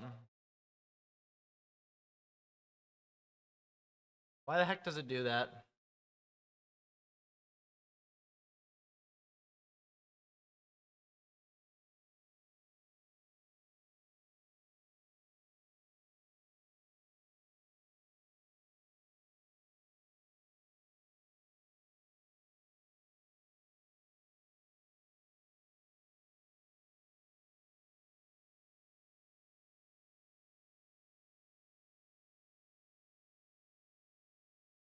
Do we try this on simpler env or what?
Or just like pitters out.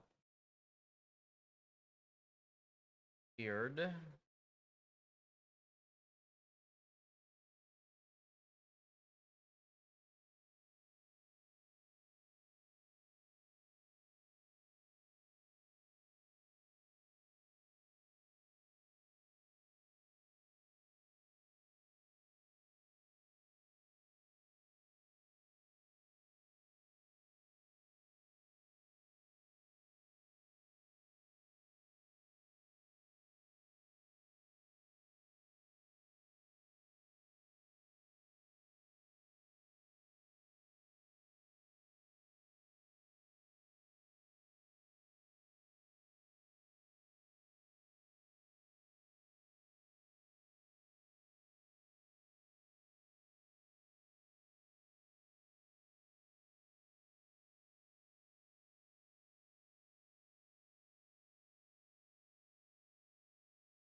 Not terrible.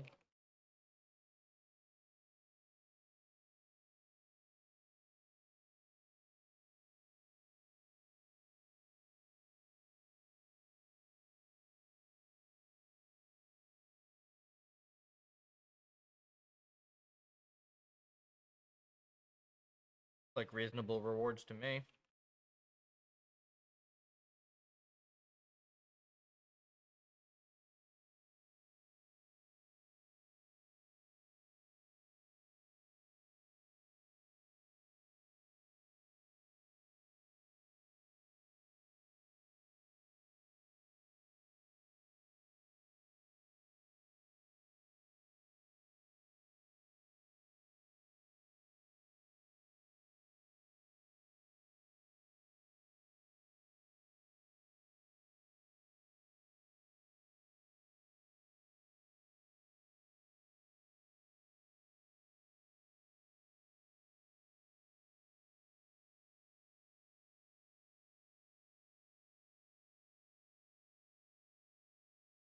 So weird.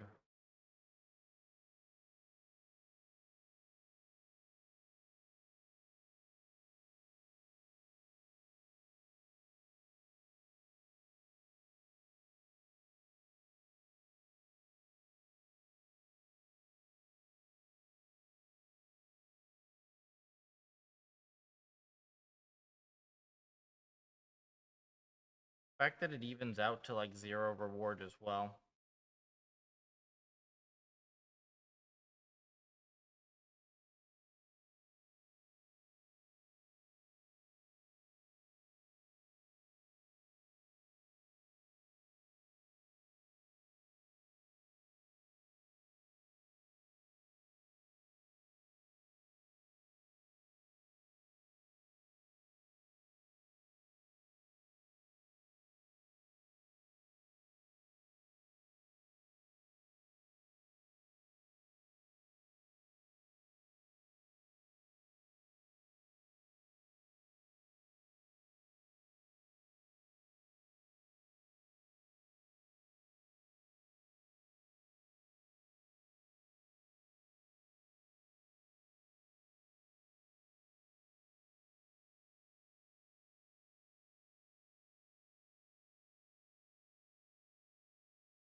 the IDX and options. Oh, I see.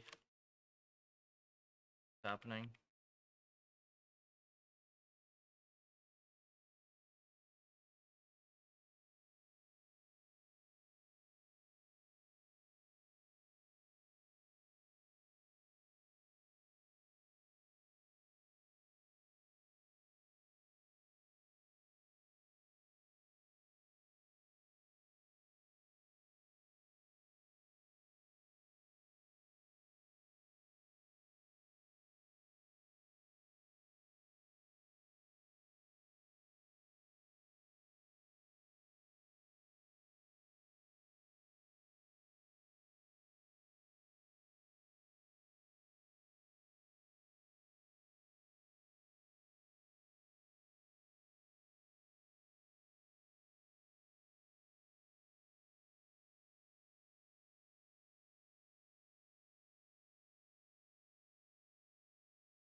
I think I can probably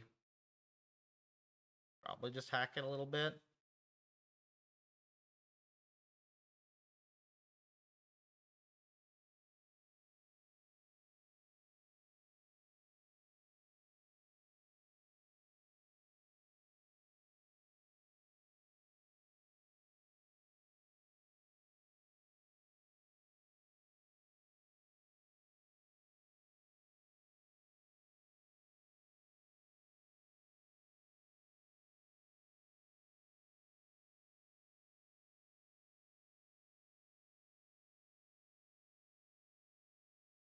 But I think what was happening is every time any end was getting reset, it was just resetting all of the states.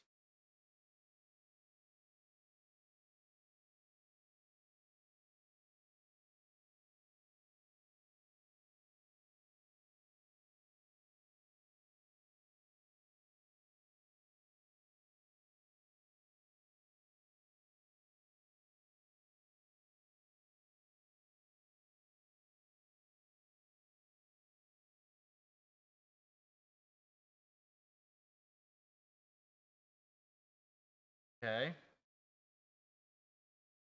That's doing something.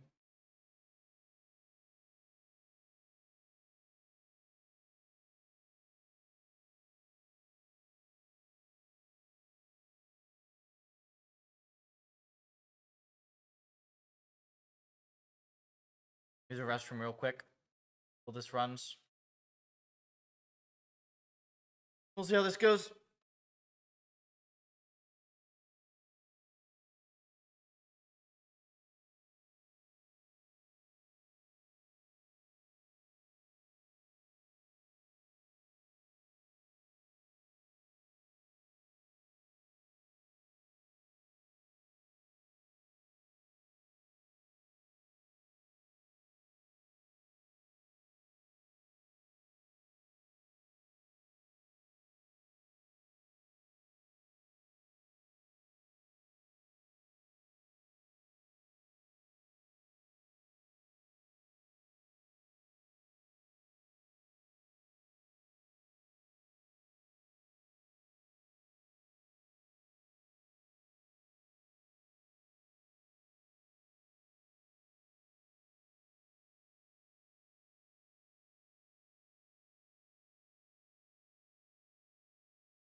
Okay, well, we're getting values. Returns jumping all over the place. We have here.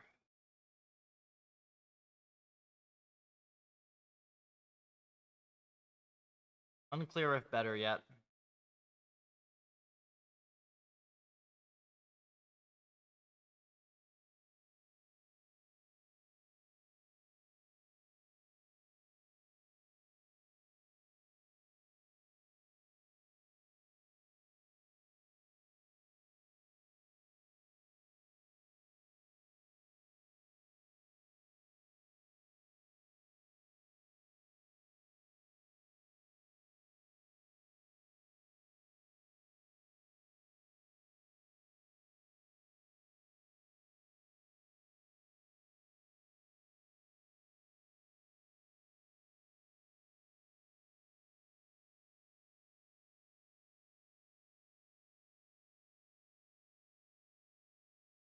Oh.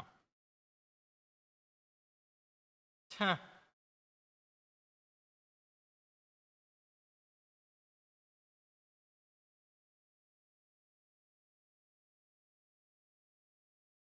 GG. GG, robotics. I think we just win robotics now.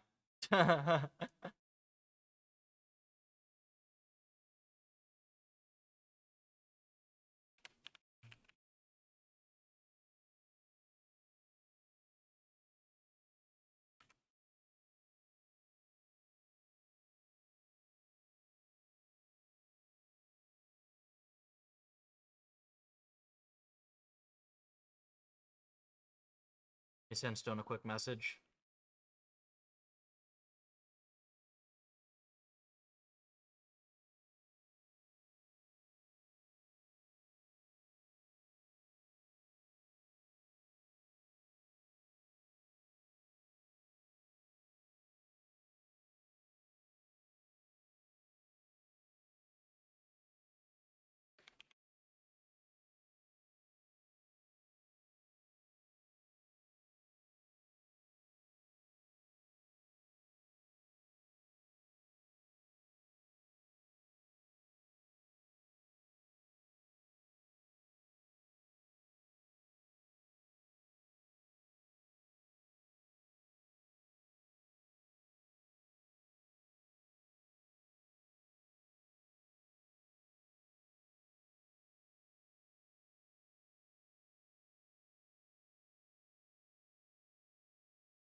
Hey, Spencer.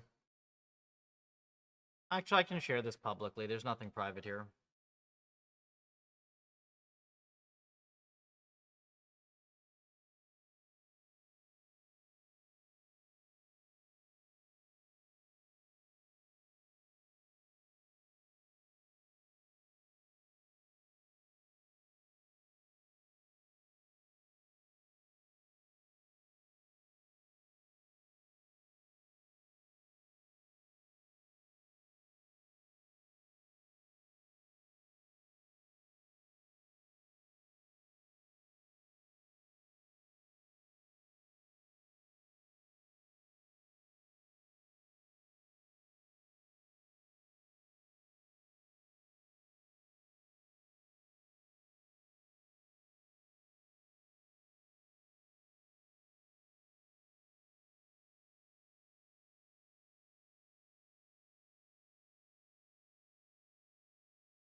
Yeah, that's GG to robotics, though.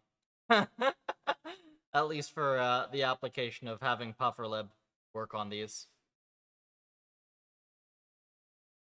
This is, for reference, this is like garbage hyperparameters for this task. Like, complete rando model. Like, this is the least optimized possible thing, and it works perfectly now that I have fixed the rewards. So it's literally just that robotics is trolling with rewards. Let me get this thing implemented with Stone, Spencer, and then yeah, we'll be able to do it. I gotta run it on some harder problems, but yeah. It'll be good. I think our trainer is just gonna be like, the thing is, anybody who touches RL, like, our trainer is just better. So, and this is kind of why I still want to do core algorithm work, right? Because like it makes stuff like this happen. Like no amount of fiddling would do this on Pufferlib 2.0, but now it just works. This took me literally a day, not even. And the only reason it didn't work out of the box is because the rewards were defined incorrectly. Like robotics apparently has a weird way of defining rewards. It's just not how rewards are supposed to work. So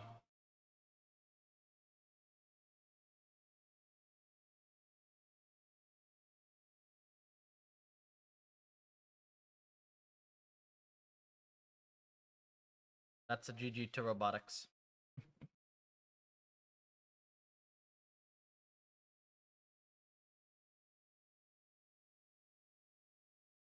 How many samples does it take them to do this?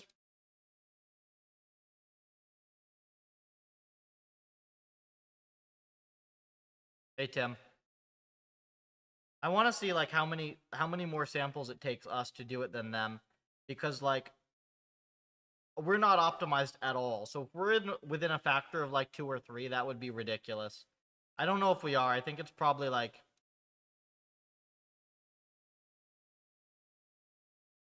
to be fair, we are in a factor though with time. Like time is about the same, so that's not bad.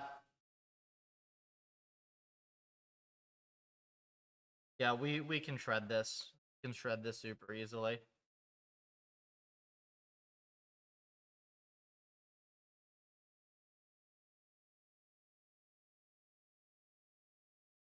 What we should do is we should run a little sweep on this.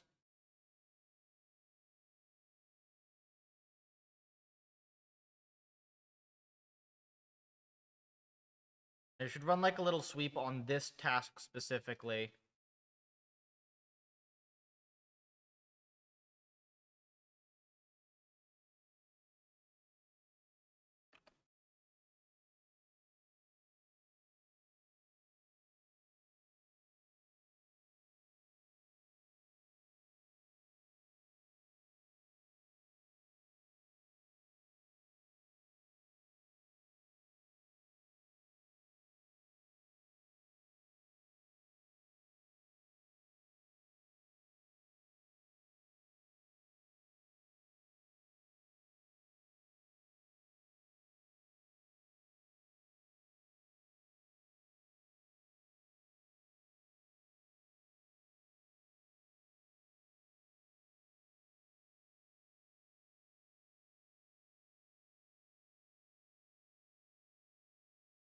Be good.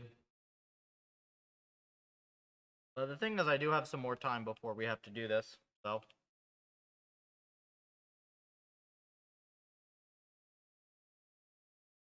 I'm gonna wait for Stone to tell me how I should implement this.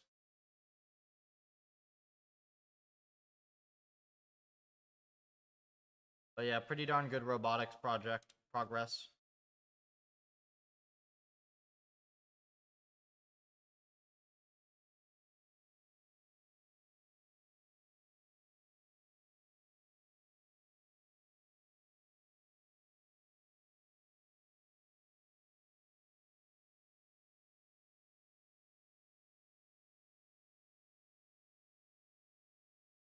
Alright, what are the other things we have to get done around here? Let me think.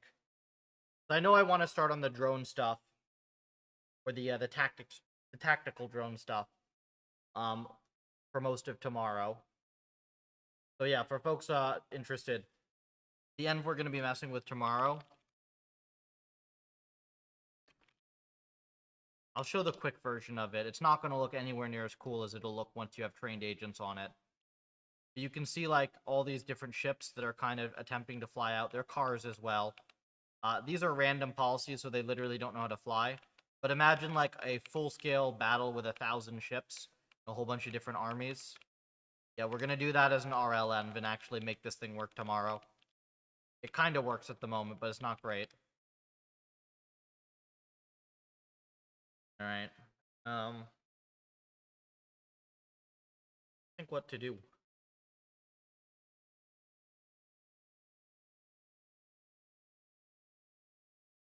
I kind of just solved their thing super fast.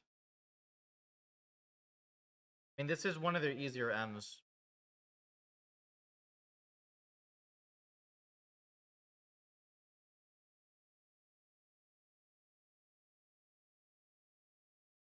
Still, though, for it to work out of the box, kind of ridiculous. I wonder what happens if I just crank update epochs. Does that do anything?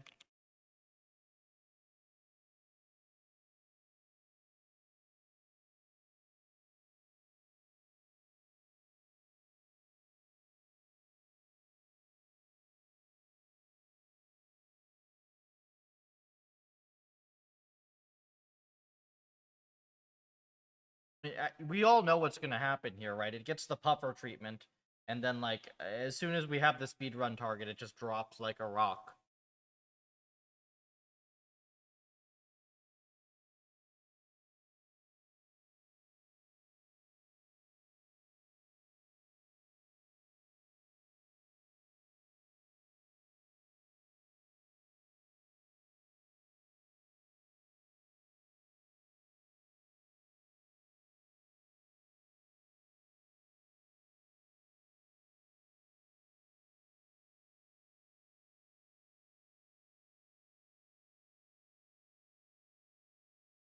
If this is data limited or not. The thing is, like, robotics tasks from a learning perspective are, like, really easy if you think about it. Like, you can kind of basically flail around and get all the data that you need. That's not true in the rest of RL.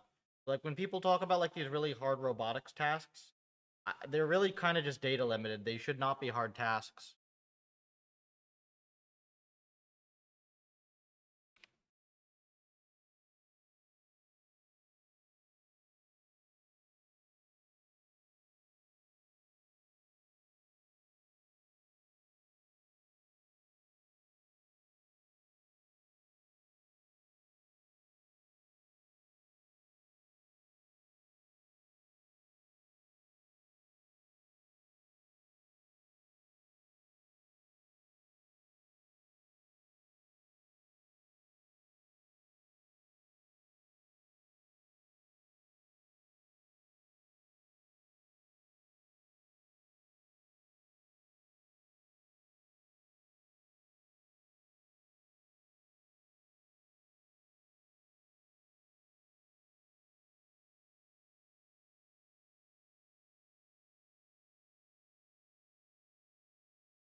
Okay, so they actually do it pretty quick here. 72 seconds.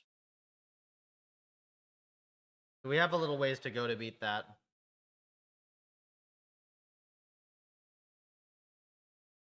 It's not going to survive a sweep, though. There's no way.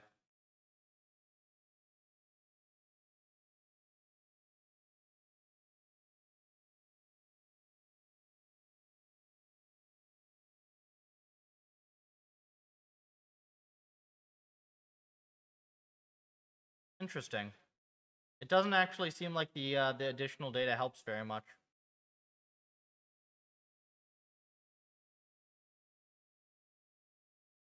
You're getting maybe very slightly faster takeoff. Very slightly.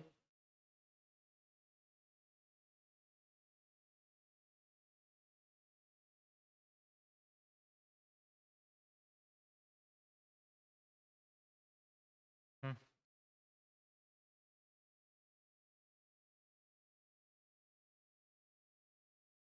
Okay, their gamma's kind of insane, though, right? We get rid of this. 0.9. Let's play with this a little bit, you know?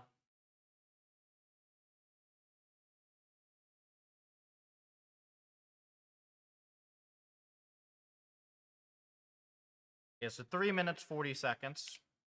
We're off by a factor of 3, I believe, from their policy. You get them by a factor of 3.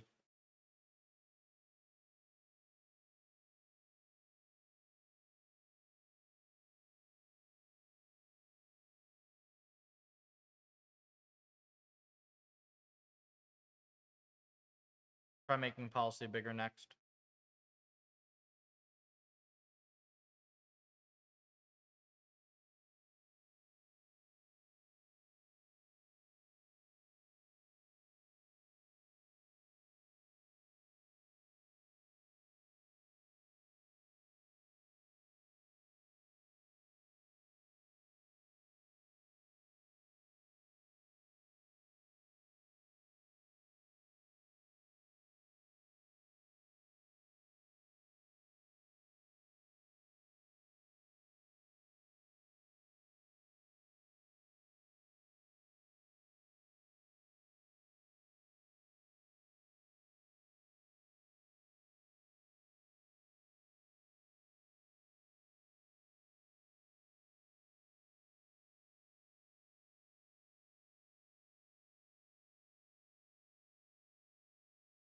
Yeah, the return is very low. Gets to be reasonable.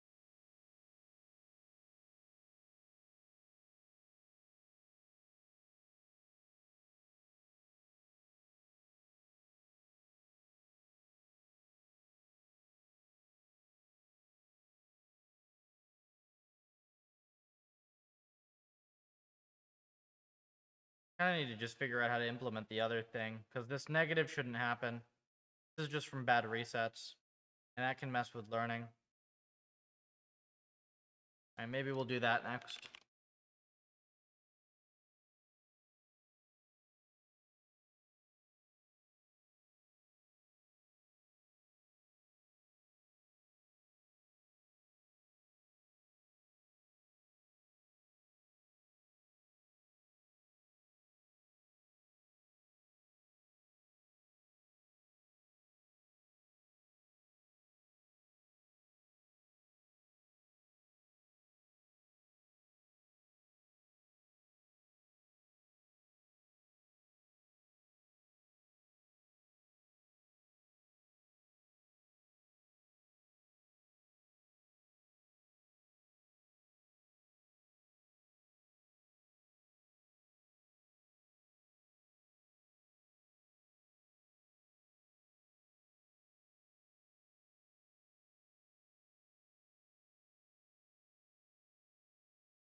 Need the infos, though.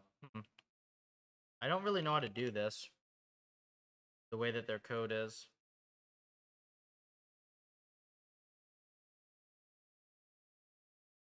I think we kind of have to go from here to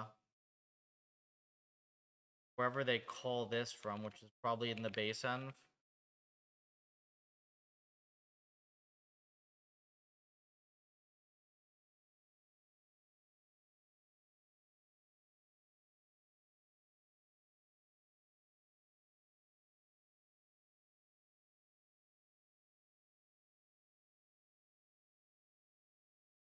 This is worse. Okay.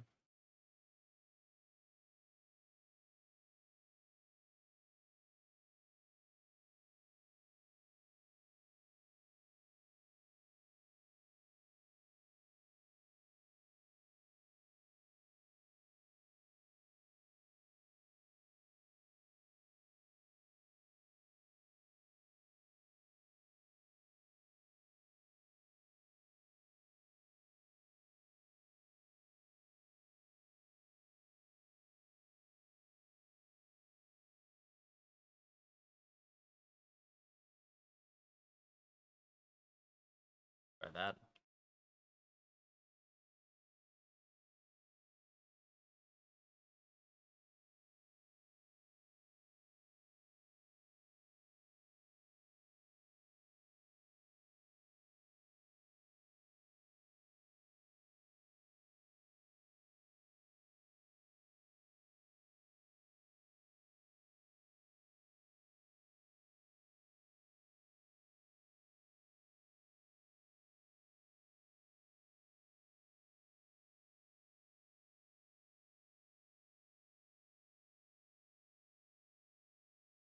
Okay, so you can compute your delta reward here.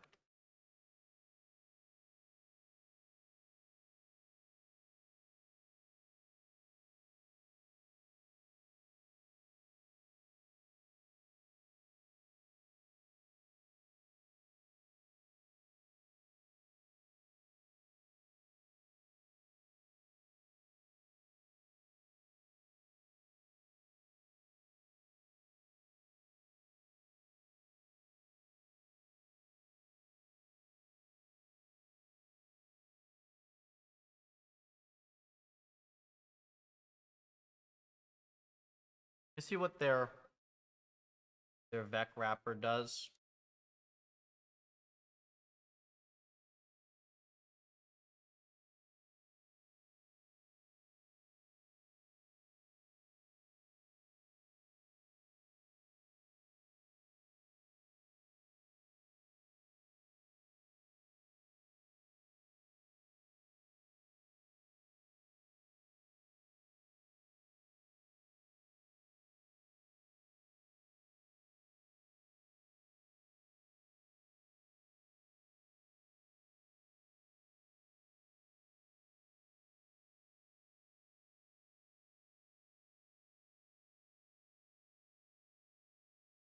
Commanding skill vector wrappers gymnasium.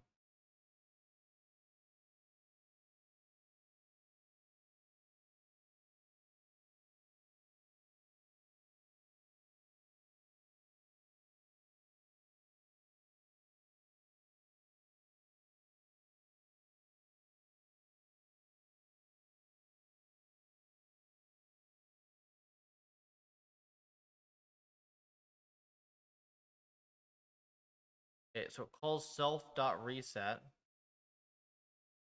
which then calls env reset.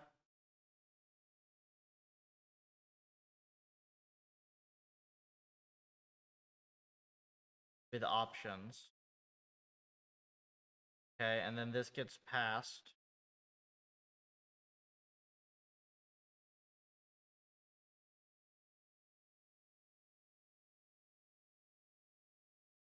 Yeah, options is env idx. So they directly will call reset, which returns observations.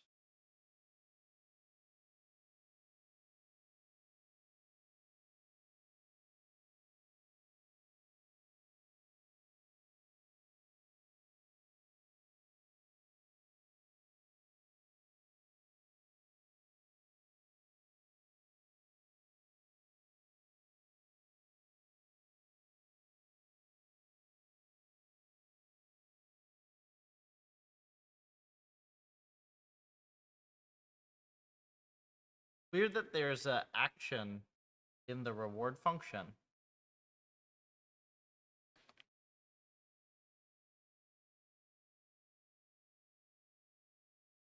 Oh, it's not used.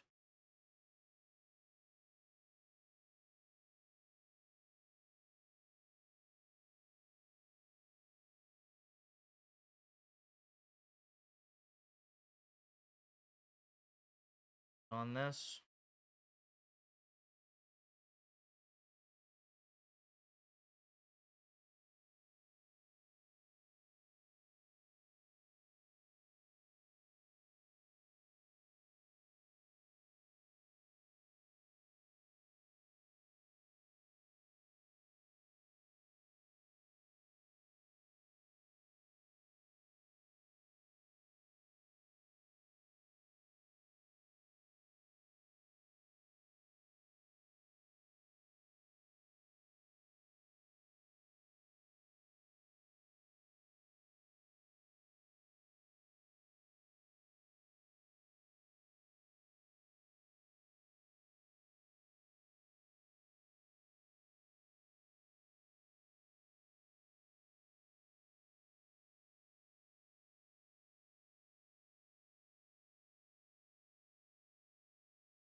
Yeah, it's a little tricky. I think what we're gonna have to do, we have to recompute all of them now.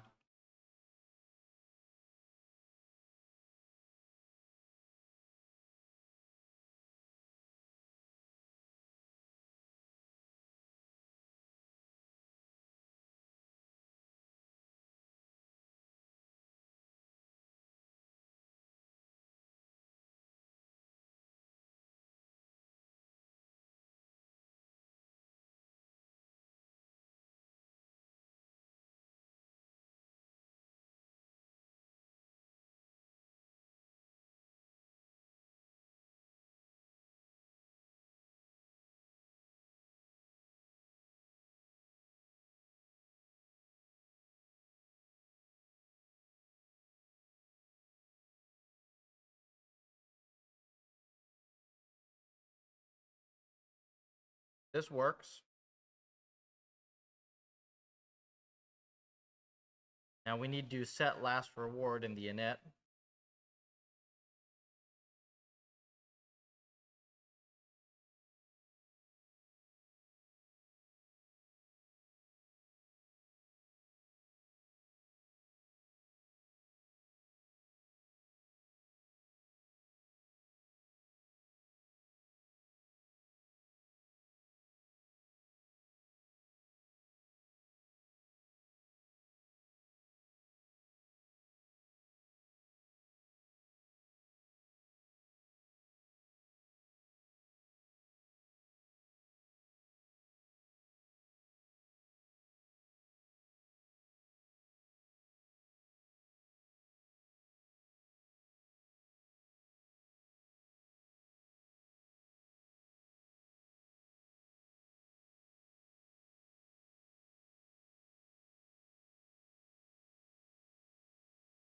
Be cool.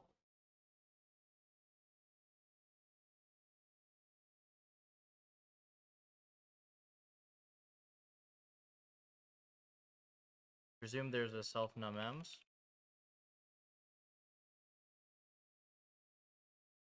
Oh, this is just, yeah, self.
Oh, we also need to set the reward type, don't we?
Okay.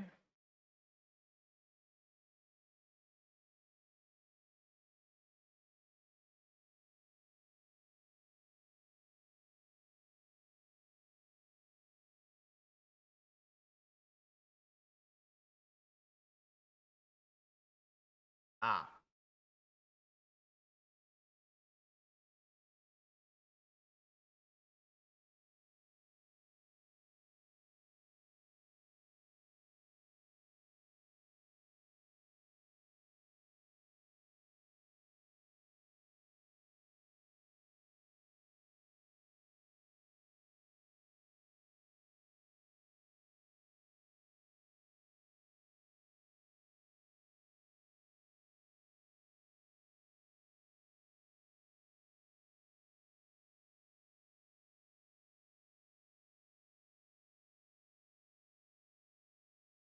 Oh, there is a self-dot device.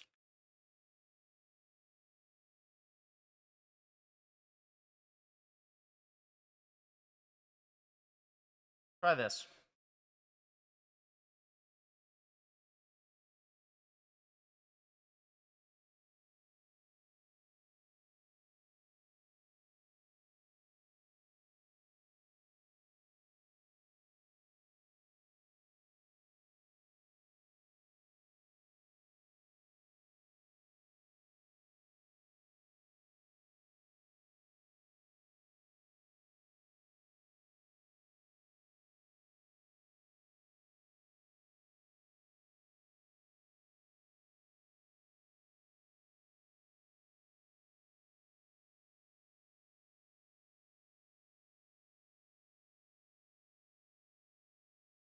Well, the return looks a lot more reasonable now.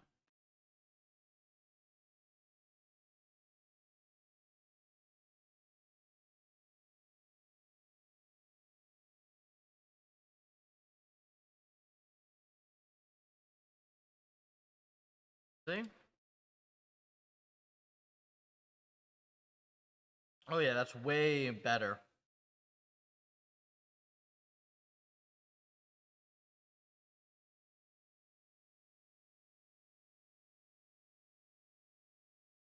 Big negative is very weird.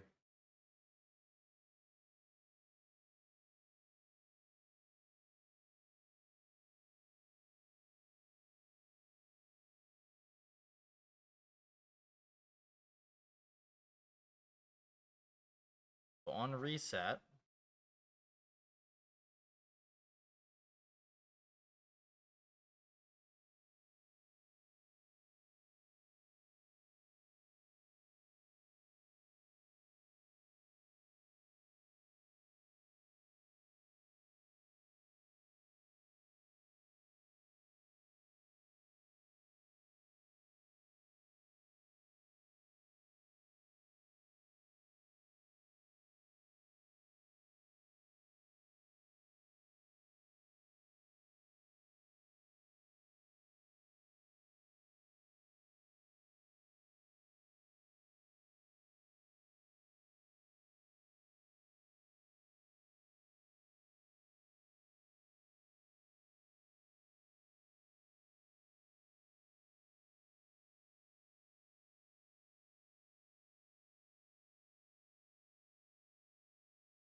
oh yeah, we look at that. That's a big difference. Way more consistent return.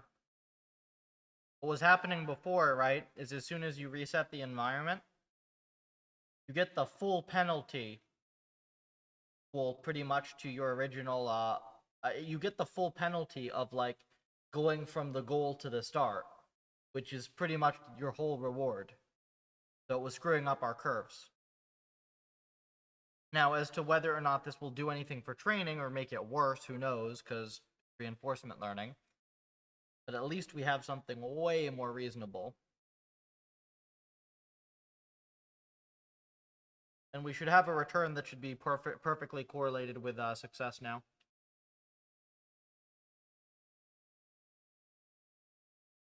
Yep.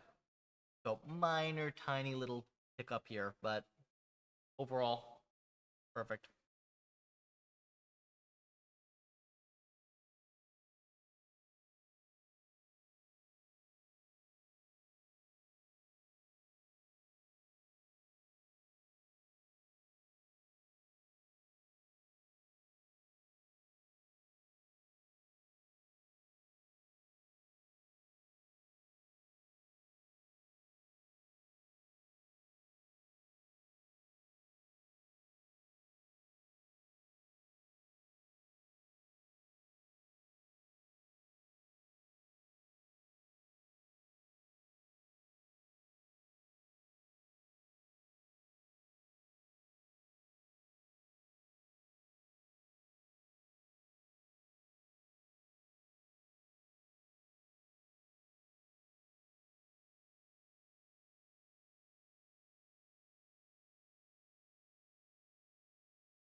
Okay, we'll just do a couple quick little things.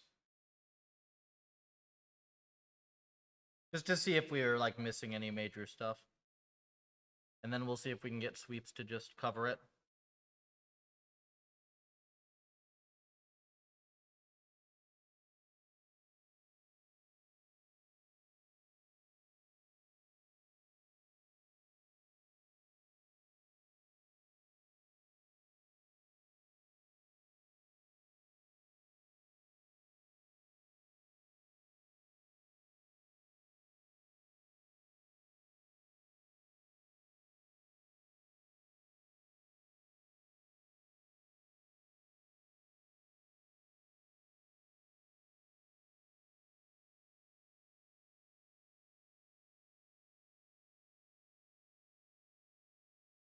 Delta reward based on unreplied.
Yeah, this thing doesn't seem to be doing very much, eh? Return's super low. I don't know what I expected, to be fair. That was like their set of params, but those don't really make much sense.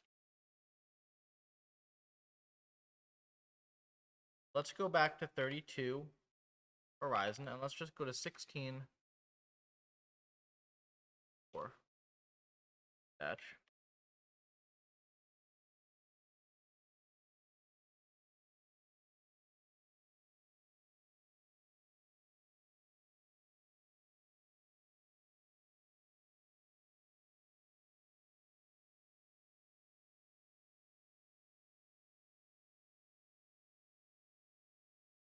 In fact, can't we just move? Hang on. I just realized something.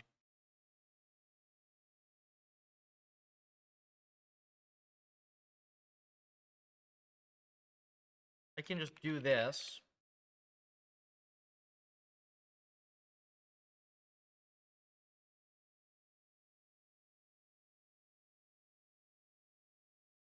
I literally just do this and it works.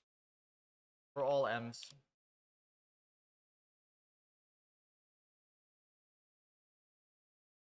So this is doing no discernible difference.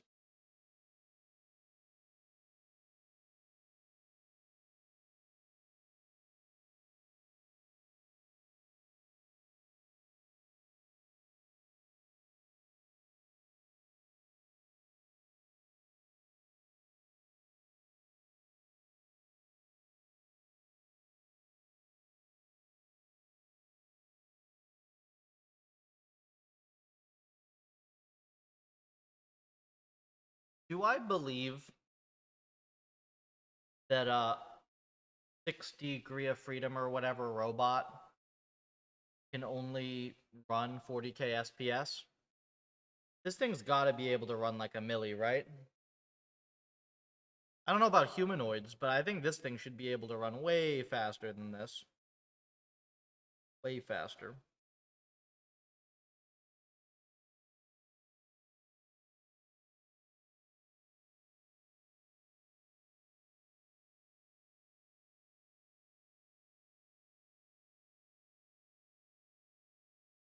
I would hope. Try the bigger batch after this, because who knows, maybe counterintuitively it's better.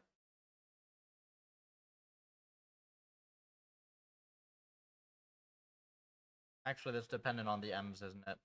Never mind. See.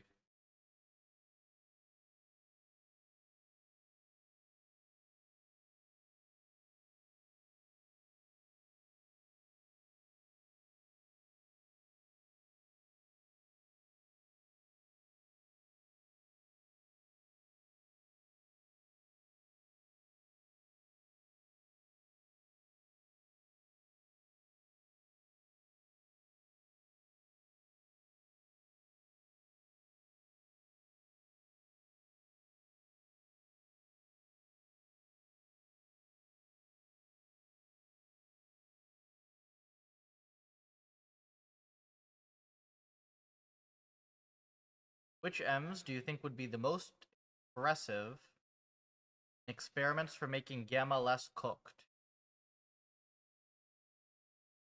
Honestly, we'd have to come up with a synthetic one. We'd probably, what we would do is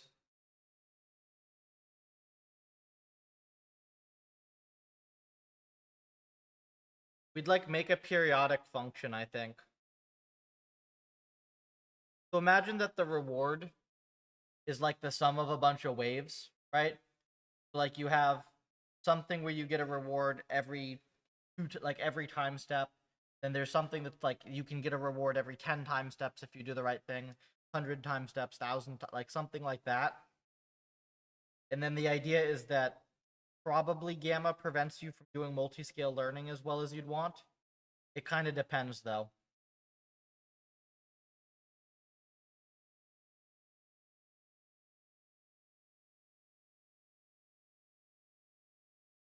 The other thing you could do would just literally be to like make an env that has a configurable reward density, right? And then like show that like, hey, you can change the reward density and then gamma has to change with it, and then you could try to patch the algorithm so that it doesn't need that. It's tough. Very tough.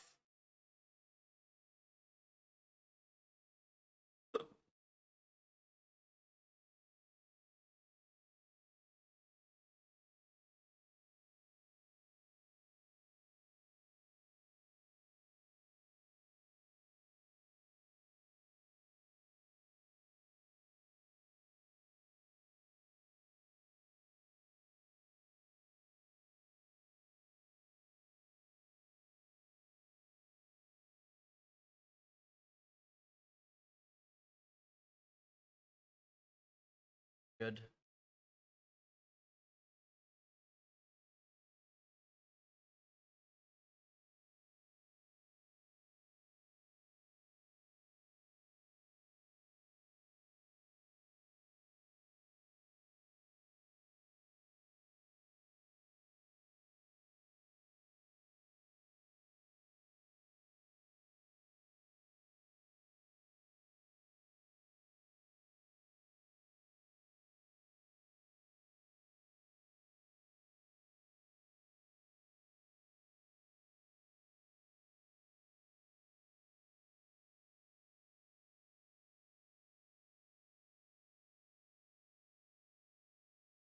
There's no way I just happened to guess the optimal, right?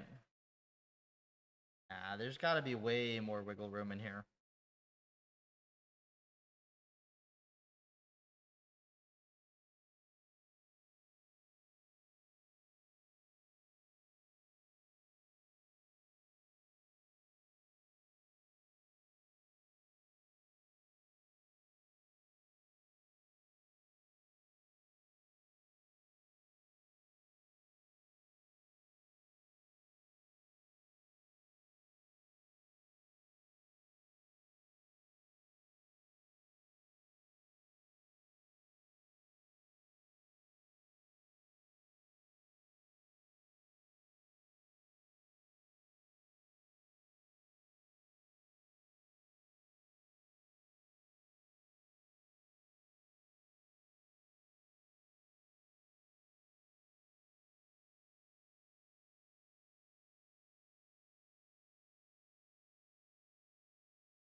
Interesting.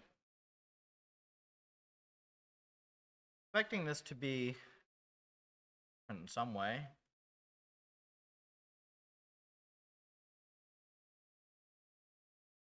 Kind of a latching problem, right?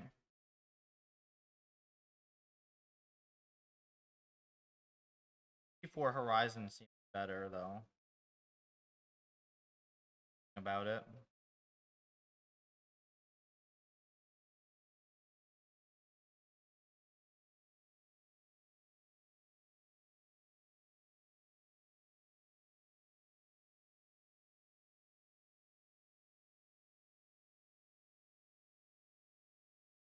I don't see how this gamma makes any sense, do you?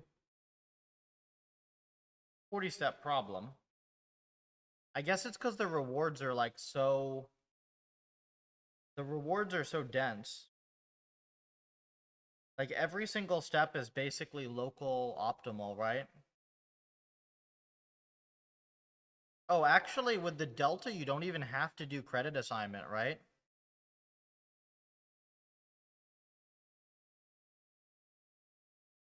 Hang on, if you don't even have to do credit assignment, then like... Huh? Wait, wasn't this totally trivial?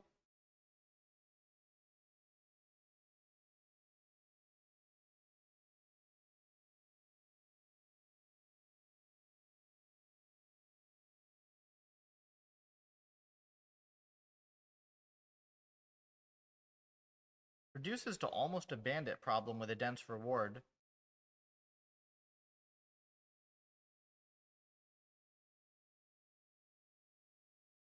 Yeah.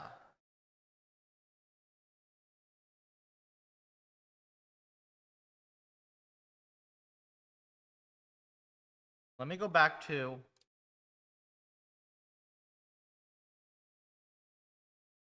Go back to this.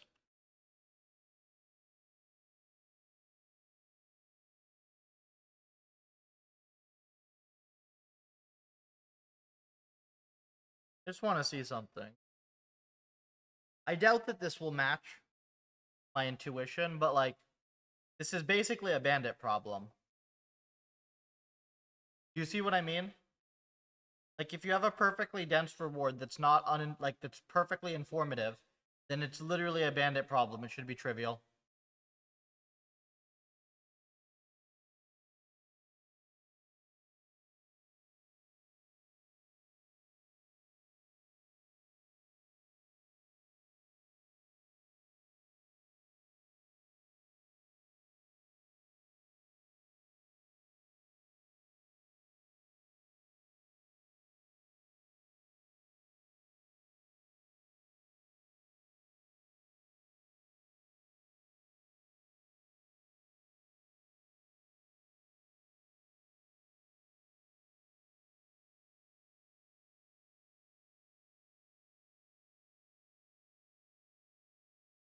Somehow isn't.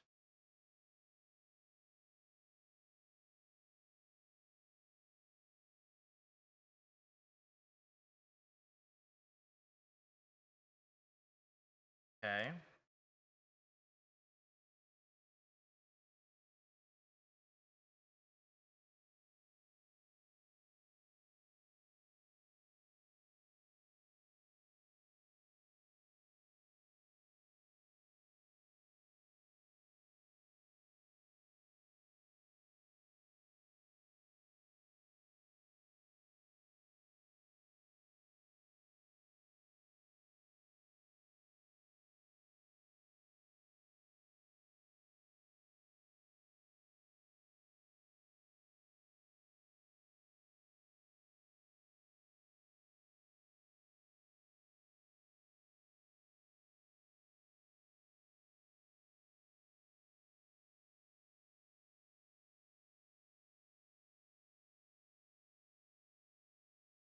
You can go the other way.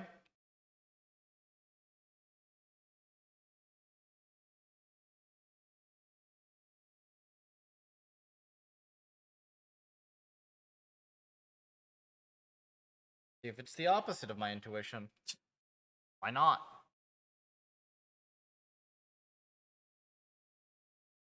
And after this, we're just gonna go set up a sweep.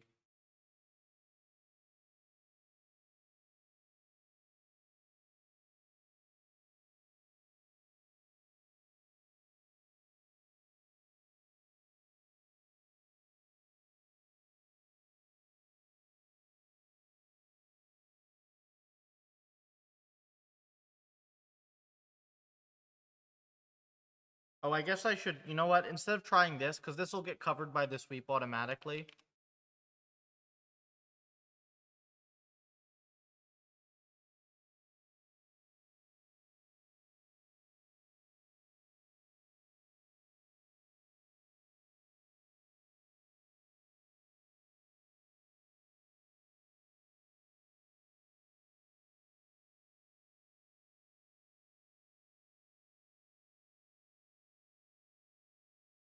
Try this instead.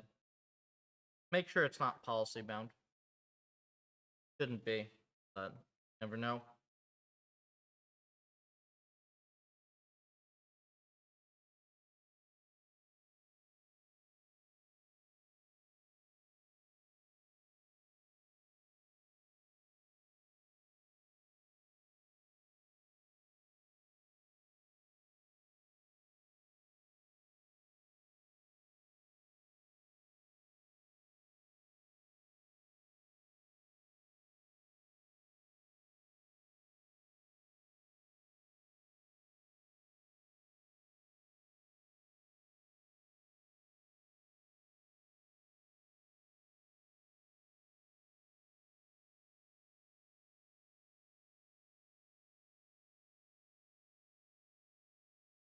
lower so far.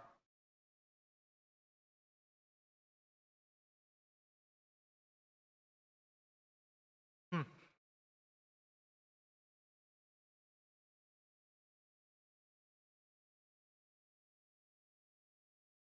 I liken this to Pong.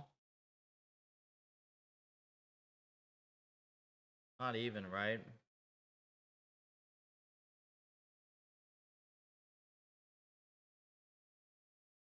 It probably just needs a sweep. Like, this is such an incredibly easy task when you think about it. With this reward signal,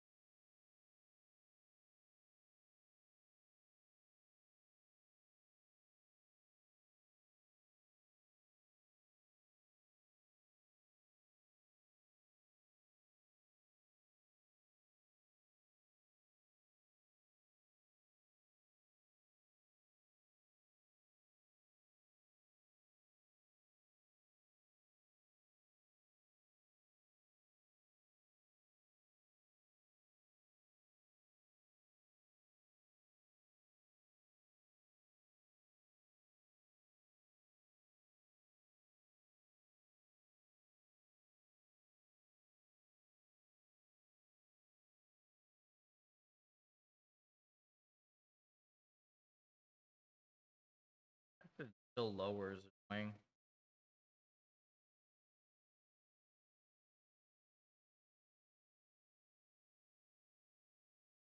At the very least, you don't just immediately win by increasing the policy size without changing anything else.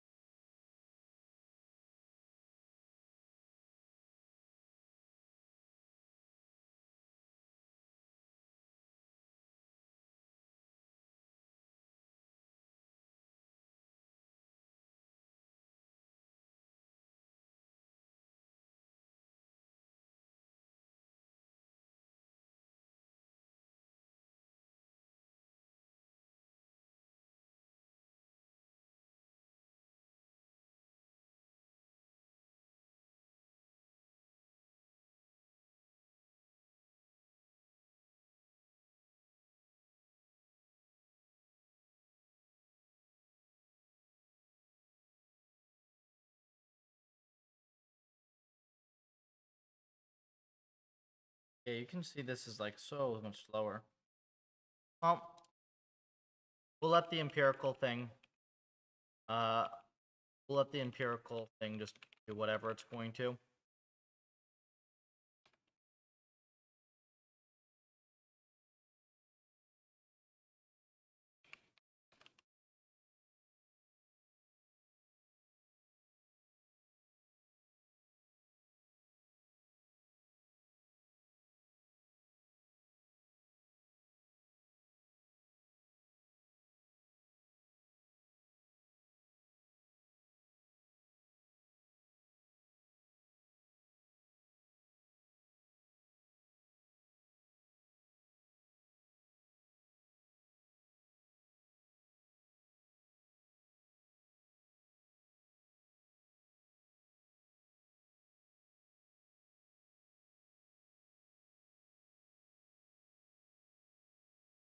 Okay.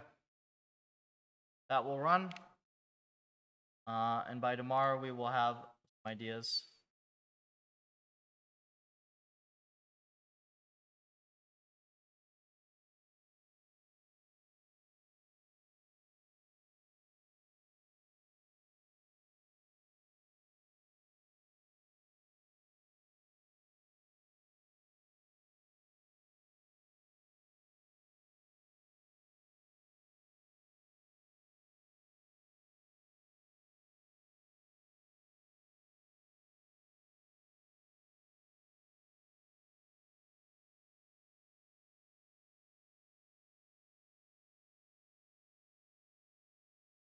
What's this?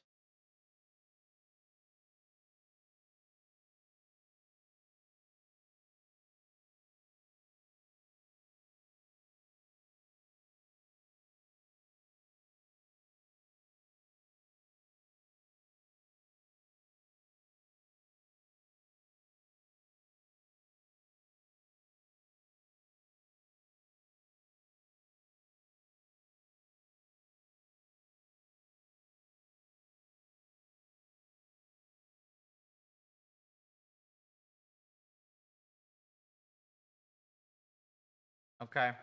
Well, how are you all doing on YouTube? We kind of just solved everything I wanted to do today. I thought that was going to take like multiple days. Obviously, we still have sweeps. Just sweeps and stuff to figure out, but we're in a pretty good spot with the robotics integrations at the moment. Anyone have any questions? Any pressing concerns?